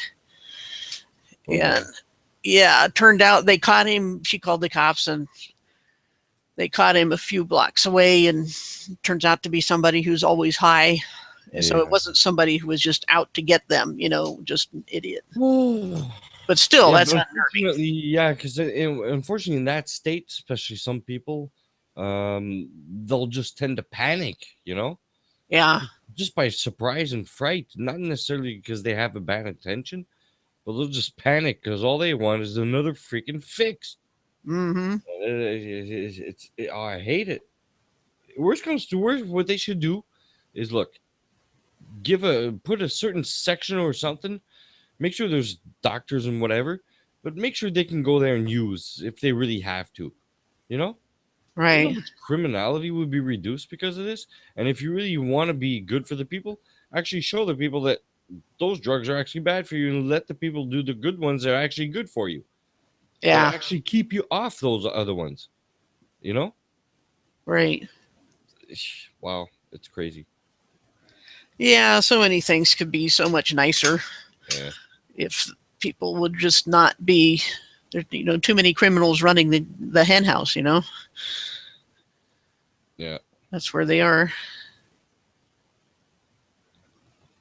But Oh, if you're actually watching William, tomorrow I'm not. No, there was nothing tomorrow. no, nothing No. scheduled. So usually, what happens during the week, if I have nothing planned or anything, I usually jump on the Larry's or Brian's most of the time when they're doing one. Usually, one of the two's usually doing one. So. Yeah, I'm surprised Larry didn't do one. He normally runs one in the evenings. Maybe there was just too much else going on. Yeah, I don't know. Maybe he's taking it easy tonight. Could be. Mm-hmm. It seems to be one of those nights anyway, Yeah. Yeah, you gotta Today. save some energy for other nights, Really? There's other things to do? Yeah, there's other stuff to do. Yeah, I got things to do tomorrow, and even if nothing else, to rest my ears, because I got to wear headphones to do these. But Yeah, I don't know how do you do it with those headphones all the time, having those things on your head all the time. yeah, sometimes I just move them a little bit. I put them up so I don't hear quite as well. I just kind of park them up on my ears a little bit or forward, or put one off completely, and so it's not directly on my ears all the time, because they will, even as lightweight as these are, little foam rubber things, they can make your ears feel numb after a while. Oh yeah, any kind of headphones, especially my left side, it's the one that hurts the most. Oh, is it my left side? Yeah, my left side. And I gotta constantly take, especially those rubbery ones that go inside the ear. Oh yeah, the earbuds. Oh man, I gotta keep pulling them out, like just to barely have them hanging on. Otherwise, oh no, it hurts too much. And I've tried putting smaller ones, and smaller ones they just fall out of my ear, so that's pointless. Yep. And if I have any kind of the ones that go over the ear, yeah, forget it. I get both ears get super sore. I have the same problem with sunglasses, leaning on the the top part of the ears. Uh-huh.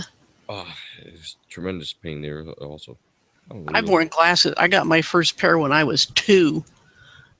And I've always worn glasses, and there's ridges in the back of my head where the temples go. Yeah. Behind my ears. Yep. That's unfortunate. Yeah, because I get those indentations, especially if I when you take sunglasses and you wear them like on top of your head, like. Mm-hmm. And if I had them there for hours and hours, because I used to wear them like that a lot, I get the lines. I could feel the lines. You know what I mean? Yeah. Actually indent in the skull type situation. Yep. All my life, all but 2 years, so 56 years, I've had glasses on, and so there's just ridges deep. That my skull grew around them or something. Yeah. And that's how they're the whole thing about the kids' craniums and stuff. Mm-hmm. How they can shape them in different shapes. Mm-hmm. Yep. So we're just talking about anything right now. See, it was just a flat Earth with friends. That's all. That's all it was. Yeah, and we did talk about a lot of things. We did some NASA fakery, and there was some discussion of stuff in chat about, there was the usual Lord Stephen Christ recruiter calling for Cell Earth, and we had Dreidel Earth and Orchid Earth. No, it wasn't Orchid Earth. What was interesting about the orchids is you probably missed that one. It was pretty interesting also, is all these different orchids.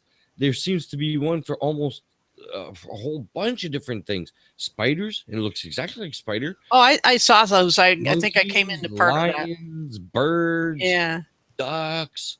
Wow, it was like pretty impressive. It was like, wow, I like that.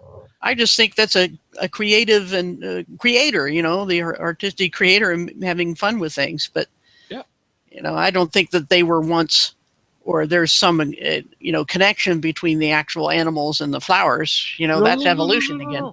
Yeah, It's that's the just way our creator had fun with his creations. right. That's just what I was saying. Yeah. It's like, hey, here I'm gonna make these little flowers look like that if you look at them a certain way. Mm-hmm. Cool. Why And not? supposedly a lot of foods are like that, where they're whatever shape they are. Like cauliflower is supposed to be good for your brain because it looks like brains, and Yeah, I know that theory too. That is true. Kidney beans are good for kidney stones. That's why they call them kidney beans. well, they're shaped like kidneys actually. Hey, well, and they're good for your kidneys. Yep. So they're kidney beans for your kidneys, and they're shaped like kidneys, so they're kidney beans. See what I mean? Yeah. Both meanings are all right. Yep.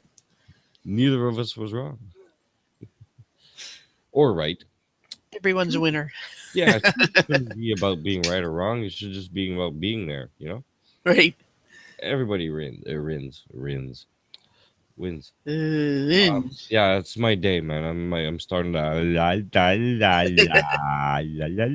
to drool. That happens. Mm-hmm. Yeah, I found myself doing that a couple times before. I was like trying to speak, and get out. See, we were just saying too much French today. En français, I could probably go on for hours in French.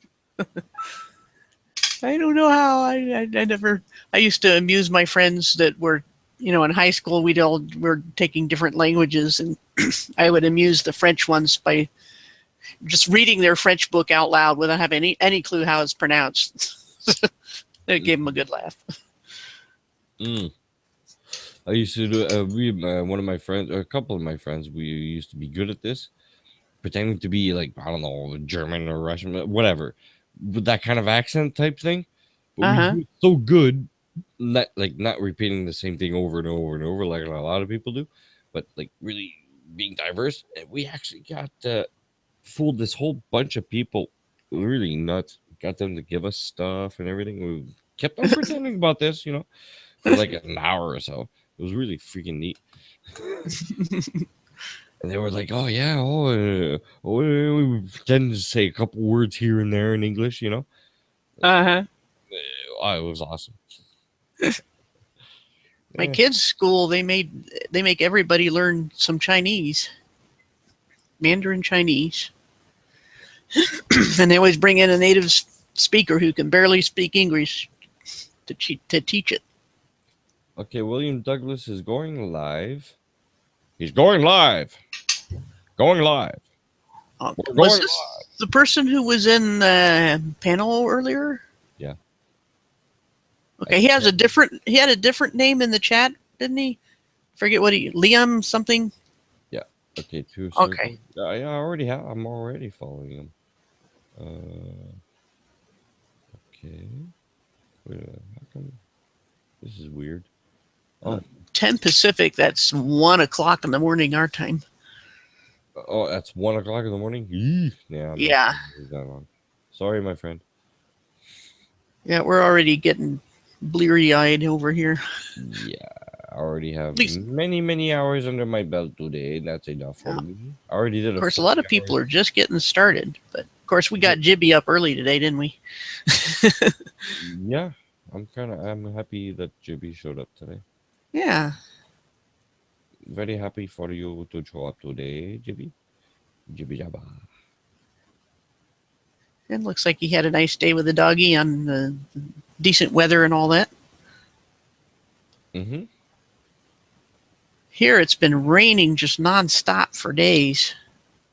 Well, here too. It's just today was nice. Finally, again. Tonight it's a little cool, on the cool side. At least it's stopped going up into the mid to high 90s. when it's that and it rains, it's like living in a sauna. Yeah, I'm listening, and I'm also just texting real quick. So sorry about that. Ah, no Just to let problem. you know, so you don't think I'm ignoring or whatever. No, that's all right. I'm just writing too late. See you later. Yeah, this has got to be about ready to. What did it tell you any more? How much longer you had? Yeah, really not long. I didn't have a chance to see it when it said it. By the time my eyes seen it, it was disappearing. It's like, oh man, yeah. I don't know why they don't have a counter. Yeah, it's running kind all of the stupid time. to just show it once like that. No, put it right there next to the stop broadcast. Yeah. Right there. Yeah, I don't know why they couldn't do that. Not so hard. Or don't have it all the time. Every 10 minutes, let's say. Knock it down every 10 minutes that goes by. Knock it down 10 minutes. Or just having a little analog clock-looking thing that. Yeah. Like countdown timer thingy. See, the problem with computers, they're really bad at time. Yeah, that's true. So is my washer or my dryer, my clothes dryer. Oh, It'll go down to 6 minutes and then it just stays there and then you check it 20 minutes later and it's gone up to 30 minutes. It's crazy. It's just the nature of it, because electricity doesn't flow like super constant. They could make it like that, and that would be a whole different theory, a whole Tesla type theory. Yeah. Then you would get clean energy, but we're not on clean current. We're on it's kind of like vibrating current, so it's never clean constant. That's why you get those fluctuations like that. Well, yeah, AC is going to be like that. That's why the processor will go faster sometimes. So, the time will go down. Then, you'll slow down. The time will go up. And always, if you notice, especially Windows computers, they always say approx. Mm-hmm. Because that's exactly it. It's always approx. It's barely a guideline. They would need a quartz crystal kind of thing or something like that to really time it accurately. Well, they couldn't. See, they can't. There's no way they can. Right. The power doesn't come in constantly to be measurable, like a clock is. Well, no matter what, even if the power on a quartz crystal varies a little bit, it's going to vibrate at a very predictable rate, I think. Yeah, but it is better with DC. Yeah. But see, the problem is the actual. It still won't match up with the actual processing of the program that's actually timing. Right. It'll act as a good clock, sure. Your clock will be fine on it, but the actual readout of the program, it will be all over the place anyway. Right. It has to be. Of course, a lot of times now they just get it from the atomic clock. Yeah. But even then, there's going to be a little bit of a lag. Yeah. Yeah, they're not getting. They're just downloading the information from the atomic clock. Right. That's all they're doing. It's actually, they could put one in every computer if they wanted to. They could have a little tiny crystal. Doesn't cost anything. Crystals are. Yeah. It's not like there's a shortage of crystals. I mean, any $5 watch, you can get one in there, so why not? There you go. So they just that's what they stick in one of these with those little batteries, watch batteries. Yep. And that's another thing with your phone. Even though you take out the battery, some people think, oh, no, my phone is off. No, it's not. There's also another battery inside that's actually like a watch battery. Mm-hmm. And it's deep inside the phone. That's the one that they can still spy on you with. Yeah. Yeah. Not everybody knows that. Or cares. Or cares. Or cares. The bears. The bears. There's got to be a reset coming, though. As in the beers, not the Bears, Chicago. I'm making reference to it, but I mean the beers. Oh, the beers, yes. The beers. All right, folks. 9 watching. Catch y'all later. We will be back. Look for us on Larry Sieben's channel. Look for us on Brian's channel. Look for us on the Jibby's channel sometimes. Sometimes. Knowledge Scavenger's channel sometimes. Sometimes. Mine sometimes. Crow, I'm not sure yet. And there you have it. Have a good night. Catch you later. Bye. Okay, let me shut this off.